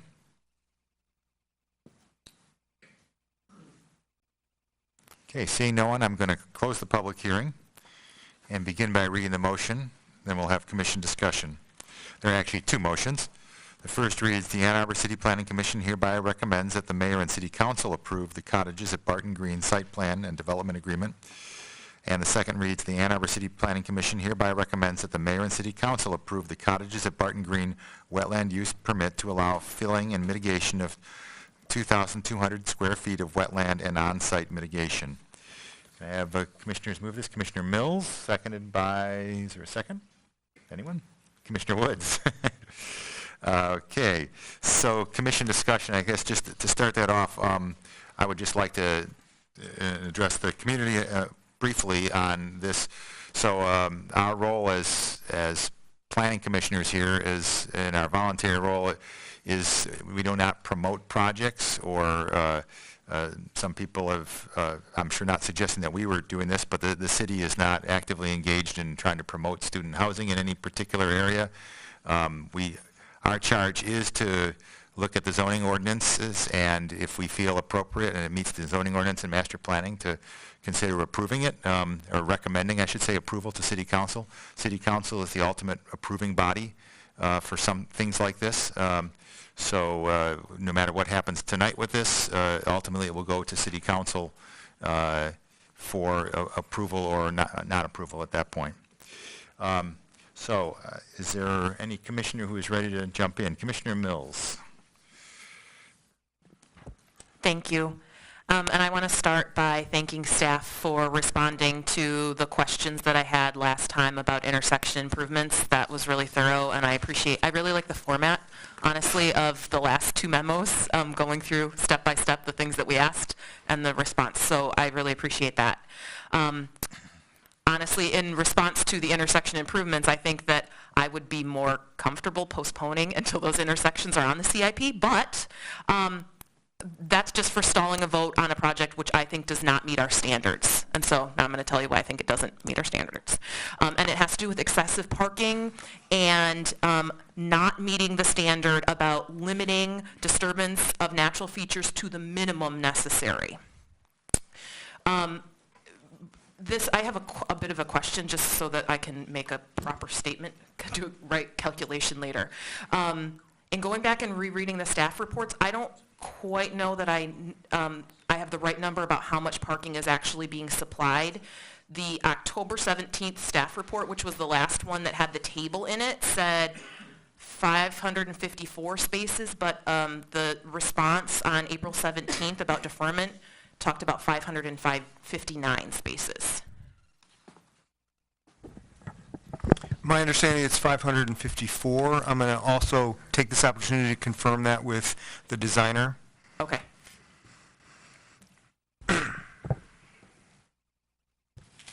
I can. Could take him a minute to count. Yeah, I'm gonna bring up my calculator here. Calculator. I think either way, is it right that that the required is 441? The required is 2 spaces per dwelling unit. And there are now how many units? 221? 221. So it's 442 that's required. Required, 559 provided. Okay. Got it. I'm gonna, if you can all bear with me, while I do 559 minus 442 divided by 442. Okay, so that's 26% more than our minimum. And in the response where I saw the 559, it was when we had asked the petitioner to reconsider, first of all, how much parking and deferring parking. And in that response, it was that this is the number of spaces that are required for this particular use. That is more parking per unit than what we ask for. That's more parking per unit than the North. A couple of people talked about North Sky today. That's more parking per unit than North Sky. There are less intensive ways. There are ways to limit the disturbance of natural features to the minimum necessary to require to allow a reasonable use of the land. I think that the excessive parking that the petitioner continues to request on this site does not meet that standard, and so I will be voting against this. Okay. Commissioner Ackerman. Thank you, Mr. Chair. I similarly will not be supporting this based on the same reading of the minimum extent necessary through which it disturbs natural features. I'll take it one step further and point to bedroom counts per unit as a means of producing the higher amounts of parking. When we discussed our master plan calling out 7 to 10 units per acre, it ignored the fact that 75% of these units are 4, 5, and 6 bedroom. That results in a per acre bedroom count of 23. And when you look at the orientation of these units, these bedrooms and the marketing, these bedrooms will be leased and operate functionally as independent units, and in my mind brings up the unit count per acre to that 23 mark. I think that is what drives a lot of the issues that we can tie back to our ordinance, from traffic congestion problems to parking, over-parking, I should say, in a way that increases the effect on natural area. So I appreciate Commissioner Mills leading us off, but take it a step further to look at the bedroom counts per unit.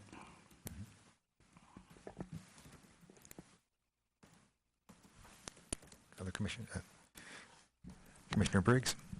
Yeah, I fully concur with what the commissioners before me have stated. I think the kind of unusual nature of this development with the 710 bedroom units is a manipulation of our ordinance.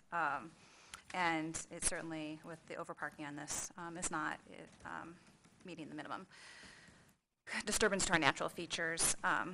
I greatly appreciate, I also concur with one of the residents who said that he had never seen this sort of public participation before, and I also have not in my couple of stints on Planning Commission. I really appreciate the time and patience it takes to come out to these sort of meetings, and I hope you understand our sort of frustration sometimes sitting up here and looking at this. I hope this doesn't, your participation doesn't stop here. You've noticed a lot of parts of the ordinance that are broken, and I hope you take that information forward with you for pushing for change. That's really important.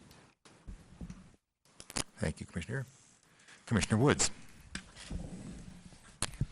Well, given the lateness of the hour, I'm not going to repeat what my colleagues have already said, but I too will not be voting in favor of this project. I am still not convinced that many of the traffic concerns which have been brought up by many of the residents, and thank you so much for coming again. You could be doing a lot of other things, so we thank you for really being engaged civically, and we too share, let me back up, I too share your concerns about many of the traffic issues which you have over the past months pointed out to us. And while we certainly understand that any one particular project may not in and of itself be the cause of an issue, we know too that there are many things which we as a city probably need to do in terms of working on some of the traffic issues which we are faced with, yet we have to, at least I have to, look at what's there before me at this point. And therefore, I'm not convinced that it might not be problematic for children going down that hill, actually, to get to school. And I certainly would not want to be the cause of any sort of mitigating circumstances based upon my vote here at Planning Commission. Thank you, Commissioner. Wasn't sure if that was a hand, Commissioner Milstein. It is. No, it is a hand. Okay, Commissioner Milstein. Can be a hand. Once again, just because I agree with everything that's been said so far today. I will be voting against this, and it's due to my concerns of traffic, and the infrastructure is not there to support what is being proposed. And so I agree with what everyone else has said, but that's my biggest concern is safety, and that is what our job is to also consider that. And at this time, with the conditions that that are there, it is not a safe environment to have development of this size. So I will be voting against this. Okay. Any other commissioners? Commissioner Trudeau? I will also be brief.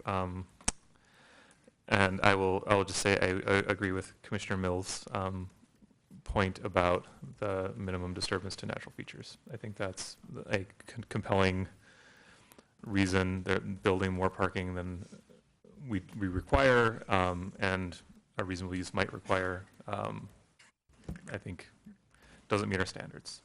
So I'll be also voting against this. Okay. Anyone else want? All right, I'll jump in. I certainly agree with many of my esteemed commissioners and people in the community in terms of the perception that project seems to be in the wrong place for the wrong use. I question that a little bit. I think I have in previous meetings as well. I have some concerns about the number of bedrooms and the parking situation, which does seem to take advantage of our ordinance. The other projects that have been built recently as student housing have all been downtown where that parking has been exempt, and have those similar concerns. I also think that it's the concern that the community has that this community of, if this is approved or whatever other development goes in here, won't fit Ann Arbor, I think is probably a premature judgment of the people that will be there. Many of you have said you were students at one time and went to the University of Michigan or some other college, and you seem to have turned out pretty well. And so I think it's a little premature to throw all the people that might move into this or whatever development is here into a big lump and say that they're all irresponsible and irrational and so forth. It's my opinion differs a little bit from my colleagues in terms of our ordinance and what the staff says. But I would like to say, I do question whether this project is the best use of this site and in this particular location. But I believe that the petitioner is within their rights to put it forward. So I will probably be the lone vote. Commissioner Gibrandl. I feel similarly to what you just said, actually. I am troubled by a lot of things about this project, but ultimately I feel like our code isn't strong enough in certain areas to be able to support the concerns that I have. And so I am very grudgingly voting for this. Any other comments, or just offering you the opportunity, not required? If not, I think we might be ready for a vote based on what I've heard. All in favor of the two motions as read, please raise your right hand and say yes. Yes. That's Commissioner Gibrandl and Commissioner Klein. All opposed, please say no. No. That appears to be everyone else. So it does not pass. Motion fails. Thank you.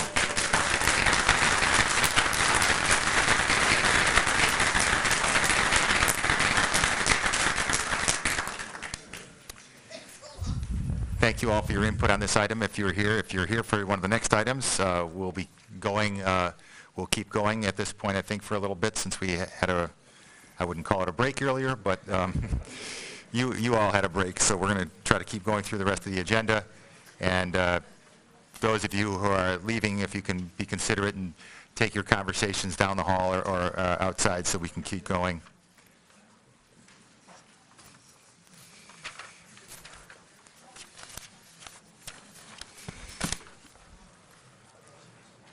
No, it's more people than I thought who are here for this. Keep no PUD. Are we allowed to put signs up? As long as they're not blocking the view. Okay. And the back is okay, but. Okay. I didn't know what the. In the front where it's obstructing the view. Right. So we're going to start on item 10, which is new business.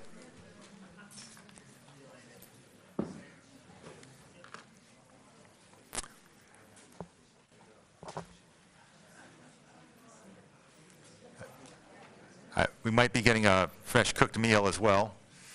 I'm not sure if that.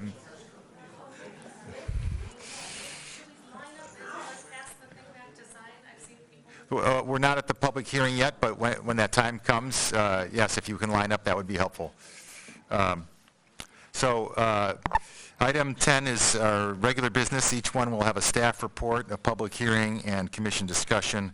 The first item, 10A, is Lockwood of Ann Arbor's site plan for city council approval. It's a proposed three-story senior independent living facility with 95 units and 65 vehicle parking spaces on a 3.5-acre parcel located at 3365 Jackson Avenue. PUD zoning is requested to allow reduced parking and additional density. Public benefits include minimum 20% affordable housing, public park area, and off-site public sidewalk improvements from the site to Wagner Road. The staff recommendation is approval. Mr. Kowalski now. We get the whole team tonight. We'll have a staff report. Okay, sorry. Oh, there we go. Okay. Thank you, Chair. Okay, Lockwood of Ann Arbor, it is a PUD site plan and a rezoning for City Council approval. Here you can see the subject site, 3365 Jackson Avenue, which is obviously indicated by the blue outlined parcel there. You can see the adjacent single-family subdivision to the west, or the left on your screen, and Varsity Ford, obviously, to the north. Dolph Park to the east, and partially to the south, as well as an existing single-family house to the south as well. A little bit closer in aerial photo there. You see the subject site is zoned R1C, which is single-family development. The adjacent neighborhood to the west is zoned R1D, which is also single-family development. Obviously, the proposal before you tonight requires a rezoning, as well as the site plan. Okay, so, ooh, that looks a little stretched. Okay, and you forgive me, there's kind of a lot I want to cover with this one, so I'm going to be kind of consulting back to my staff report here to make sure I'm covering everything. Okay, so again, the proposal to rezone a 3.52-acre parcel from R1C single family to PUD, which would be a planned unit development. The petitioner is proposing a 95-unit rental for independent senior living. It would be a 3-story structure on the site. They're proposing, so for the 95 units they're proposing, there are 65 parking spaces would be proposed on the site. Okay, so let's go right into access and parking. As I said, there is a 65-car parking lot. That's one single access point, which would be from Jackson Avenue to the north, obviously. That would lead to the parking space directly, the parking lot directly. The same lot would be used for deliveries, pickups, anything like that. With these 65 spaces, that does include, I believe it's 12 compact car spaces as well as 53 regular spaces. Within those parking spaces, there will be 2 parking spaces that will be dedicated for the use of Dolph Nature Area. There a path which we'll get to in a minute, as well as the petitioner is proposing a public playground amenity on the site. That would be kind of it's in the northwest corner of the site. So there'd be 2 dedicated parking spaces for use of either the playground or the public park, Dolph Park, and the nature trail. There'll be 2 spaces within the remaining ones that will be dedicated for electric vehicle charging. So as far as access and parking, so currently there is no sidewalk along Jackson Road in that area, actually from that area to the west. The petitioner is proposing, or actually will install 374 lineal feet of sidewalk across the front of their parcel, which is required by code of any development. The petitioner has also volunteered as a benefit to install an additional, if you can see here on the drawing to the, obviously on the right side or to the east is the proposed project. They also propose to install an additional 495 feet of public sidewalk that would connect the subject site to the existing bus stop near the Wagner Road intersection. In addition to access, they are also proposing, oops, sorry, we'll go back one, I believe it's about 480 feet of a wood chip path that is partially on the Dolph Park property, as well as there is some encroachment onto the subject property. The petitioner we've had our natural areas preservation staff, which obviously manages Dolph Nature Area. They were out there and they walked the area to site the trail specifically in the locations, and that's why it kind of wavers like it does a little bit, and then there is those encroachments onto their property. And then obviously it terminates to the south, which hopefully would link into the existing trail system within Dolph Park. That would be a wood chip path that would be installed by the petitioner. They are also providing obviously some internal sidewalk linkages as well. There's a sidewalk link to Ferry Street, as well as and that sidewalk kind of leads up to the north of the site, which leads to the proposed public playground. There's also an additional kind of I believe it's a wood chip mulch path that's kind of, you can see just to the north, actually to the south of the proposed public sidewalk on there. There's some gazebo in that area as well. So hopping over to natural features. Okay, so this site, there are 9 landmark trees on the site currently. Of those 9 landmark trees, 3 of them will be removed. There will be 2, I believe the northern catalpa trees, as well as 1 black walnut tree. Those will be removed. Those lie basically kind of in the center of the site. You can see here so what you're looking at here, kind of the circles, the dashed circles are the critical root zones of the landmark trees. So 3 of them will be removed. 6 are remaining, however, they are grading within the critical root zone of one of those trees, so that is being mitigated as required by code. There are numerous other trees on the site, if you've seen from visiting it. So obviously most of those trees, except for some along the western property line here, will be removed. The petitioner will be planting about 179 new trees on the site. And that would be, in combination, some of them are required for the conflicting land use buffer, and some of them are also required for the landmark tree mitigation.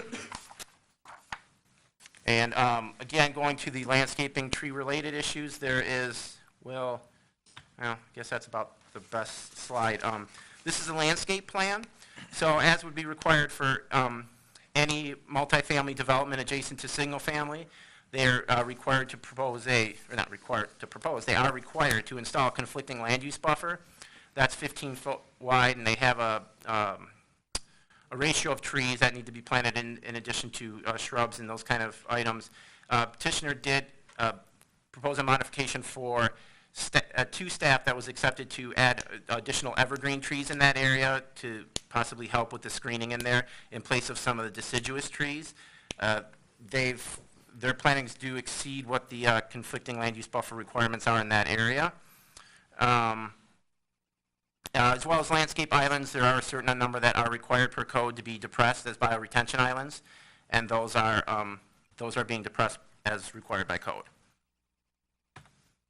Stormwater detention. So stormwater management. Right now, obviously there's no development on the site right now. It's completely vacant.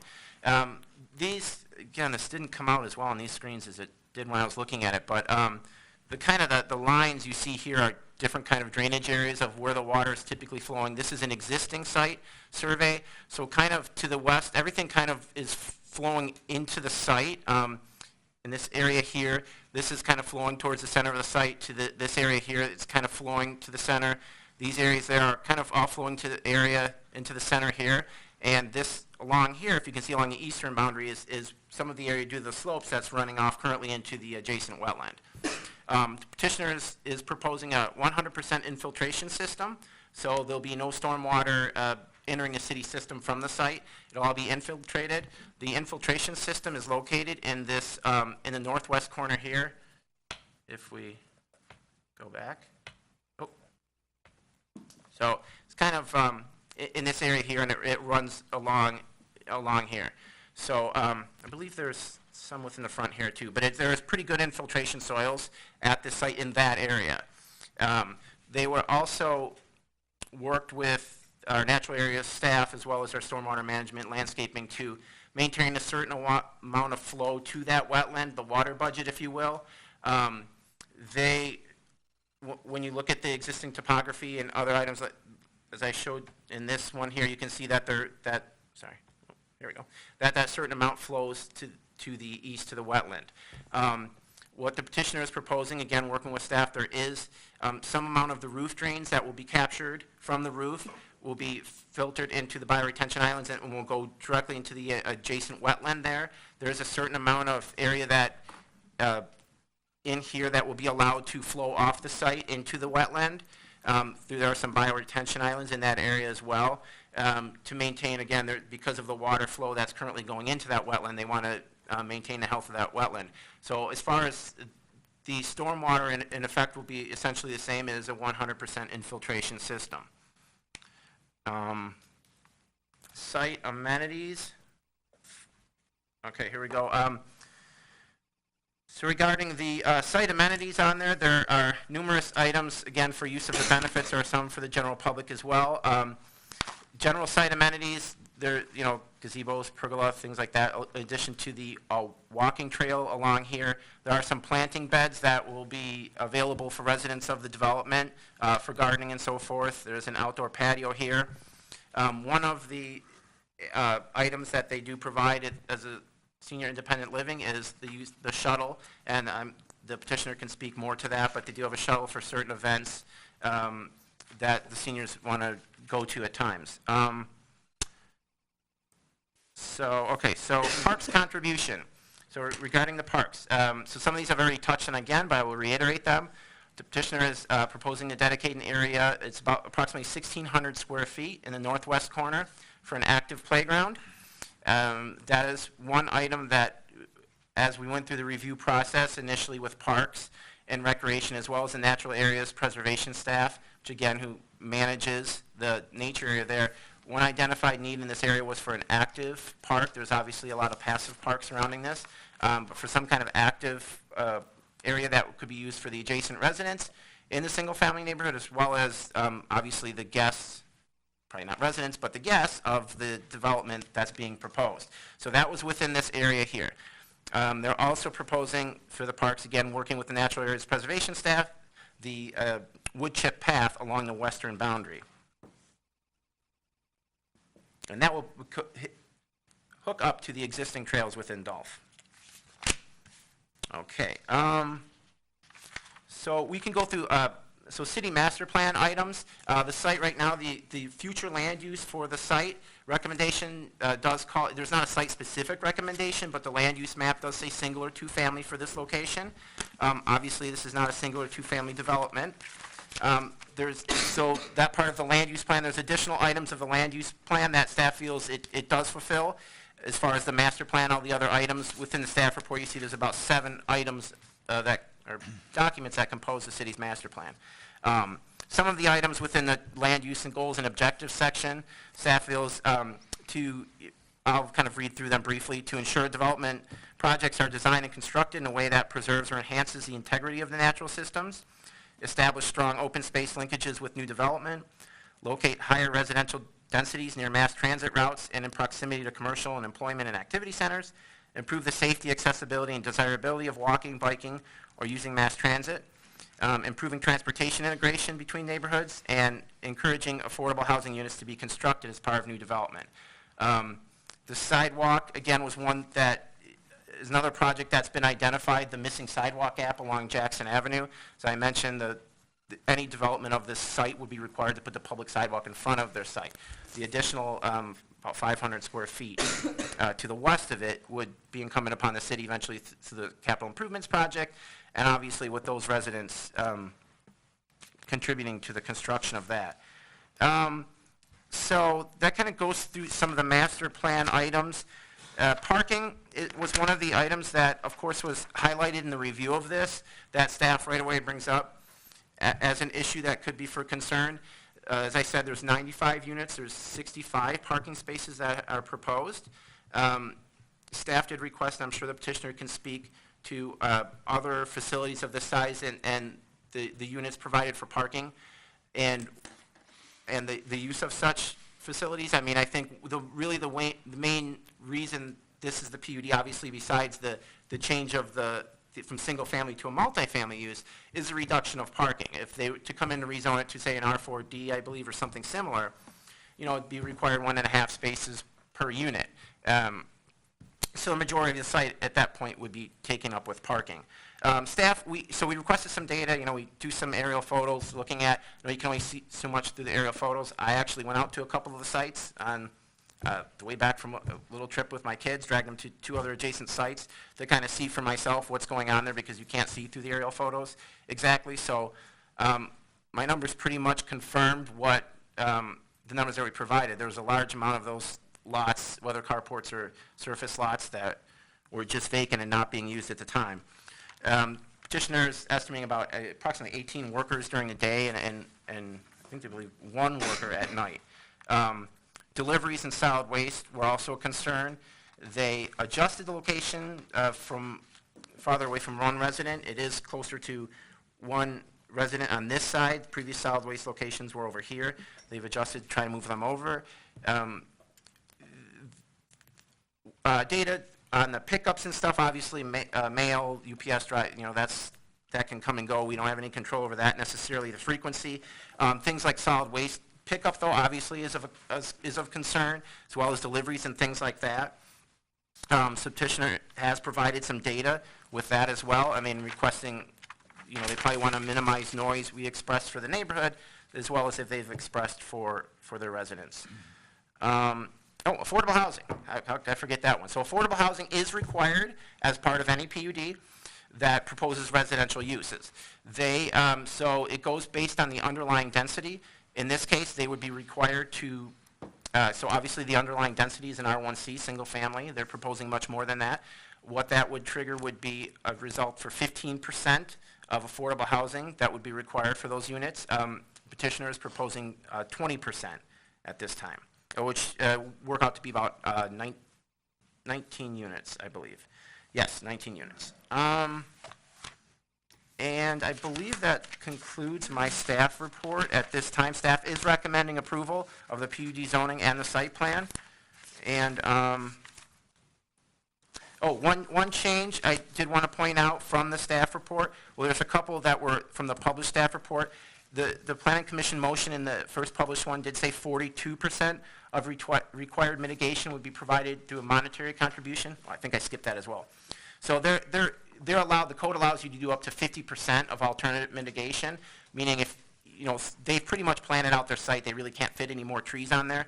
So, but what they're proposing is 38%. Code allows 50. That alternative mitigation can be through many different methods. In this case, they're proposing a donation to the Street Tree Planning Fund, but there were some last-minute changes and things with the landscape plan, so the number went from 42% off-site down to 38%. So they provided a couple more trees on site. Again, that would be done through a contribution to the Street Tree Planning Fund. The other change was, I think I did mention regarding the land uses adjacent to the south. There is, it's about half of a single-family house, half the property line to the south is single-family house. The other half is Dolphin Nature Area. So that was discrepancy within the staff report. And I think with that, that does conclude my staff report at this time. Thank you. Thank you, Mr. Kowalski. With that, we will open the public hearing for this item. So if you'd like to address the commission, please come up to the podium, state your name and address for the record. You may speak for up to 3 minutes. And since there are a lot of people here, as you suggested earlier, I would ask you please to line up and and sign in after you speak, and just to keep things going. And can I get, do you want about 5 minutes for the neighborhood association person? Which neighborhood association? The Sister Lakes? Okay. Is that one we have? Okay. Then, so one speaker may have 5 minutes. Yes, that's me. Okay, my name is Elizabeth Collins, and I live 20 feet away from Lockwood's proposed loading zone for semi-truck deliveries. I am also the Sister Lakes neighborhood representative. I was born and raised in Ann Arbor, and I love my home and my neighborhood. I cherish the only 3 glacier-made lakes in southern Michigan, the 3 Sister Lakes, right here in Ann Arbor. This parcel of land is zoned single-family residential. When we purchased our home, of course, I asked what this lot was and confirmed that it was before I bought my home to stay in the remainder of my life. On December 2016, I received this in the mail, this flyer and cartoon drawing. It, you can see, is much smaller, and I was trying to figure out where my land fit on this. It looked like there were plenty of trees remaining. I did not fight it. I was not against this at the time. Then, in December of 17, this came out. Now, it's so much larger, encroaching on all of the homes. It looked just gargantuan to me, so I immediately started contacting city staff, asking questions. How inconsiderate of them to put the dumpster on the only quadrant of the X where there are single-family homes surrounding it. This is not the only problem. There are many you will hear about tonight. We have 99% of our 350 residents against this rezone. This is clearly against the land use plan for the quadrant of Wagner and Jackson that I think you have a copy of. It states to allow additional commercial uses adjacent to this neighborhood would not benefit the area. There are very few benefits of this proposal. We don't need a little playground. We are a very viable and diverse neighborhood with working and tax-paying citizens who will have their lives diminished if this is rezoned and developed by an out-of-county developer who will be renting 77 units between $2,500 and $3,500 a month to seniors on a fixed income. Yes, 19 units will be affordable, but that's still $1,000 a month, and only for 15 years. This is a lucrative landlord situation where they will be making a lot of money at the neighborhood's expense. This will cause a detrimental effect on many of the residents if it is built. There will be significant added noise, lights, and smells from especially the dumpsters and the loading zone, where will employees be taking their smoke breaks. Trucks will be idling with carbon monoxide, beeping in reverse, loud banging of the dumpsters. We will now have lights all around us from the car dealers surrounding us. And I will have residents peering down on my backyard from the third-floor balconies. Our neighborhood is a wonderful melting pot. We are not anti-seniors or NIMBYs. We just want some housing which is not commercial in nature. This will be more like a hotel or a hospital. We have been a neighborhood since 1920, long before the car dealerships, long before Gelman Sciences polluted our wells, long before Ann Arbor started putting high-rises everywhere and is now trying to put one right in the middle of a viable single-family neighborhood that is situated on the outskirts of town. We do not want commercial buildings next to our single-family homes. We are concerned about the ecological impact of clear-cutting all the trees on a bluff above the wetlands and already compromised First Sister Lake. This is a habitat of many wildlife species. I have a rare smoky gray turkey who lives there.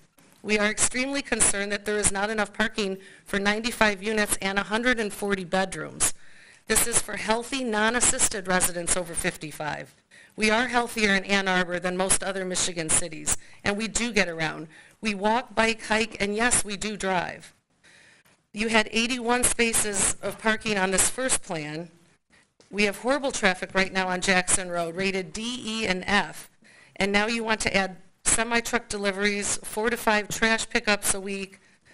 Lockwood has not been honest with the numbers from day one. They did a bait and switch with the plans and refused to have a second citizens participation meeting after the plans changed so dramatically. Lockwood first stated they would have only 7 to 8 employees. Then it was 10 on the E-Track It. Now they admit to 18. I believe it will be more like 27. Where will they all park? The PUD ordinance states that the developer is required to work with citizens in the planning stages. This was not done at all. Thank you to planning staff for your help and to revising some things that we had talked about this week. But the developer has no concern for us residents, and it has been upsetting. Why would they put things where they put them? Thank you for your time, and please utilize me if you need to for other questions about the neighborhood. Thank you. Thank you.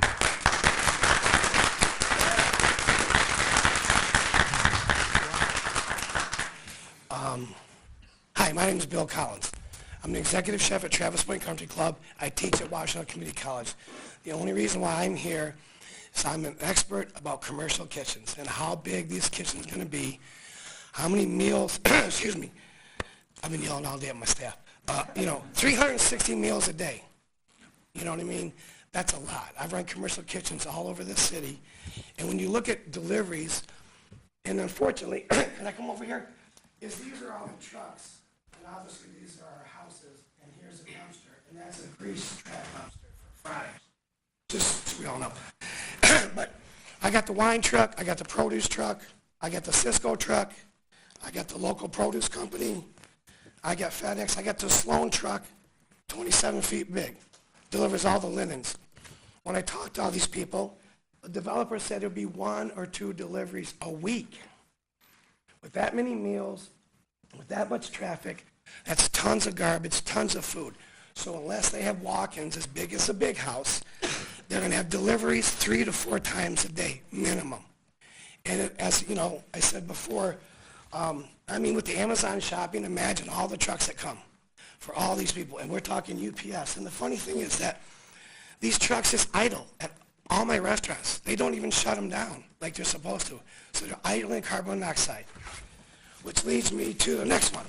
So that's my deck, and that's the structure of it. But just imagine, when I showed it to somebody, they said, is that a hotel? What is that? These are the 3 sections of this building. This is huge, Jurassic Park building. I mean, this is not even, can't even make it happen. I'm sorry, I can't talk anymore. My voice is gone. I got 1 more minute. I've talked to a lot of purveyors in town that they go to these places.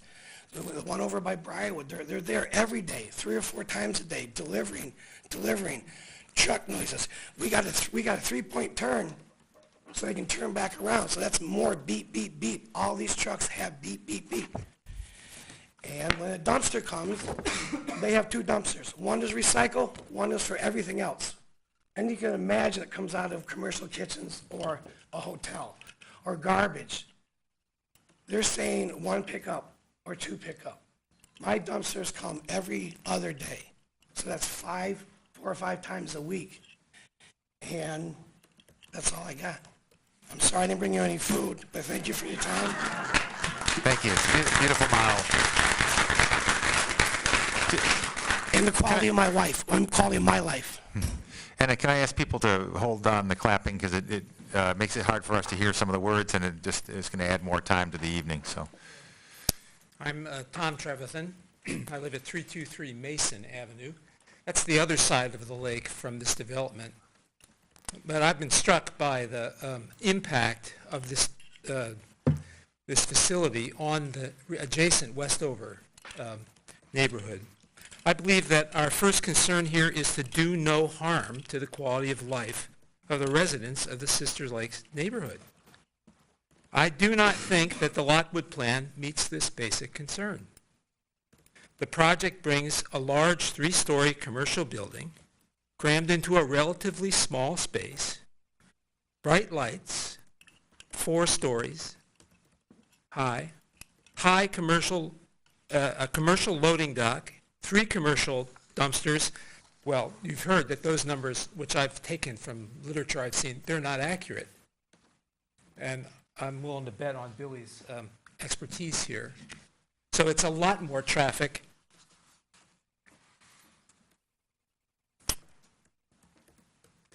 So what you anticipate, I anticipate, is noise, smell in the air, and lights in their windows by night, and increasing traffic, including sizable commercial vehicles, and parking congestion during the day.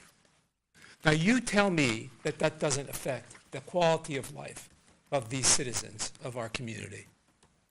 You all ought to jump up now and vote against this proposal, right now.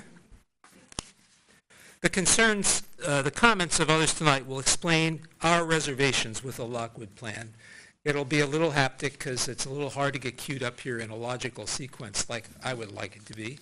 But you'll hear these issues amplified. We hope we can convince you of the rationality and justice of our opposition to Lockwood's plans. What's more, we're convinced that this Lockwood development will indeed do harm if you permit it to proceed. And it's not difficult here to not allow it to conceal, because there's a voting on the zoning here that makes it, I think, pretty straightforward what ought to happen. I note with gratitude, I mean this sincerely, I note with gratitude that Varsity Ford was denied a second edition in 2016 for what, on what grounds? Light and height. My reaction is I'm baffled by the suggestion that we go forward. If it was sauce for the Varsity Goose, it ought to be sauce for the Lakewood, the neighborhood. Thank you very much. Thank you. I'm Doug Brewer. I live at 324 Mason, the Lakewood subdivision, and we've been there for 53 years. This three-story building, when pressed for the numbers, is a 41-foot high structure.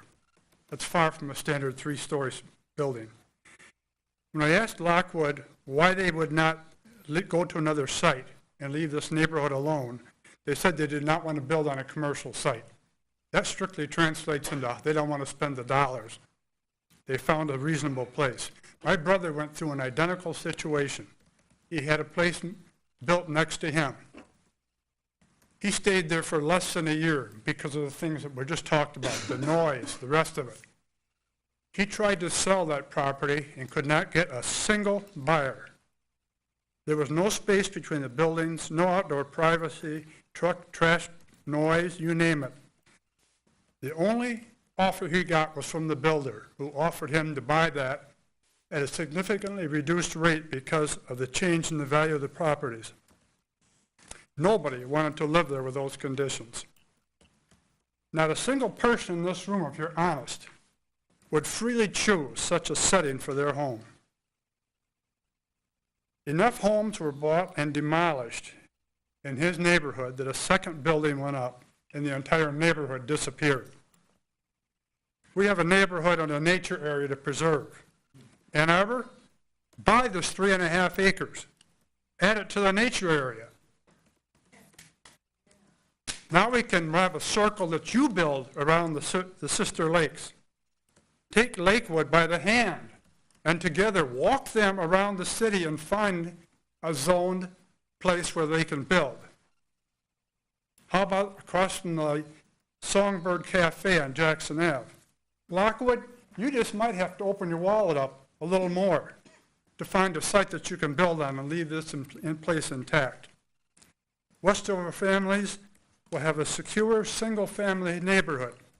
The Dolph Nature Wildlife Area will be expanded. It's there forever. It's been there for 10,000 years.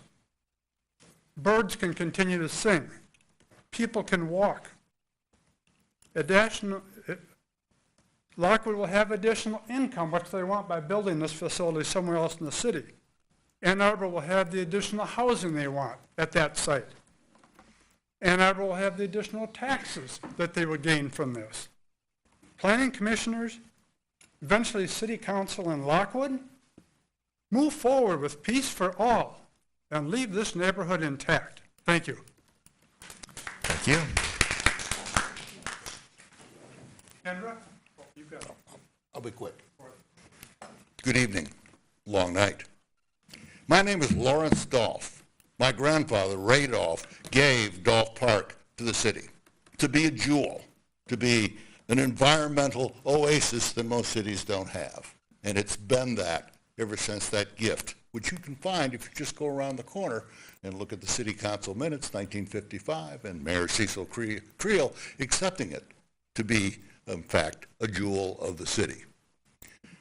This looks pretty good when you look at it close, but when you pull back, you see that it is in fact a Jurassic monster. It is a gross distortion of what is currently nothing but single-family dwellings all the way around Dolph Park. This will be the only commercial development, and that's wrong. It is a single-family, much revered, visited by people from all over the city. Now, you're going to hear chapter and verse of why this is a bad idea tonight. These people have done their homework. They're smart people. You're smart people. I hope you'll listen to them. But I want to say that if you allow this to be built, the ghost of Ray Dolph will haunt you, and you do not want that.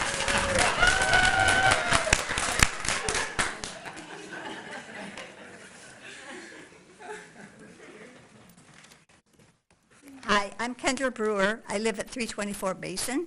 I have enjoyed living in Lakewood with the natural wooded areas for 53 years. West of our hills, our neighbors are greatly concerned about the proposal of a large structure to be built on the land literally right next door to them. The concern for this large structure affects our Lakewood neighbors as well. We are caring friends looking out for the welfare of one another. The Lockwood project is proposing a 3-story peaked retirement place to be built on 3.5 acres in the Westover Hills. You've heard all this, but I'm emphasizing it. This would be on the bluff that overlooks First Sister Lake, butting up to the Westover Hills and backyards, leaving no privacy for the homeowners. This small parcel of valuable land would be permanently lost to the community residents of this project if it's approved. In order to build this project, dozens of trees will be cut down for the senior home and parking lot, which will impact the runoff of salt, sand, snow, and rainwater into the already compromised lake. Lockwood's landscaper said that the number of trees removed, a third of the trees will be replaced. Trees of the landscape size and type, possibly twiggy trees, shrubs, bushes that are found near a new dwelling, do not replace trees of the size found in their natural habitat with well-established root systems to help control erosion. Dolph Nature Area is a unique preserve in Ann Arbor. This area has lakes formed thousands of years ago by glaciers. These two lakes, First and Second Sister, are in the only nature area in the west quadrant of Ann Arbor that is not a picnic area or playground, but has walking trails and lookouts to study and enjoy the lakes and wildlife. Acquiring this 3.5 parcel of land adjacent to Westover Hills would enhance the size of Dolph Nature Area to the northwest of First Sister Lake. This would ensure that the expansive trees and vegetation would continue to provide natural filtering of runoff from the slope.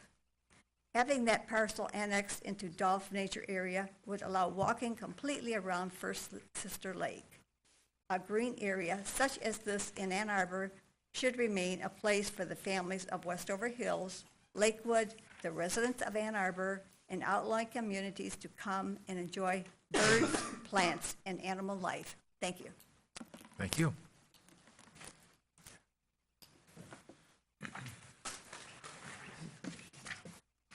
Hello, excuse me, I'm Barbara Trevathan. We've lived in the Sister Lakes area for 38 years. I love walking regularly in the environs of Sister Lakes and Dolph Nature Area. I love birds and wildflowers. I'm very concerned about the environmental impact of this Lockwood proposal on the Dolph Nature Area and the Sister Lakes, especially where birds are concerned. The whole area is on a migratory bird flyway. Dolph Park's mix of woods, shrubs, wetlands, lakes makes it a very important stopover for birds in migration. It is the third in the number of species seen during migration in Washtenaw County. It is considered a local treasure for birding spring and fall. I've witnessed this firsthand. This last Saturday, I personally saw a ruby-crowned kinglet I'd never seen before, and a Bell's vireo. It happens all the time during migration. People go in and out of those woods, and it's so exciting, and it's very quiet. The Audubon Society recorded 140 species of birds seen in Dolph Park in 2007. A single-day count in April 2016 recorded 52 varieties. You have the list before you, I hope. Thank you. I added another 8 I'd found myself. Because of Dolph's popularity among birds and birders alike, NAP's policy had been to manage the park as a bird sanctuary. Quote, Spring Newsletter, 2007. NAP has also said that a 3-story building on the bluff overlooking First Sister Lake could well be a hazard to migrating birds. These amazing creatures fly at night, navigate by the moon and stars. NAP strongly recommends a lights-out policy during migration season at night in order to protect the birds from colliding into the building. This seems to be a direct conflict with building a senior living center with 40-foot-high lights on the building and parking lots to protect the safety of elderly residents. I cannot imagine owners would agree to a lights-out policy. This is just another reason why this is the wrong location for this development. If you happen to read the New York Times this past Sunday, I hope you will see a wonderful article which addresses the crisis faced by migrating birds around the globe, especially in regard. Thank you. Thank you. Thank you. Good evening. My name is Jason Chalhas. I'm at 3215 Sunnywood Drive, and I really appreciate you guys letting me talk tonight. I really hope that you'll vote against the zoning change. This tract of land from our master plan and our forefathers was always meant to be R1. It's in a residential area. A residential zoning would match the surrounding area. Now, if we look to our guiding documents at how we should be proceeding, at the Ann Arbor Unified Code, Chapter 55, what it says, the intent of this ordinance is to provide for the preservation and management of significant natural features, ensure safe and efficient traffic patterns, and to achieve harmonious relationships between buildings, structures, infrastructures, and land uses. And R1 zoning would accomplish this. That is what's harmonious to what's there. That is what blends in. That is what our ordinance is there for, to protect against something like Lockwood coming in that doesn't fit in harmonious like an R1 zoning would. Now, a planned unit development district is appropriate for some areas. It's there to allow for shopping, for employment, for housing. This is not a tract of land where I think there should be shopping. Yes, housing, and that's why I think the alternative plan listed in the documentation for 21 single-family houses, if it's going to be developed, is reasonable. But a large building like this, it goes against the master plan. It goes against the Unified Development Code that you guys know very well and that we hope decisions are based on. Thank you very much for your time tonight. Thank you.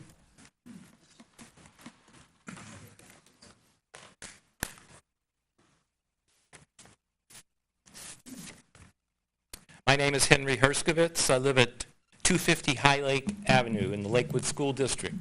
I'm speaking tonight in opposition to the proposed rezoning of the property lying between Sister Lake 1 and Jackson Avenue. This plan will negatively impact my life and many of my neighbors. I'm holding a GPS unit, and it's very smart. It contains every street and every street address in the United States. It tells me the location of gas stations nearby, restaurants, hotels, and airports. But under certain circumstances, it's really not that smart. High Lake Avenue is a short north-south street bordering the Bethlehem Cemetery on the west side. If I want this GPS unit to take me to Meyer on Jackson Avenue, It tells me to proceed north on High Lake and turn left on Jackson, to take Jackson west to Meyer. Wrong. All the neighbors on High Lake know that you cannot turn left onto Jackson from High Lake. The traffic will simply not permit a left turn. There is so much traffic east and westbound, especially during rush hour, that the turn is almost impossible. And what makes it totally impossible is that the middle lane is clogged up with traffic queuing to turn left onto eastbound I-94. So neighbors make a sharp left turn onto Hilltop, take it down 2 blocks to Gray Lake, and cross Jackson in 2 attempts. First, the eastbound traffic, and then left on the westbound traffic at Weber's.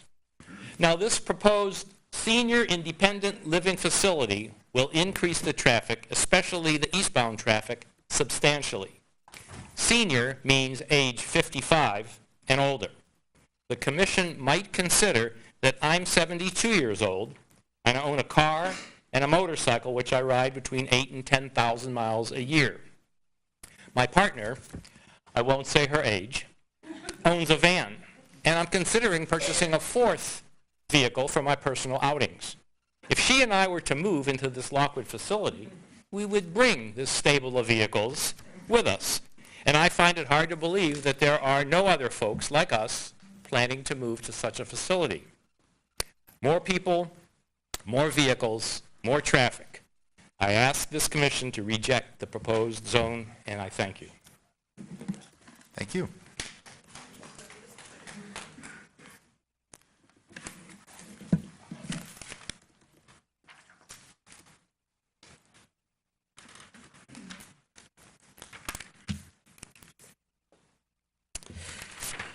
Hello, my name is Phil McMillian, and I live at 133 Westover. I want to talk a little bit about the serious parking issue with the Lockwood proposal that is not being addressed properly by Lockwood or city planning staff. There are 95 units planned, 50 one-bedroom units and 45 two-bedroom units. That's 140 bedrooms total. If this were zoned for multiple family, 143 parking spaces would be required. Current plan has only 65 total parking spaces for potentially 140 residents. Also taking into account staff and visitor parking, overflow parking will be the daily norm. However, there's no place nearby to handle overflow parking. There is no parking allowed on the Westover Hills neighborhood streets. Vehicles that park in the street can be ticketed and or towed. However, that is the most likely place for overflow parking to occur due to the proximity to Lockwood and the lack of sidewalk access to Park Lake. I want to repeat, any attempt at overflow parking in the Westover Hills neighborhood can result in vehicles being ticketed and or towed. Lockwood has nothing in their plans to handle overflow parking. Regarding parking estimates, using Lockwood's own figures, the numbers don't add up. Lockwood indicates from their May 17, 2017 citizens meeting document that based on their other property, they need 0.9 per apartment unit to meet peak parking demand. If there are 95 apartment units, that would require 86 parking spaces to meet peak demand. Right there it shows they can't handle peak demand. 86 needed versus 65 available. Not even close. And remember, there's no available overflow parking. There are 65 parking spaces. Subtract 4 for handicap parking. There's a planned electric charging station, dual mounted, to charge 2 cars, so reduce the spaces by 2. There are 2 spaces allocated for use of visitors of Dolph Park, so reduce the spaces by 2 again. That leaves 57 parking spaces available for Lockwood residents, staff, and visitors. That same Lockwood document indicates about 1/3 of the residents have vehicles. Let's say that there are 120 residents, and that's a Lockwood estimate. Divided by 3 is 40.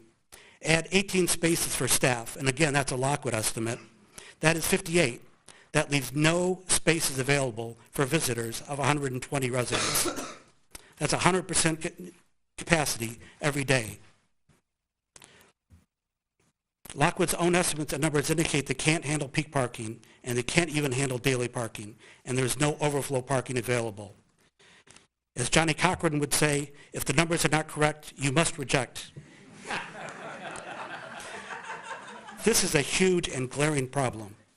I just took the Lockwood numbers the Lockwood provided numbers and did the math. For city planners to not include the parking information in the staff report is incompetent at best. Thank you.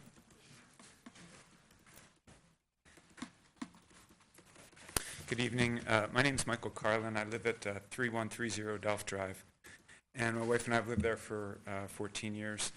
We're about a 3-minute walk from the sister lakes, including the first sister lake. I want to start by saying I'm humbled by the wisdom and commitment of my fellow members of the Lakewood subdivision and other areas around these lakes. I want to talk about the sister lakes for a minute. They're the only natural lakes in Ann Arbor, as you've already heard. They were formed thousands of years ago by glaciers. The lakes have suffered over the years from human development. There's been quite a bit of research on these lakes by scientists at University of Michigan. High levels of chloride, mainly from industrial and residential areas, have changed the ecology of the lakes for the worse. A period of rapid increase in chloride corresponded to the construction of 2 large office parks nearby in the past. Surface runoff from the parks entered a retention pond that ultimately fed into the lakes. Runoff has been very detrimental to the sister lakes, decreasing the oxygen in the water, which makes harmful changes for all the aquatic life in the water. In addition, I'm sure most of us are aware of the very harmful dioxane plume that's been found in and near the sister lakes as a result of Gelman Sciences. Most of us are probably also aware that the city is in the process of implementing a Sister Lakes stormwater retrofit with the goal of improving the water quality and the ecology of the lakes. Now, the Lockwood developers would tell us that they have it all figured out. Infiltration basins, bioretention basins, they're going to take care of the enormous amount of runoff created by such a huge development. I don't take them at their word. Although the Lockwood project managers claim that the proposed large housing projects will not negatively affect the ecology and overall health of the lakes, it's difficult to take those claims at face value. It strains credulity that a development of that size is not going to result in damage to the already fragile ecology of the first sister lake. Scientific studies have shown that runoff has sharply increased chloride levels and that those increased chloride levels are directly attributable to the developments that have happened near the lakes.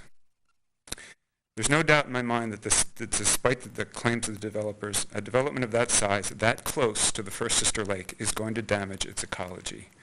The removal of trees, the increased runoff from the development, and by the way, there's some really steep slopes around that area. It's surely going to push the health of the first sister lake in the wrong direction. At a time when the city's been doing the right thing by implementing the stormwater retrofit for the lake in an effort to improve the lake's health and ecology, it would be a big step in the wrong direction to put such a large development so close to the sister lakes, the only natural lakes in Ann Arbor. There's certainly a need for this type of housing that Lockwood proposes to build, but there are surely more appropriate places to build this type of housing. Why in the world would the city allow such a large development to be placed so close to one of the only 3 natural lakes in Ann Arbor, when scientific studies have shown consistently that such developments near these lakes severely damages them? Ann Arbor, we can do better than that. Thank you. Thank you.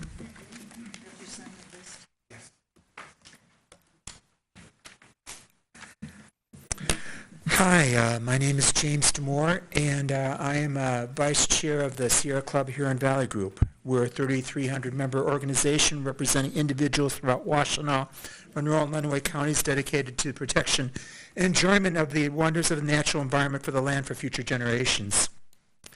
I was going to read you a prepared statement tonight, and I will certainly submit to Chair Klein and Mr. Leonard after the meeting. I think I'm going to abbreviate it, as the previous speaker really covered many of the points, and we'll see how much time I have. I rise to urge you to formally disagree with staff assessment that the Lockwood of Ann Arbor site plan before you overall represents a benefit to the community, and that proposed provides the least disturbance to the area and natural features along reasonable use of the land. To be sure, we understand the city's continued desire to accommodate housing of all varieties and demographics to an endless demand in a prosperous area, particularly senior-related housing.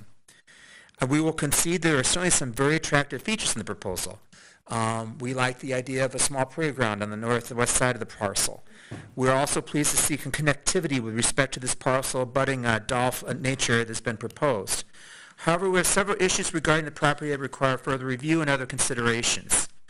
We've been contacted by a number of our members contending the project is out of scale with the neighborhood, as previous speakers have said. That localized impacts will indeed have a detrimental effect on the public health, safety, and welfare of nearby residents. We would agree with this. And as other speakers have said, I'm going off text now, Dolph Nature is not merely a neighborhood park, but one strategic and landmark open space for our community, even the region. The viewscape, particularly at First Sister Lake, would be forever altered by this proposal. Dolph is one of the most picturesque natural areas in the city, provides an oasis of relief in a rapidly developing area, a feeling of being away without being so. Just to look at the map right here, yes, there are no steep slopes within the parcel itself, but look at those contour lines. Those are very steep slopes leading to First Sister Lake. You have a parking lot that's right abutting to that. Can we not say that there's going to be some damage in terms of First Sister Lake? And as the previous speaker has mentioned, the city is spending precious money creating a ray guard to mitigate phosphorus and other pollutants in First Sister Lake. Allowing this development through would be working across purposes to this effort.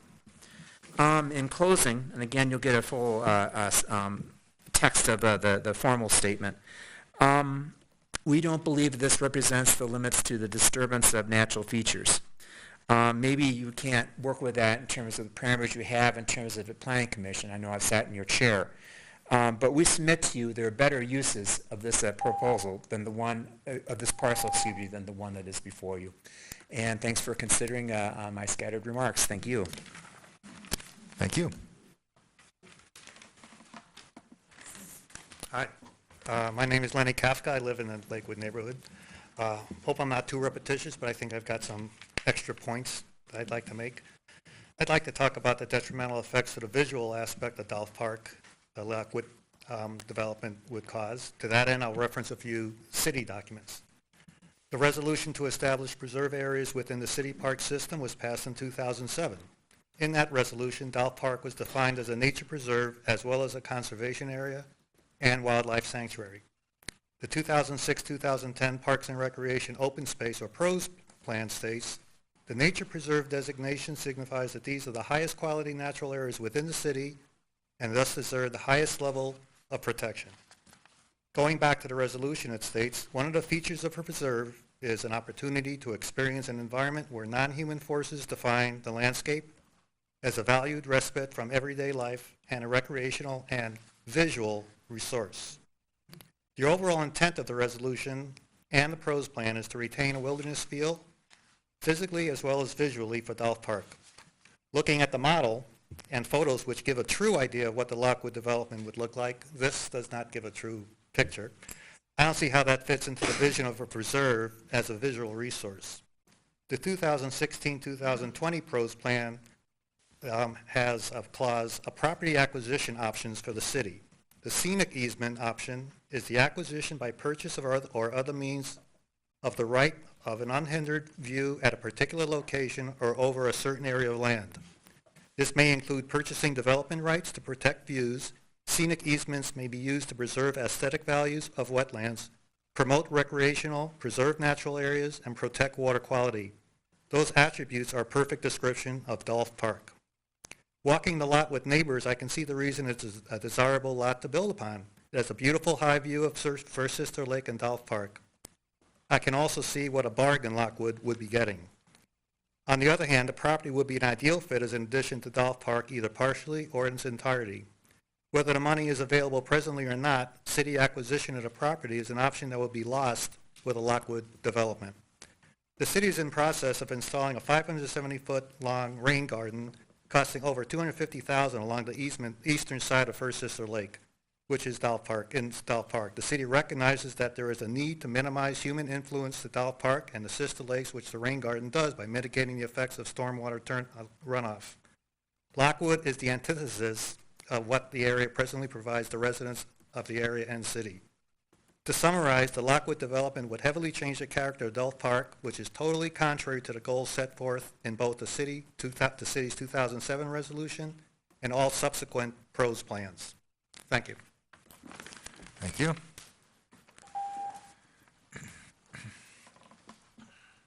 Good evening. What a what a challenge it must be for you folks. I'm really sympathetic, and I know it's difficult to sit in those seats and make these decisions. And all respect from me for the job you do every week, I got to say. When I hear about a rezoning, of course, you know, because I've been here before, my spidey sense tingles when there's something that's so out of place. And we went over this with Lower Town, where it sat there as a PUD for years, and that was a perfect opportunity. And then the developer came in and said, we want to change this to something that was inappropriate, and it went through, and so much for the worse. And I have a feeling that that's going to happen here. Well, planned unit development certainly gives the city a lot of opportunities to ask for things that we couldn't get in other zoning regulations, and that should be a benefit, but I don't see any of those being asked for here. I don't see sustainable building. I don't see zero carbon building. I don't see any respect for the site topography. Those of us who used to love the Natural History Museum remember the giant prehistoric beaver skull that they pulled out of one of those lakes. And so I don't see any requirement that archaeological work be done on this site before it's disturbed. Roger is going to speak about this next issue, but it also should be noted that there's 3 testing wells for the Gelman plume on that site that must not be disturbed. They're essential to the progress of understanding the plume. I'm glad I hung in here for this because I knew it was a great site and we enjoy it. My son has some friends who live not too far on Ferry Street there, and they love to go walking through the park. I had no clue there were so many birds coming through there. Even when I worked on Lakeview many, many years ago, and we used to take a walk down around the park and stuff, you could tell it was a special place. And I think that we got a little late here because City Council was getting ready to peel off $4.2 million to buy a lot to speculate on, and they can certainly come up with the money to make this a park space. And I also believe that there are better locations for this nearby. It certainly is nice to hear the neighborhood say that they're not against the type of zoning that exists now, and I think that's appropriate. But I share all their concerns and many more that I speak in opposition to this project. It's just too much. It's too much, and it's a loss of a rare opportunity to consolidate our park systems. Thank you. Thank you.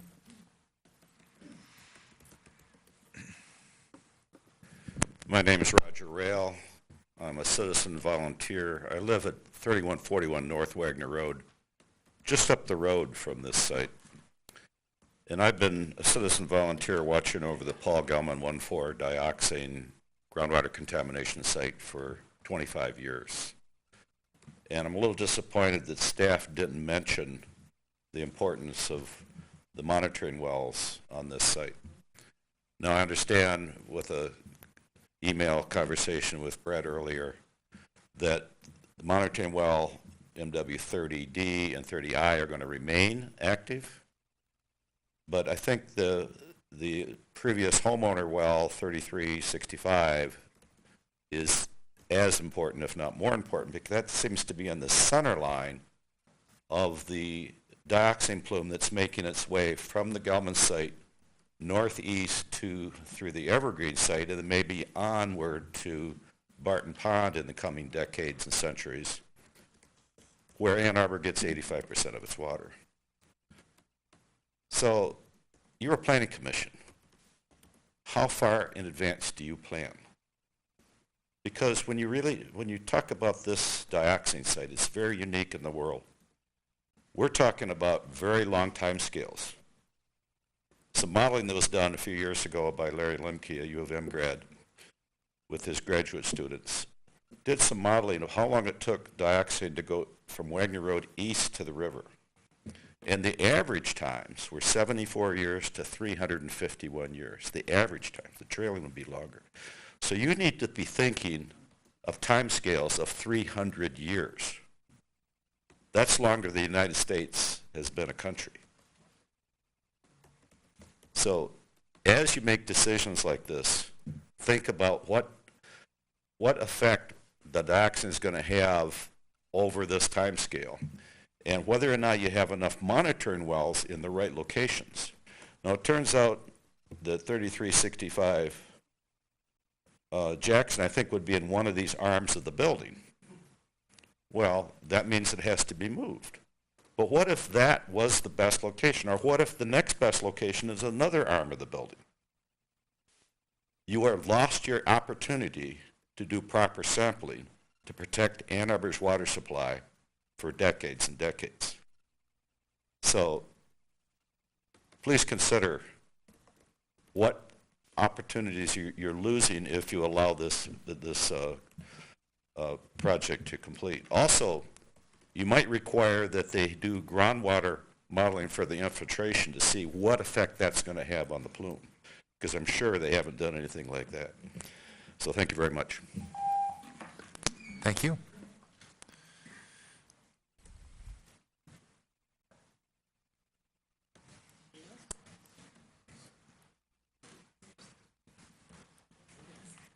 My name is Donna Pointer. I live at 310 Gray Lake in Lakewood subdivision, and I too have been there 53 years. My comments are going to be somewhat disjointed because I've been taking various notes as various people have spoken. I do want to say one thing first. Lockwood has been somewhat disingenuous. I did attend the meeting they had in December of 2016 at Weber's Inn, where they made their first presentation. We would not have known about this in Lakewood because the 300-foot notification rate, nobody lives in the lake. So, of course, nobody on our side of the lake got any notification of that meeting, and nobody on our side of the lake continues to get absolutely no notification. I heard today that Lockwood says they sent out 300 notices. I don't know where they sent them. They certainly didn't send them to the 214 lots that we have in Lakewood subdivision. And there aren't that many lots in Westover.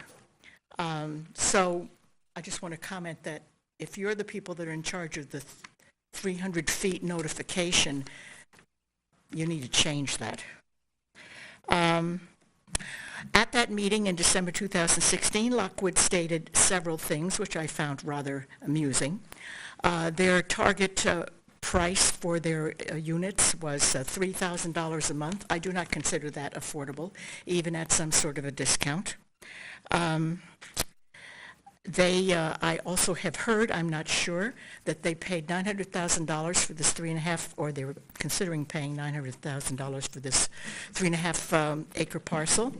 That's a bargain. If they had to buy a parcel that size, zoned properly for what they want to do, it would cost them a lot more money, which is no doubt why they want to have this one rezoned to their likings. If you drop something like this right in the middle of R1C, B, and D zoning, according to the map, which has been around a long time, planning, that is entirely inappropriate. They also said seniors don't drive, therefore they don't need parking spaces. I happen to know a lot of seniors who drive, and I am well over 55. Let's see. This building is 3 stories plus a peaked roof. So we're talking something similar to the new motels that just went in across, and looking like the new motels that just went in across Jackson Road. They swear they need 95 units to make a profit. I don't doubt that. The impact on Dolph Park is very negative. We did fight this 30 years ago, the Sister Lakes Association, when they wanted to run a 90-inch in diameter pipe through the park. There are a lot of issues here that are not being addressed with this particular plan. This is the wrong building in the wrong place. Thank you.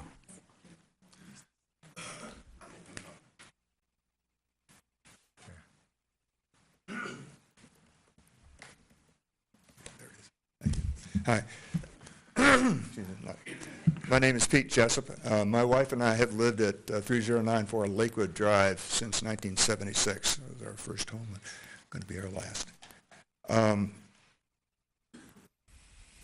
Let me share a little story. I worked for Ford, and about halfway through my career, this is about 20 years ago, I was in Ford, Australia, and I was meeting with a senior quality manager. And we got chatting, and I was schmoozing him up, was commenting how much I was delighted to be able to see things where they were, and to see Australia.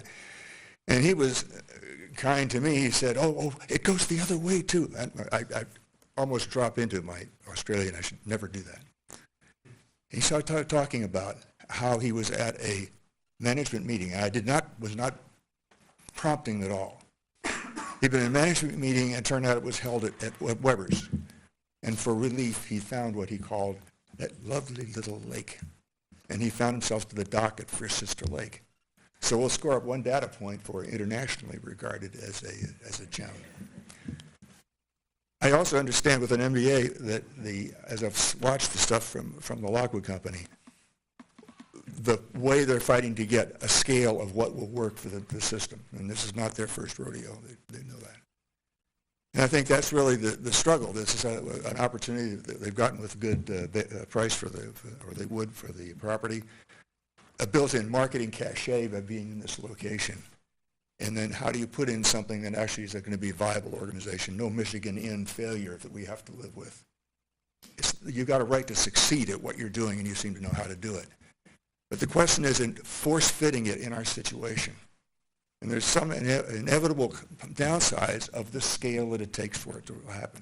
And we've been hearing the pieces of it coming along, and there are more and more that are in our background. I'll put one more into the mill. This was looking at just simply the scale of the building. And I've noticed in their proposal and the review from staff, this big elephant in the room is this is a big, big, big building. I was looking at the map in this. This basically is to the east of approximately half of the Westover neighborhood. For the people living directly across from that, back of that, which is about at least a third of the population there, dawn would not come over the moraine that is across the lake. Dawn comes when it passes by this building. As you get close to it, the lots that are close to it, that means dawn comes later.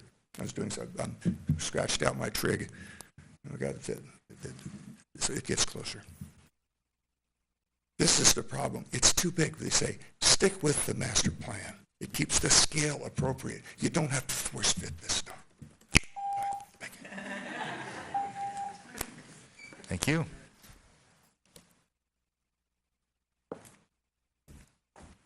going to keep this short. My name's Tracy Tepfer, and I live at 331 Gray Lake Avenue.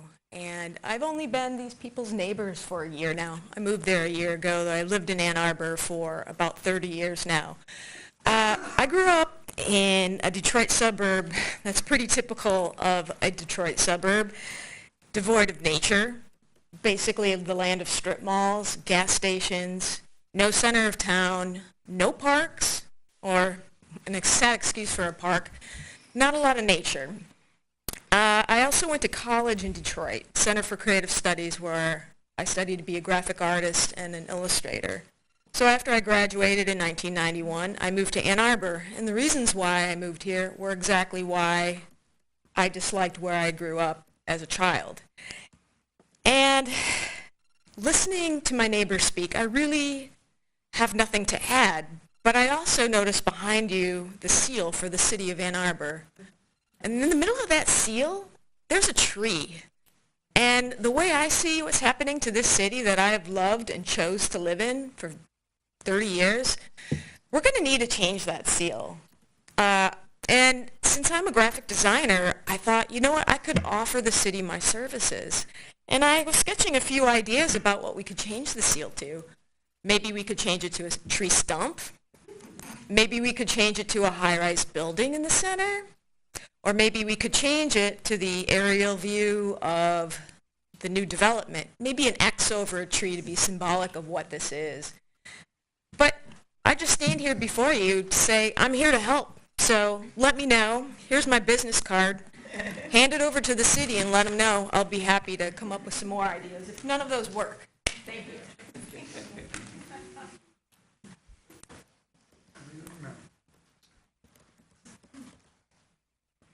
I'm Lynn Nibel. I live at 3110 Lakewood. Compared to some of my neighbors who've spoken tonight, I'm a newcomer. I've lived at that address for 36 years. But I'm grandfathered in because I'm married to Lawrence Dolph, and so his family has been in the neighborhood for 100 years.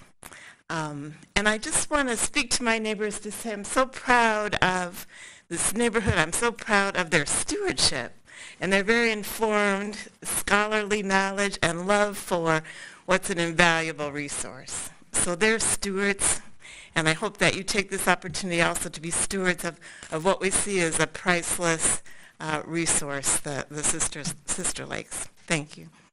Thank you.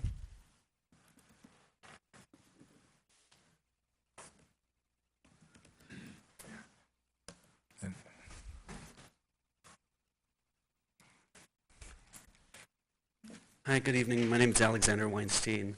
I live at 523 Lakeview Drive, and I'm a newcomer as well. And didn't prepare words. Everybody here has done laid out so brilliantly my opposition to this as well. I moved there because it's one of the most beautiful places I've ever seen in Ann Arbor, and it is a place that I don't want to look up and see a high-rise that's ruining the lakes, that's disturbing the birds, that's ruining the neighbors' property, the people that live there, that is going to hide dawn from people who have made their homes there. It's pretty clear that this is a financial opportunity and a decision made for businesses, not one made for nature, not one made for people. Yes, for seniors, but that can be somewhere else. And the rezoning of this seems to be such a clear indication of why to oppose it, that what we all want, what everybody here wants, what all of the neighbors, what everyone who lives around this wants, is for this not to pass, for you to reject this. And I just want to lend my voice to that. Thank you. Thank you. Hi, I'm Sue Cartman. I live at 3065 Lakewood. I've lived there since 1970. My 3 children went to Lakewood School. My grandchildren went to Lakewood School, and my mother was the Brownie leader there. So I have a passion for the community, a well-deserved passion that's taken a long time to develop. I know that Westover and Lakewood are 2 different neighborhoods, but I also know that Westover and Lakewood are one community. Both of the areas go to Lakewood School, and they're one of the most socioeconomic diverse areas in the city of Ann Arbor. We love one another. My daughter's best friend lived on Westover, and our custodian at Lakewood School was Betty Kahn. And we loved each other and respected each other irregardless of the size of our homes or our family income. I stopped at Lakewood School the other day to see how the kids up at the school are doing. And it turns out that Lakewood School is one of the most diverse schools in the city of Ann Arbor, with about 300 students from 30 different countries around the world. And the kids are doing fine, but their parents are distraught about the overshadowing 3-story behemoth brick and mortar building that will loom over their little houses every day. They can foresee the traffic congestion of visitors to the senior independent living apartment building and delivery trucks in their small residential neighborhood, where their kids play and wake up every morning to see the sky instead of a 3-story building. The HUD houses in that neighborhood have become an asset to our community. It's part of our socioeconomic diversity that we're very proud of. The neighborhood has suffered some traumatic insults, and one of them is the dioxane plume, which got into the private wells of the residents of Westover, contaminating their drinking water. It was a difficult struggle, without a choice, to be annexed to the city of Ann Arbor in order to have access to drinking water, city water. Now we are acting in unison again, Lakewood and Westover, to support all of the families in our residential, socioeconomic, diverse community to keep it residential. When the least of us is ignored or considered less than human, the whole suffers. I'm Grandma Sue. Thanks, Grandma Sue.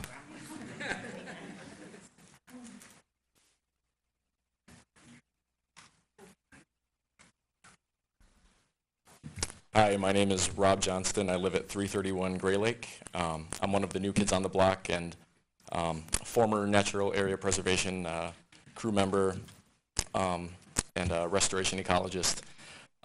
Yet I find myself without much to add in terms of extolling the beauty of Dolph Nature Area and Lakewood. It's a beautiful contiguous ecosystem, and it would be a shame to see something on this scale diminish that. What I would say is that I've been very, very happy to be a part of this neighborhood and this community for the past half year, I guess. A lot of my neighbors I haven't quite met yet. Maybe they've seen me riding my bike around. But I would just say that it's been very excellent to be in that neighborhood, and nobody is opposed to having new neighbors. This just seems like the wrong way to go about it. I think sticking with the current zoning is the right way to go, and I was heartened by the earlier vote on the cottages at Barton Green. That gave me a lot of optimism and kind of restored a lot of faith I have in the power of people to band together and affect or sway the people who are making the decisions. So I think you made the right call then, and I would urge you to make the right call on this one as well. So thank you. Thank you.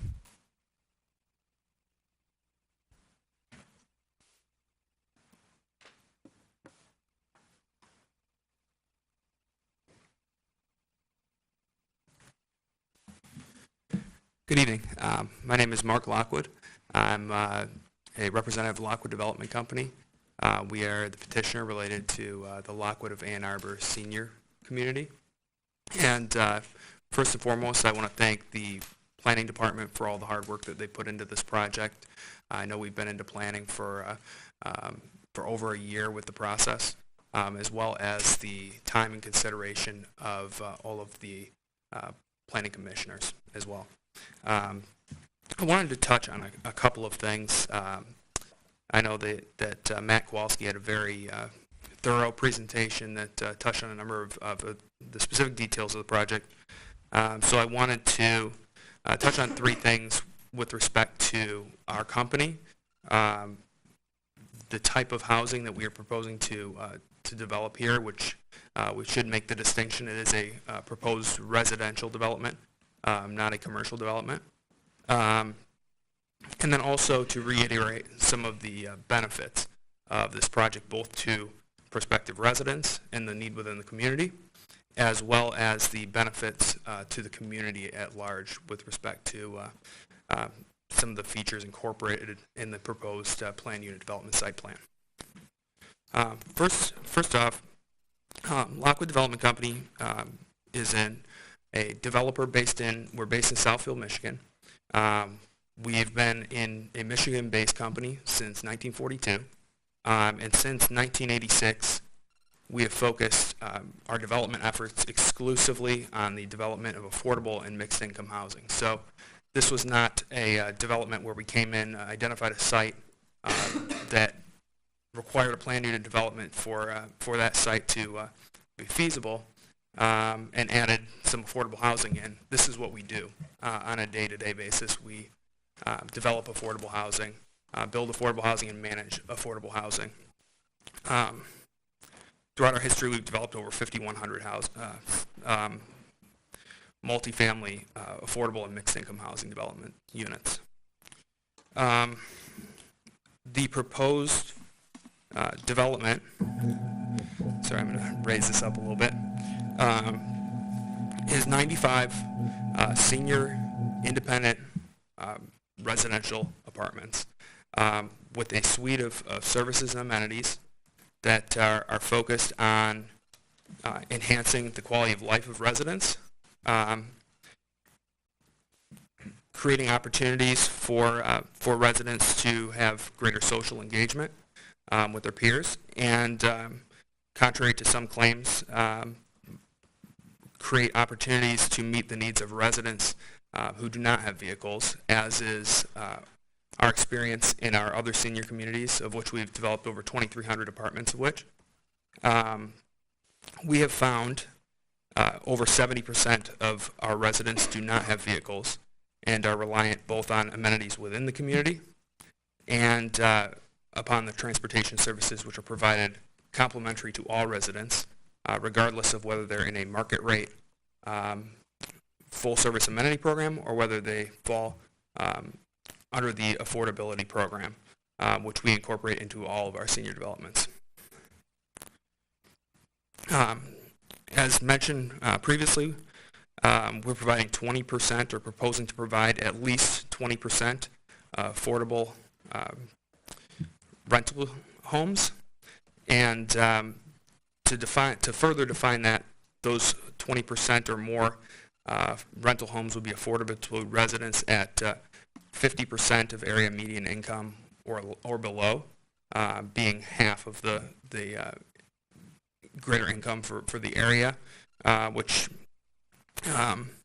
is defined by the Department of Housing and Urban Development as a very low income classification. So contrary to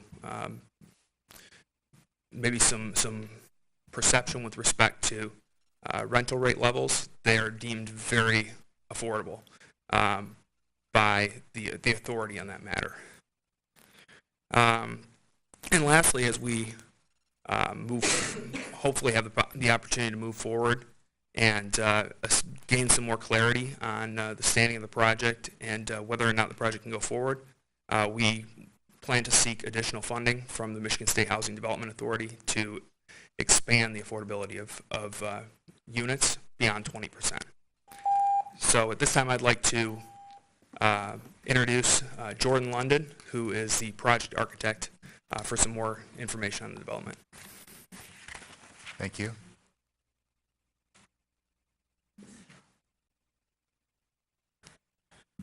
Good evening. I'm Jordan London from Edmund London and Associates. I'm an architect, and our architectural firm was started in 1959 by my father. We specialize in facilities to house and care for the elderly.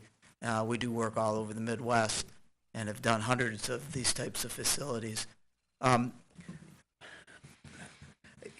You know, with all due respect to the people that the neighbors who got up, I know it's upsetting to see construction on a site that's been vacant, but I think there's been some misrepresentation of the size and the nature of the development.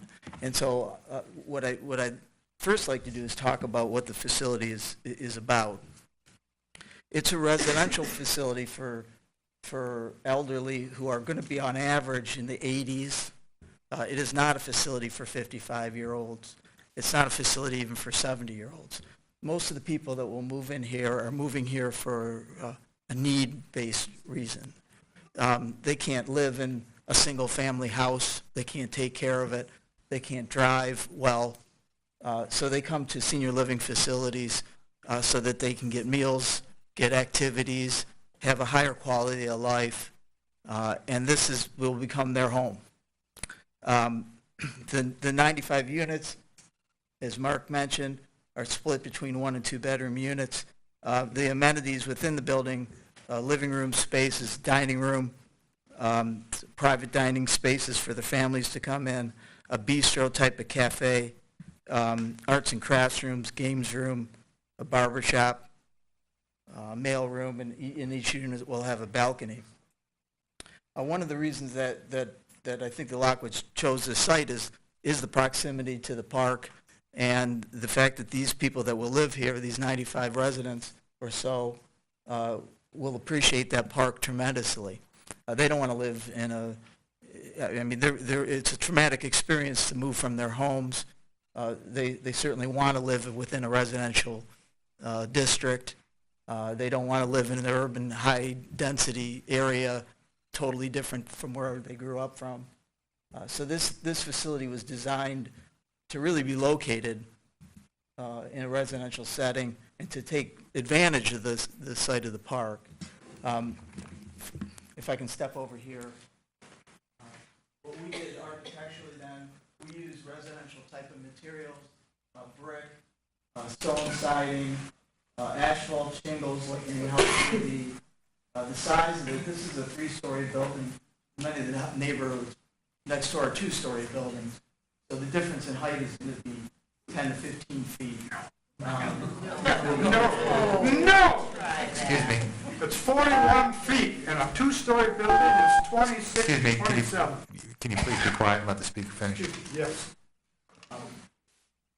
This is the side of the building that faces the park where you put most of the traffic. It was our goal to have the building face the park as opposed to the neighborhood so that we wouldn't have all the traffic and the parking close to the houses.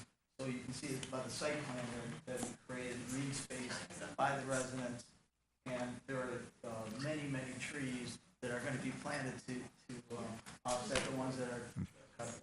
Okay, I think your 3 minutes is up, though. I did give you a little extra time because you were interrupted, but you do only get 3 minutes. I have a few other items.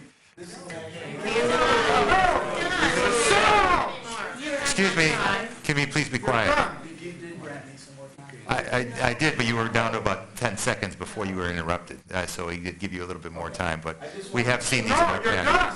Excuse me, sir. Yes, I'm sorry. Yeah, thank you. I'm sure we'll have questions.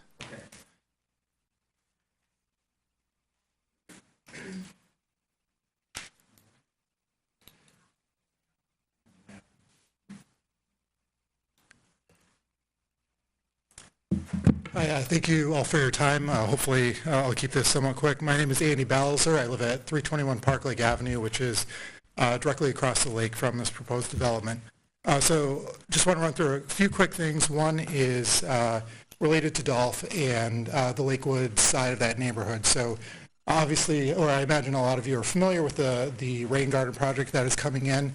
And what this has done effectively for us is removed an incredible amount of screening from us from both Jackson Ave, Varsity Ford, and going all the way over to the corner of Wagner and Jackson Ave. So from my view, where we were previously screened, we can now see all clear across to these intersections. We can see the traffic that goes along there. I don't think that the cumulative effect of these types of uses and the light, the pollution, what have you, that comes across the park, I don't know that that is necessarily appreciated. It certainly wasn't appreciated by us when this other rain garden project came in. So I just ask that you consider that and consider the lack of screening that is happening to the other side of the lake. With that, the east side of the lake, or the east side of their property, I think if you look at the renderings, I believe they have 34 parking spaces that are all facing eastward directly across the lake, and there is no opaque screening, there is no evergreen, there is no screening to prevent light from those cars to come directly across the lake. And I think we also need to keep in mind that that building and that lot is at quite an elevation above the lake, as well as some of the residences across the way. One other thing I want to touch on, I don't know if this group is familiar with the level of engagement or lack of engagement that Lockwood has had with the neighbors, with the residents. So I came into this process a little bit late, and it was pretty striking to me looking back sort of at the mass of people who are just frustrated with this process, frustrated with the lack of engagement that has happened from Lockwood. So they have their initial meeting that was required by as part of the PUD process. Otherwise, it doesn't feel like they've engaged or sort of abided by the spirit of the citizens' participation ordinance. So I think, Matt, in your report, you indicated that they had called a meeting that happened on April 19th. And I think to be clear with that, there's been no meetings, no public meetings at least, between their initial meeting when they changed the plan and then this April 19th meeting. And with this April 19th meeting, it was on 2 days' notice. It was in the middle of tax season. I think the notice came out on April 15th, and it was only to a partial group of the neighbors. So from that standpoint, coming in late to the process, seeing what has happened, it doesn't feel like they've genuinely engaged or really tried to listen to the concerns of the neighbors.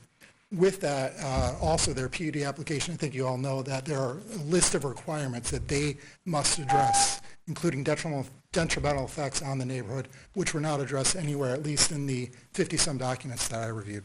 Thank you for your time. Thank you. Before we have a next speaker, I think I'm seeing the time, commissioners, and I need a motion to continue. Commissioner Ackerman? I'd make a motion to continue this meeting until 11:30 p.m. Is there a second for that, Commissioner Mills? Any discussion, commissioners?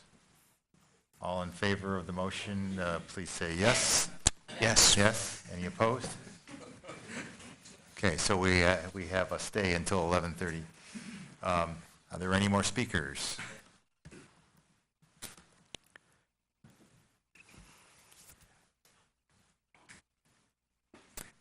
So you're getting a quick color rendering. My name is Joe Maynard. I'm with Washtenaw Engineering, civil engineer for the project.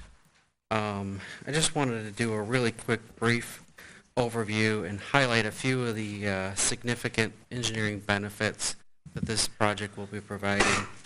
One of the benefits would be an upgrade to the standard required 8-inch water main that loops through the project.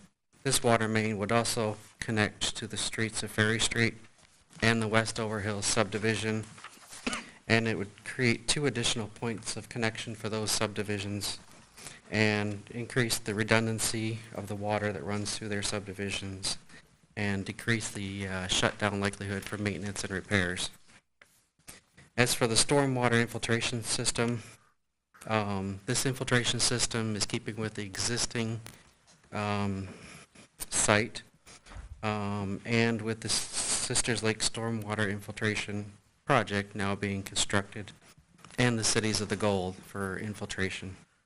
The project site is designed to have a majority of the stormwater infiltration taken into an approximately 15,000 square foot subsurface infiltration bed. The project would provide 3 pretreatment units, which this water would enter prior to entering the infiltration system. The project would also maintain the water exiting the wetland, having a recharge volume equal to the existing condition. Water will have 3 biodetention areas to be pretreated of the water before entering the wetlands. I'll also note that this water is not road water, but roof water and lawn water that's being pretreated and entering the wetland. The project will provide expansion of neighborhood pedestrian walkways. Matt, you went into great detail, so I'll save everybody's time on going through all the details, but we've got the connection to the bus stop, the sidewalk across the front, Dolph's wood chip path, and a connection down to Ferry Street, including some additional parking spaces that we've gone into in quite detail. One other thing I'd like to address is just the traffic. So due to the unique nature of housing, no code currently exists for senior housing parking. We used a 2-step approach to account for parking on this project. One of them uses the study by the Institution of Traffic Engineers at its 66th annual meeting, summarizing peak demand for senior housings, including the need for 0.2 to 0.6 vehicles per unit with a weighted average of 0.4 vehicles per unit. Lockwood's own centers showed similar results. Thank you. Thank you. Is there anyone else who'd like to address the commission on this item before we close the public hearing? Oh, okay.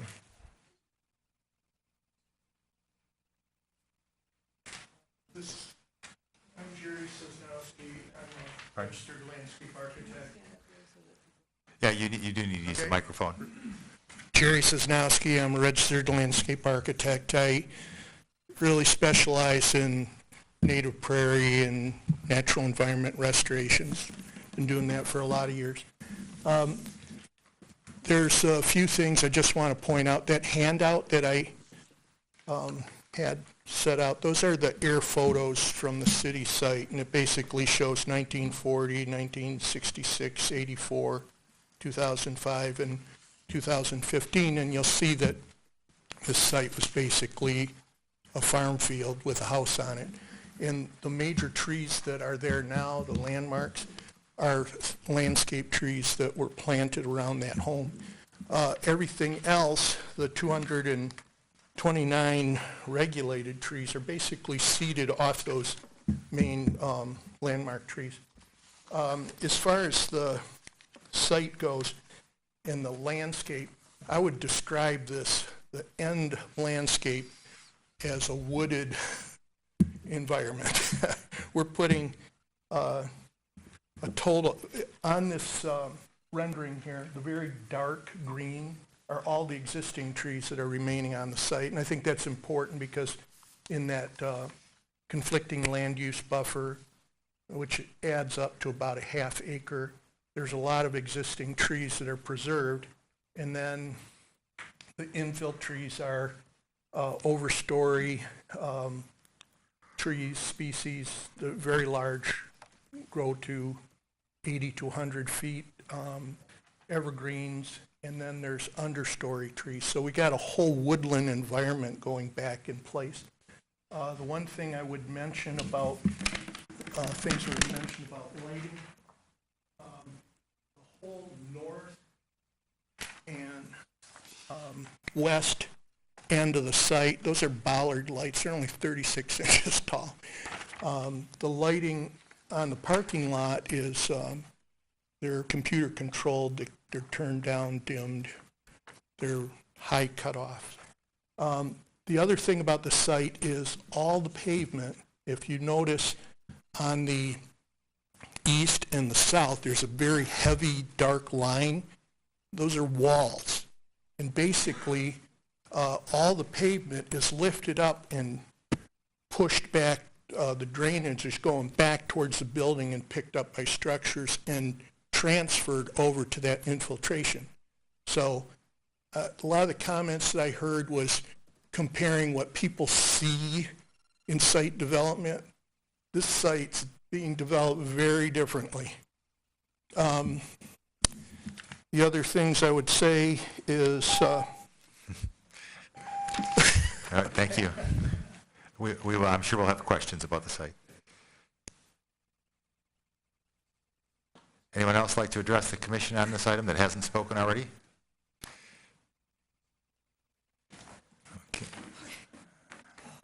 Ariel Ryan, 335 Columbine Court, a currently happy Westover neighbor. We'll see in the future. I fully agree with the previous concerns expressed by my neighbors on both sides of Dolph Park. I want to harken back to our favorite document, that master plan, everybody's friend. In keeping with that, the current zoning for the discussed land parcel is reasonable, R1C, with 6 dwelling units per acre, single-family use, and density compatible with the existing use patterns in my neighborhood and the one next door. With only a slightly increased density. We want to keep like land parcel usage together, right? We don't want anything really dense next to something single-family and sparse. To me, this seems that Lockwood's proposed PUD, which calls for 27 units per acre, is similar to R4C zoning, is the least compatible high-density residential use adjacent to the current single-family use. This represents an abrupt and unreasonable leap in land intensity and use, and a direct violation of the modest density increase sagely outlined in the master plan. So ignoring this master plan is kind of a double-edged sword.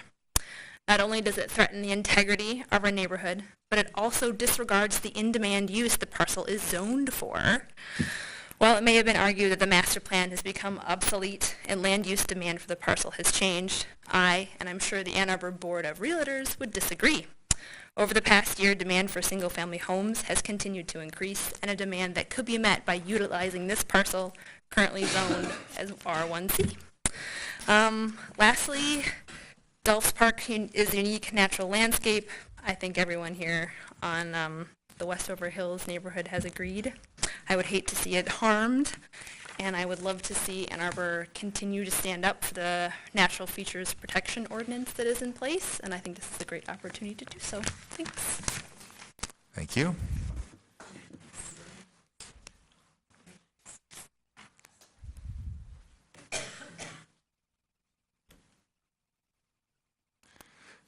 Seeing no one else approaching the podium, I'm going to close the public hearing on this item. And we are going to take a 5-minute break.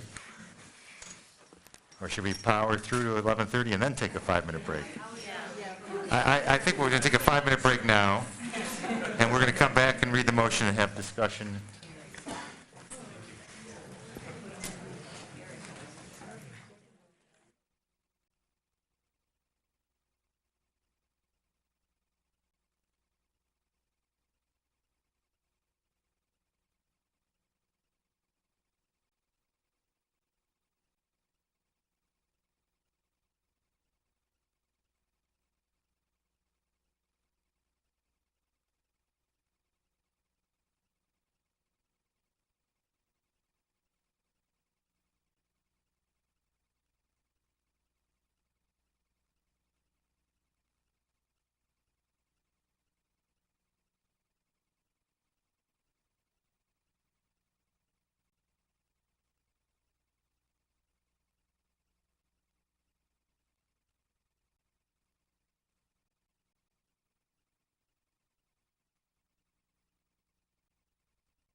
get started again.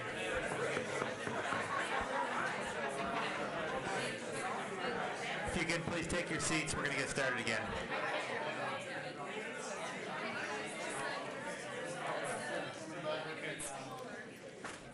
If you could please take your seats, we're going to get started. Thank you. So I'm going to go ahead and read the two motions, and then we'll have commission discussion. The first one reads, the Ann Arbor City Planning Commission hereby recommends that the mayor and city council approve Lockwood of Ann Arbor Development Planned Unit Development, Zoning District, and Supplemental Regulations, PUD Site Plan and Development Agreement. The second motion reads, the Ann Arbor City Planning Commission hereby recommends that the mayor and city council approve Lockwood of Ann Arbor Development Alternative Mitigation Plan for a maximum of 38% of required mitigation as monetary contribution to the City of Ann Arbor's Street Tree Planting Fund. Can I have commissioners move these? Commissioner Mills and seconded by Commissioner Gibb Randall. We will have discussion and be cognizant that if we don't get through it all in the next 10 minutes, we will either need to decide to extend or postpone at that point, commissioners. Commissioner Ackerman. Thank you, Mr. Chair. And thank you all for coming out and sharing your perspectives, a lot of practical questions that I think will fuel our conversation behind the table. I also apologize for those who didn't feel as though they were kept in the loop because of our citizen participation ordinance. We have to set some kind of a guideline. It doesn't fit perfectly for every site, and we appreciate that. The best way to make sure that you stay in the loop now is to sign up at the podium, make sure that we have your contact info so we can proactively reach out to you as relevant things come up. So I'll begin by saying there's the principle and the practical. In principle, I agree and think is appropriate a use like this. By 2045, projections show that our elderly population is going to double. And when we look at any segment of our population that's in a need for housing, the elderly population is going to see that need at a greater and greater level as every decade passes. And it's not something that our market has been taking care of to a significant enough degree, especially if these population projections are accurate. And considering the fact that, you know, the second largest generation ever to be born in this country is reaching retirement and beyond, those projections are mirrored across communities in the United States. So I think elderly housing is a necessity. I'm glad it's being proposed. So in principle, the use is approachable, but then there's also the practical, and I have a number of very practical concerns that I want to walk through. And I'd look to staff and the petitioner, and even if Mr. Rail was still here, some questions on dioxin. Great, thank you. So the first is the single point of entry, and I wanted to get staff's take. What was the fire marshal's response? Where's the second point of emergency entry? That it was not required. Can you walk through why? Thank you. Yes, the second point of ingress-egress was not required from the fire marshal's point of view. The plan had originally come in with a emergency drive that connected to Ferry Street there. Then it had scaled it back a little bit and did kind of some pervious pavers and, you know, underneath and things like that. But the fire marshal has determined it wasn't required. It's fully suppressed building, and I can't get into all of her analysis process, but the bottom line was that it wasn't required, and staff felt, well, why provide the extra impervious surface in that area without it being required? And I appreciate trying to reduce the amount of pervious surface, especially given the location and proximity to natural wetland. Is use taken into consideration in the fire marshal's deliberations? Just an older population with limited mobility, multiple points of emergency entrance seem like a good idea? I can say she was involved with our discussions. I mean, the type of the project use was out there, so she was aware that it was of housing for senior citizens. So Okay. yes, she was aware of that. Okay. Perhaps, and I appreciate building code, you know, takes care of a lot of this with fully suppressed building, but some more information on, you know, why specifically with folks who may have mobility issues that wasn't further considered. My next areas of concern have to do with the orientation of the loading zones, dumpsters, and some of the perpendicular parking, particularly along the Wentworth Collins Sharps property, which are parcels 34, 35, and 83. I understand, based on our work session we had previously, I understand why the X shape is ideal, but it's also not a terribly efficient use of land when you're considering the total footprint and the impact to setbacks. Could I call up the petitioner to discuss why this X shape, and also kind of go into the setbacks as they exist today? We're seeing a really significant front yard when almost every piece of zoning along major transit corridors, we're trying to push up to the street front, trying to create more of a wall that's more pedestrian friendly and focused. So why is this set so back into the site, pushing intense uses like loading, parking, and solid waste closer towards residents?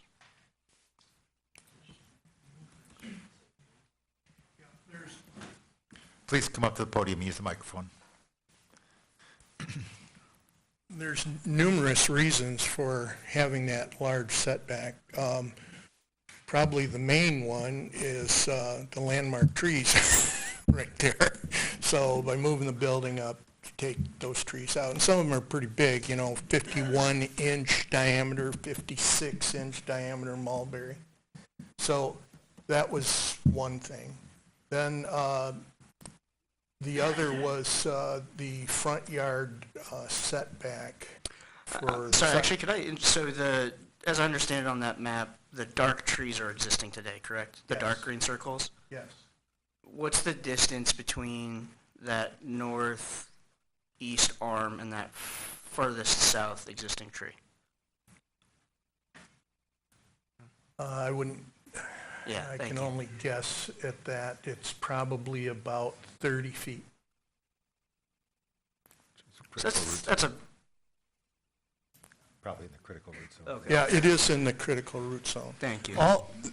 That's the trouble with those big trees. That critical root zone is so huge.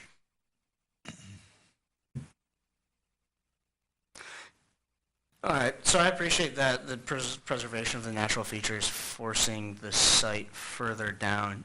That still leads to some questions around why was the south of the property, and particularly as close as that south property line is to residents, backyard, side yards, why are the more intense uses put back there? It's a question for the petitioner, anyone in the party who wants to speak to it.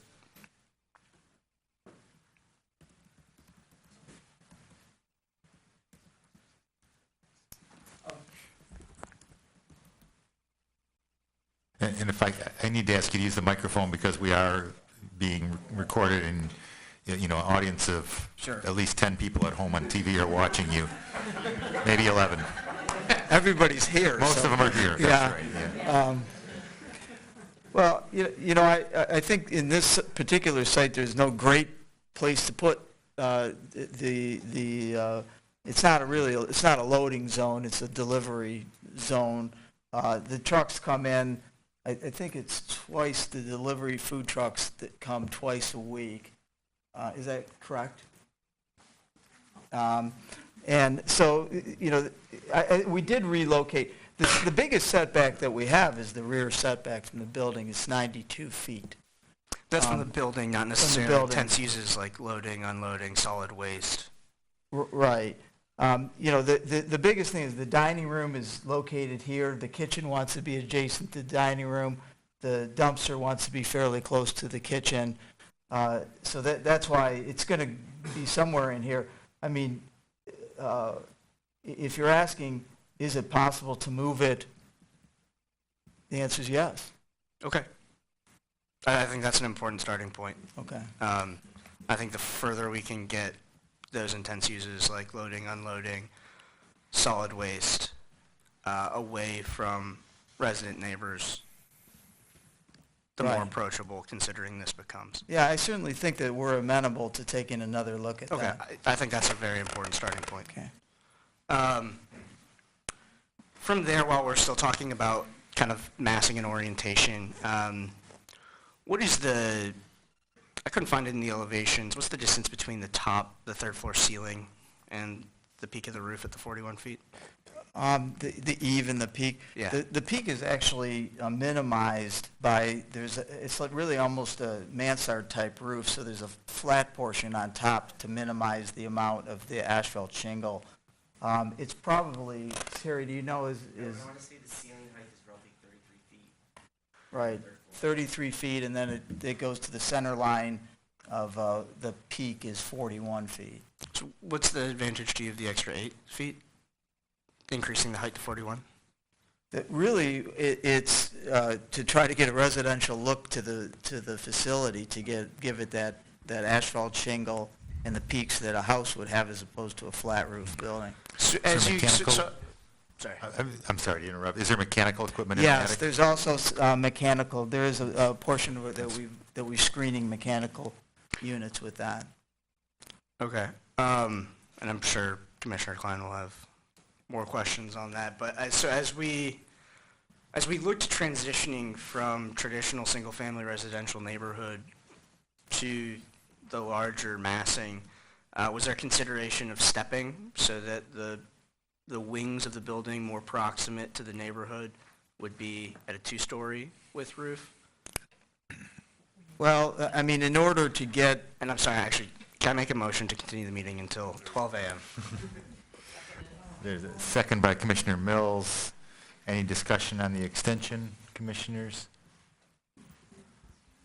All in favor, please say yes. Yes. Yes. Any opposed? Okay, so we're going till midnight. At that point, we may call it. We might beat it. You never know. We'll see. I'll stop interrupting you and let you keep going. Sounds good. I'm on question 2 of 6. So yeah, was there consideration into the design of the massing to step away from the neighborhood, so start at lower elevations, move up? There wasn't, just because of the amount of units that the development was necessary to get to be viable. So, that's what we looked at, whether, we'd have to go back and revisit whether there would be... I think that would be worthwhile. Also, in your consideration of units, perhaps the mix of number of bedrooms would be a means to preserve number of units without as much square footage necessary. Mhm. I know that's a conversation we had at the work session, and I appreciate where you're coming from as a business, but when we looked at the kinds of units that we need in our market, and your response as to why you needed 2-bedroom units, there was just a disconnect there. It doesn't really seem necessary to satisfy our goals of creating a more affordable housing market, especially for fixed income residents. So that transitions to affordable units. For the 20% that are going to be outright affordable, what's your funding mechanism? Are the market rates subsidizing internally? Are you going to use tax credits for those?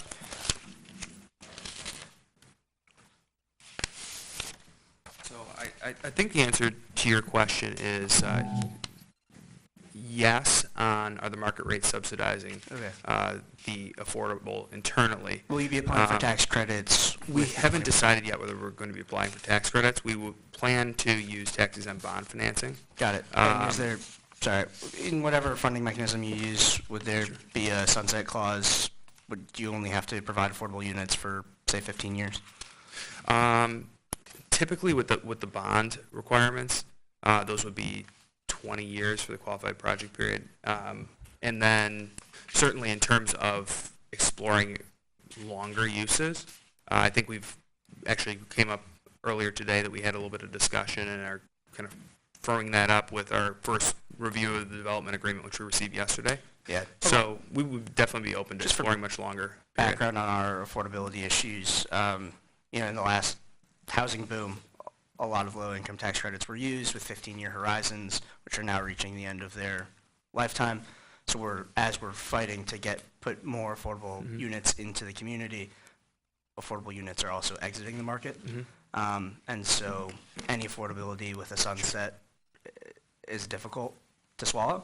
Okay. So finding ways to put it in the development agreement that there might be some perpetuity on the affordability, I think would also be an important starting point. Okay, we can look at that, and also in terms of a matter of policy at the state level, in I believe 2005 or 2006, the ability to opt out of the program for any low-income housing tax credit allocation after 15 years was taken away in exchange for any allocation. So it's a minimum of 30 years now, and oftentimes is much longer than that. But we'd also, in terms of the development agreement, we're open for discussion, absolutely. Great. I want to move to water generally. The stormwater, you mentioned that you'd be infiltrating 100%. At what levels, what sorts of storms would you be capturing 100%? It's actually a 100-year storm event. It would be captured through 3 pre-treatment units through the parking lot and everything, and then infiltrated. So what, we all know it's getting wetter here in Michigan. Climate change is very much affecting us and the amounts of rainwater we get as 100-year storms happen more often. What's plan B? What happens when you go above that 100-year storm level? There's actually a 1-foot storage capacity within the infiltration system that would allow an additional 1 foot of storage in that system. There is also an emergency overflow should it go over and beyond that. It would discharge the water to this Jackson Road right-of-way, which would then lead down to Dolph Nature Park. So that would be a pretty significant rain event in order to get to that point. But so in the event of a serious storm, the emergency option is to outlet into the public right-of-way, and then is there any treatment that happens before it enters the park? well, they would all be treated before it hits that point. Everything has to go through the pretreatment units. Understood. Okay. So, yes. Thank you. I think I'll also want to better understand the engineering on the east side of the site. If you can't tell, you could probably predict a postponement. I think there's a lot more information that we probably need. And I think part of that would be the dynamics of the eastern portion, proximate to the park and the grade down to the Sister Lakes. Would it also be possible, if this is postponed, to have a representative from the Water Resource Commission here, just because it is such a sensitive area? We can ask. Okay, thank you. Just for the folks in the audience, stormwater is regulated by the county, the Water Resource Commissioner, who you all elect, and having a representative from his office here to speak as kind of a public voice about the engineering, I think would be important for this conversation. In terms of the 1,4-dioxane, I know there's a monitoring well 3365 that Mr. Rail brought up. And with the body's discretion, would you mind if we called up Mr. Rail, just kind of discuss opportunities? Also, so this body knows, Mr. Rail has been fundamental to kind of the research that's gone into advocating for stricter cleanup standards. Pretty well-respected and accepted expert in the field. Slowly meandering. I'm not paid to be here. Yeah. Neither Like are we. a lot of these folks. That's true. Not that that would be a bad thing. I'm supposed to be retired. How's that going? Well, it's fine, except now my wife's retired, so I'm, we have time we're supposed to spend together. And yeah. Instead, you're with us. Not at We meetings appreciate for it. 4 hours discussing something that should have been taken care of before it got to this point. Sure. Well, we're at this point, and so I guess I'd Let me talk about Yeah. what really there's a lot of water issues. Now, one of them is runoff. So let's say we have a 100-year storm every 10 years. The water that infiltrates, that's going to somehow change the dynamics of what's going on now, because it's going to be concentrated in one area and not be spread over the whole surface. So what is that going to do to the plume? Is it going to split the plume? Is it going to send more of it north? Is it going to send more towards other directions where there might be, homeowner wells? We don't know. It's a gamble. What about the runoff?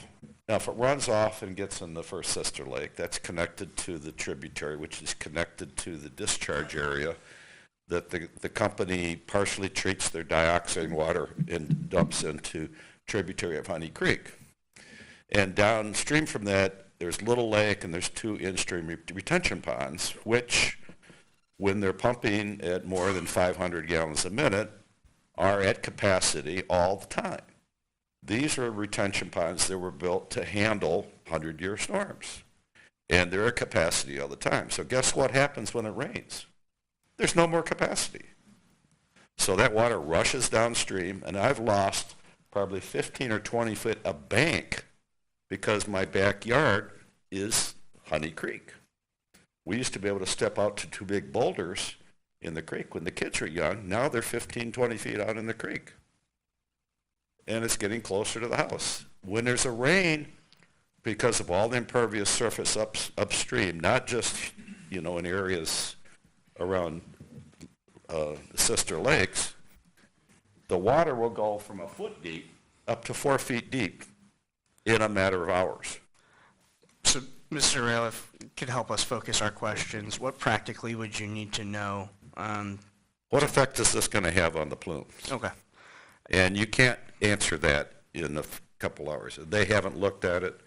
We are having trouble getting information from the company. The company's doing some on-site shallow groundwater testing, and they haven't released that data. Even the EPA cannot get that data. Is that Danaher or? Danaher actually did it. Not Lockwood. Well, it was Gelman originally. They were bought by Paul, then Danaher bought Paul. But Danaher has gone out in the last year or so, contracted with a different consultant to do their own independent testing, bypassing their own internal people. Yeah. So even the own internal people don't know what the work plan is. The DEQ doesn't know, the EPA doesn't know, none of us knows except Danaher and their consultants. So you can't do anything until we learn more about what they found out. Okay. Basically, that's the bottom line. Okay, thank you. Now, as far as dioxane movement through this area, this, like I said before, 3365 is a key well that seems to be in the center of the dioxane plume that's making its way northeast through Evergreen and maybe eventually to Barton Pond. So if we don't have enough monitoring in that area, we are at a loss for predicting what's going to happen in the coming decades. Okay. And we need to, you may need to have a lot more monitoring, maybe even extraction wells in this area. Okay, thank you. So consider that when you consider the plan. Thank you. And so I guess perhaps just some follow-up information also. Maybe, I think this is, at least while I've been on this body, the first time a development comes into contact with monitoring wells for 1,4-dioxane. So I think better understanding from the environmental coordinator's office what thought or implications this has to their monitoring of the situation and would be beneficial. I have a couple other questions, but I think I can sit on them for now, and I'd love to give colleagues opportunity to ask their own. If I could jump in, I need to clarify, the stormwater review is actually done by city staff, not the Washington County Water Resources Commissioner, so we'll request them. Okay, thank you. What was there? Depending on attributes of the development, whether there are multiple buildings or multiple parcels or jurisdiction of a county drain, at sometimes review is performed by the Washington County Water Resources Commissioners. Alternative times it's performed by city staff. In this case, the attributes of this project did not trigger that it goes to the Washington County Water Resources Commissioner. Rather, it's performed by staff. We'll request them attend. So I think one thing I'd like to suggest in the interest of, we're probably not going to get through this tonight. What I would be interested in getting the feedback from commissioners is what information would you like to get back for the next meeting to help us with our debate on this? So rather than trying to go through the laundry list of every question you have, what are the key things that we need to give to Brett to have him help us in this next time? So Commissioner Mills.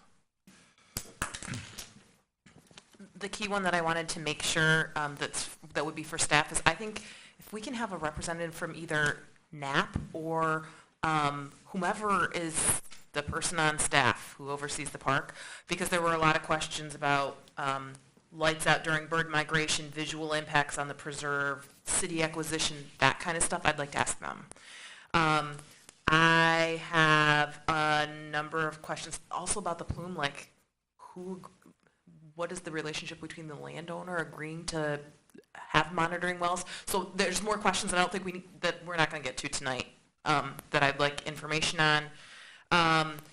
The petitioner, you can expect me to ask about parking. I am generally in favor of less parking, but just to make sure that this is going to be enough for you. What kind of evidence you have of that, besides what you actually included, which that is great research. I like the Google approach too. That was a really good memo. I am curious about the playground location. And so that's something that I would like to take up. And then next time I'll give lots of thoughts. I'm the direct neighbor of Lurie Terrace. And so I have lots of experience with what kind of traffic is coming in and out, what deliveries are like. And I feel bad because when they met with us in the pre-hearing, I love living next to Lurie Terrace, and I did not anticipate that at all. But you guys don't need to hear my story about that now. Commissioner Briggs. So I have a few questions, kind of site-related concerns around the loading zone and the number of deliveries and the proximity of that to the neighbors. I also have concerns about the sort of single point of entry and the need for vehicles to be doing that three-point turn. I generally really like to see an in and out access. I think neighborhood connection is great, actually. But so those are kind of site specific. I also am curious about the playground. I can see how there's proximity towards the road versus, and then broader about in terms of, those were the questions that I had coming into this meeting, and I think a lot of really interesting questions and important questions have been raised about the appropriateness of this scale of development in relationship to Dolph Park. And so the questions that just got raised around those are also ones that I share, and as well, of course, the monitoring well in terms of could that be relocated if that's an issue? Could another monitoring well be put at a more central location if that's an option? I just don't understand how that works. So, yes, the ecological impact. Okay. Others, Commissioner Woods, then Commissioner Gabrandel. I think a lot of good questions have been brought up and comments from the neighborhood. And particularly, I think one of the points that concerns me is the citizen participation and the notification, which is always important. People can decide whether or not they want to come, but if they don't even know something's going on, I think we need to figure that out. I would actually like to see a citizen developer meeting before this comes back to us, because I think people will continue to have questions, and it needs to be a direct communication between those who are going to be living in the neighborhood, who live there already, and for the developer to really hear that. So I would, I don't know if we're looking for a date certain to bring this back, but quite frankly, I think that would be extremely important to have that kind of communication happen between them before it actually comes back to the Planning Commission. Okay. Commissioner Gabrandel. I'd be curious to know where the location of the plume actually is in relation to this, and also to the rain garden across the lake, frankly. That's not part of this project, but it is, if we're kind of putting them to the test of how it's going to affect the plume, then the city's doing the same thing 300 feet away. So I'd be curious to know how that is all interfacing too. It may miss it. I just don't know where that's all happening. So I think we need to see some sort of overlay of where this development is in relation to that, and how we're dealing with sending infiltration into the groundwater in this area. The other thing, I guess I would just be careful with Commissioner Ackerman asking about stepping. That means it has to get higher somewhere else, and I definitely heard a lot of things about, you know, the view across the lake. So just, I just don't want the petitioner to think, oh, if you just put 8 stories at the road and 2 stories at the back, that I think we may be missing the mark. So I just want to kind of caution that I don't think we're necessarily looking for, at least I wouldn't be, for moving massing around, so that I feel like the view across the lake is a big important piece, and that going higher somewhere else may make it trickier. You talked about stepping, so I just I wanted appreciate to. the clarification. I guess just preserving a maximum of 41 feet, if that is to be the maximum, but stepping nonetheless. I don't want to presume the assumption that there have to be 95 units or 95 units at this mix of bedrooms. Okay. The other thing I'm noticing is that I guess the southeast corner does not have any neighbors, and is there any way to rethink the whole dumpster zone so that there's no back deck looking into the dumpster area? So just in terms of thinking about reconfiguration, that maybe that's an opportunity, because nobody's yard is right behind it that way. It's the park. So that may be another way to kind of rethink, rejigger where things could be potentially placed on the site, so that you're minimizing the impact to the neighbors. It doesn't make the beep, beep, beep go away, but the visual, at least, is more addressed in that way. Possibility. I'm not saying that's the way it should be, but it's one thing to think about for the next round. Okay, thank you. I'll offer a couple of, on my end, of things that I think need to be looked at. Showing the development in a little bit better context. At least one person talked about shading. I haven't seen shading studies. You know, I don't suspect that the building is high enough that you're going to get shading on adjacent properties. But with the modeling that I'm sure you're doing here, you should be able to demonstrate that a little bit to us.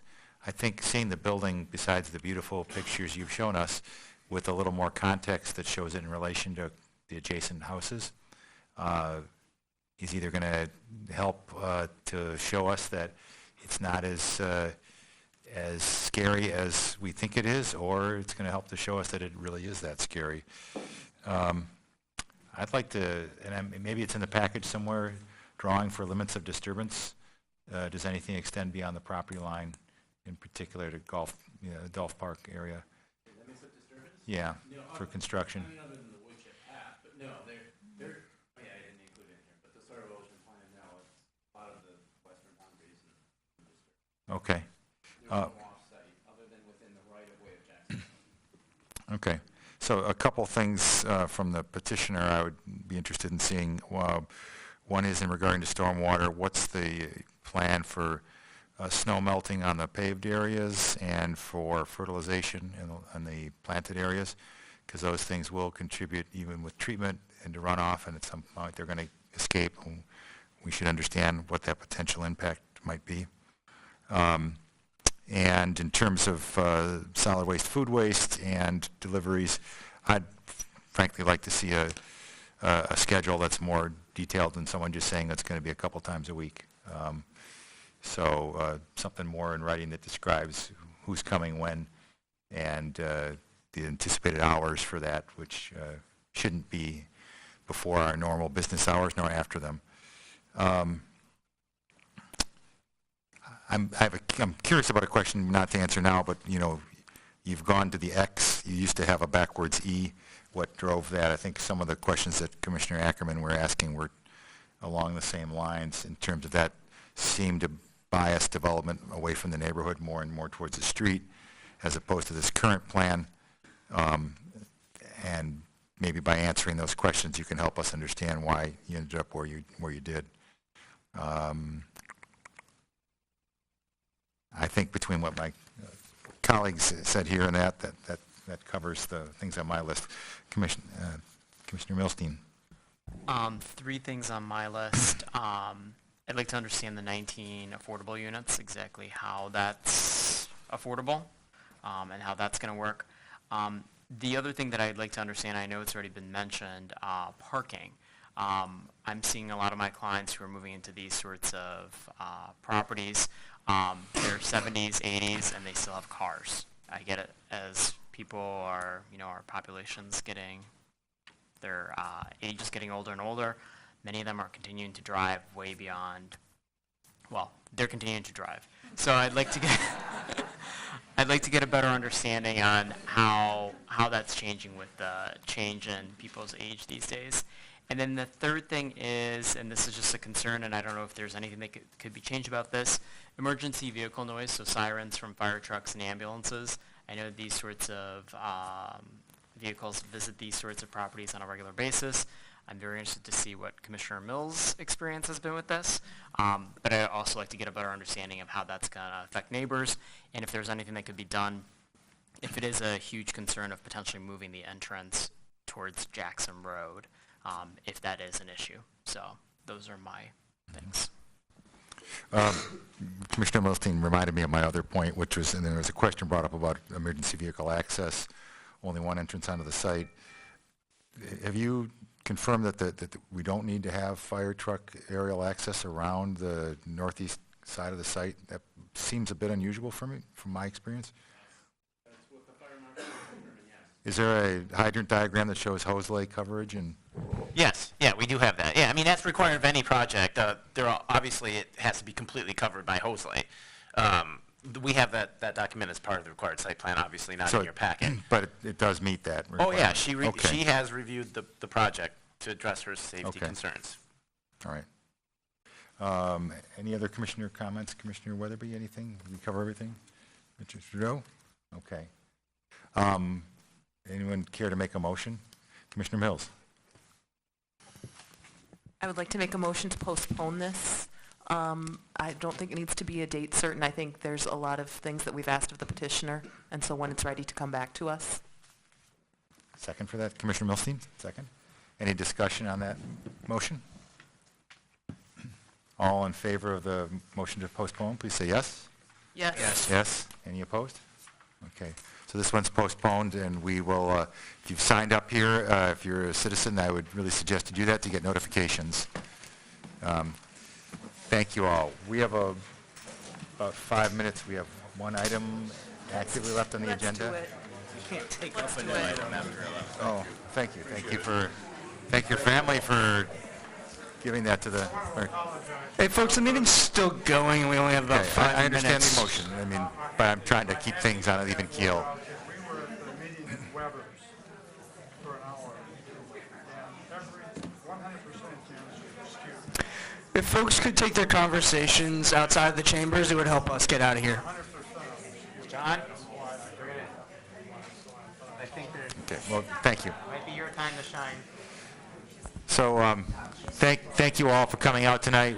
We do have another item, and I think there's still a petitioner here for it who's been waiting very patiently throughout this. Let's go and see if we can find Is he still here?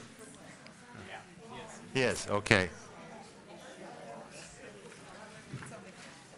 Where's my scorecard? So I'll introduce the next item, and can I actually ask for a motion to extend till 12:15? I would move to extend the meeting until 12:15 a.m. Seconded. Seconded by Commissioner Mills. All in favor of extending till 12:15, please say yes. Yes. Yes. Thank you all. It is the first model anyone's ever brought in front of us. Tell them to use the laser cutter next time. Thank you. Our next item is item 10B, 2455 South Main Street rezoning for City Council approval of request to rezone this .41 acre lot from R4B residential to O office. No changes to the lot are being proposed by this petition. Staff report? Okay, that was actually pretty much the staff report, but I'll go through it in a little bit more details. You see the pictures here. Again, it's a rezoning of the parcel from residential to an office zoning, similar to the adjacent use to the north.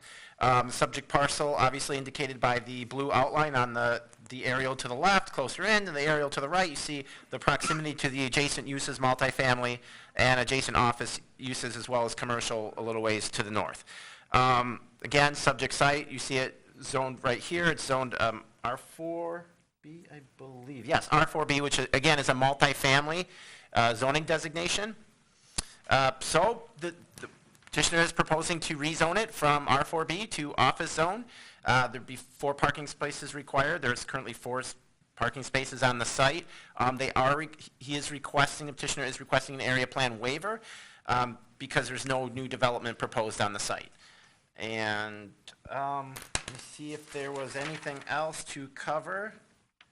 No, I think that's it. And I took this over from Chris, so I hope I've covered everything. And I should have made him wait, but. So that's it. Sorry, and staff is recommending approval. So I'm going to open the public hearing if anyone wants to address the commission on this item.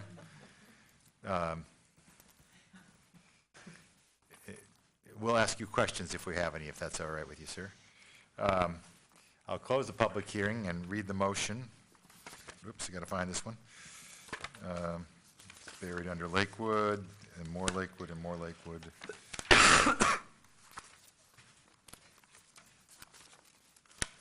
One second. There we go. There are 2 motions. Ann Arbor City Planning Commission hereby recommends that the mayor and city council approve the 2455 South Main Street rezoning from R4B to Office O, and the Ann Arbor City Planning Commission hereby waives the area plan requirement as no improvements to the house are proposed, and a survey of the existing improvements on site has been provided. Can I have a commissioner move this? Commissioner Mills, and seconded by Commissioner Woods. Commission discussion. Commissioner Weatherby. So I did notice on here that it said the adjacent site was rezoned, and since the approved rezoning, there were parking issues, and rezoning petition will not be scheduled for city council until that issue is addressed. Is that anything we need to worry about, or? I don't think so. We've been having some conversations with the petitioner. I frankly might determine to schedule that forward. We've issued a notice of violation to the petitioner for the other site. It was an improvement of a lot without the required site plan approval. So that site is now under a 30-day time frame to correct that situation, else fines can be addressed. So while I'm not crazy about the fact that this is the same owner in neighboring properties, they are distinct parcels, and I think we can address the enforcement of the one parcel independent of action on this one. Ultimately, at the discretion of City Council, though, of their comfort level considering the rezoning. Okay, thank you. And is the site currently used as a office, or is it a residential use? I'm not actually sure. It is residential. Okay. Commissioner Mills? That actually is interesting to me. So this is a question for staff. Putting 2 office parcels next to each other, what could happen here? Like, I mean, could they both be combined? Are we talking, like, is that, maybe that's not for you, maybe that's for you. Like, what's the game plan? Tell us, why are you requesting a rezoning? No, thanks a lot. I'm happy I got to say a couple things. Thank you guys. You guys are rock stars. I don't know how you do it. I didn't see one yawn. I didn't see anyone. So I own a small property management company. It's J. Keller Properties. We manage about 250 student rentals in the University of Michigan, as well as single-family houses outside of the University of Michigan. I started in 2008. My little office is at 2435. It's the adjacent parcel to the north of this building. It's a great little house, little farmhouse. We've outgrown it. I put in a dump truck full of gravel. I busted because we continue to grow. So we bought the lot next door with the intent of just using it as it exists for an annex for a different piece of our team. We're going to have our maintenance and property management in one side, and we're going to have our real estate sales on the other side. So there's no big secret master plan to build something or combine the parcels. I could have easily combined the parcels. After talking to Chris, he said, after going through it, not going to do any changes. The best use, the way to get the area waiver is to just just rezone it. One thing that wasn't shown that I included was that this is the single last piece of residentially zoned property within the 300-foot parameter that I had to send it to, which was 1,183 people because it's surrounded by apartment buildings. So overall, yeah, I can scrape that gravel off the back because now I'll have another parking lot to park in. But long-term goals are nothing change. I might fix that garage if you go back picture. There's like nope. Was there another picture? No, I think All right. that's it. Well, that's not a nice garage either, but I'd like to fix that. But other than that, nothing. No plans. Thank you. Okay. The other thing, the reason that I asked is that it looks like this is going to create a non-conforming something. The south setback, the side setback is a little bit smaller than what it's supposed to be. Is that right? I'll have Matt look at that. From my meeting with Chris Chank, that there's no non-conforming component. It's the exact, almost the exact same size lot as the one to the north of it, which conformed. It's 83 feet wide by 166 feet long. It's almost a quarter. It's almost a half an acre. It's completely conforming. I'm just seeing, it says at least on here, there's the 3 asterisks that say that its required setback is 30 feet when abutting residentially zoned land. Correct. So that's why, it's 28.5, so technicality. But to your first question, zoning it to office, I mean, the simple answer is despite the current owner's plans, anything permitted in the office district would be subject. It would still have to go through site plan review. It would have to meet all of our development standards. The lots could be combined. Yeah. So knowing that and knowing that it currently doesn't conform, that makes me a little bit uncomfortable, but I'm comforted by the fact that it is the thing that's abutting to the south is a road, not actually the apartment building. I think we should be protecting apartment buildings, from... They ought to be, upholding those setbacks, but since it is an access road, I feel like it's okay. But I just wanted to point it out that it's a non-conforming thing. And may I just, it's the south setback is non-conforming? The Okay. south setback that is news to will me. become non-conforming. Currently, in its current zoning, it only needs 12 feet of setback. Because it's office abutting residential, it's supposed to be 30 feet, and it's Understood. 28.5. Gotcha. That's less than 30, yeah. Sorry about that. Okay, any other questions or comments, commissioners? Oh, I thought you were, all in favor of the rezoning as the motion is read, please say yes. Yes. Yes. Any opposed? So it passes. Thank you for your patience. Thank you all very much. Appreciate it. Totally worth it. Fun night at Planning Commission. So we have a couple more things to get through tonight, commissioners. I think, do we need another motion for the area plan waiver? I read both motions. Oh, I'm sorry, I didn't hear you read both motions. Sorry. It's So late. unwittingly, we voted for both of them Okay. perhaps. But You're good. our next item, 10C, is 1140 Broadway, offer of conditions to C1AR, zoning designation for city council approval. The staff recommendation is postponement without discussion on this item. Generally, this petition is requesting an amendment to the conditional rezoning for 1140 Broadway. The proposed condition being added is to add the site plan as proposed as a condition of the rezoning, tying the site plan to the zoning. As I indicated during the agenda session, I was fearful that because of the postponement of the cottages petition and city council action immediately prior, that we might not have a lot of time to devote to this. So I would ask that you hold the public hearing. Residents are able to speak now or at the continued postpone on May 16th, and I would suggest postponement without deliberation. Are you here to speak on this item, sir? No. So I'm going to suggest we have a motion to postpone. Commissioner Milstein, seconded by Commissioner Weatherby. All in favor of postponement, please say yes. Yes. Yes? Excellent. I'm going to move on to item 11, which is audience participation. Is there something you'd like to, anything at all at this point?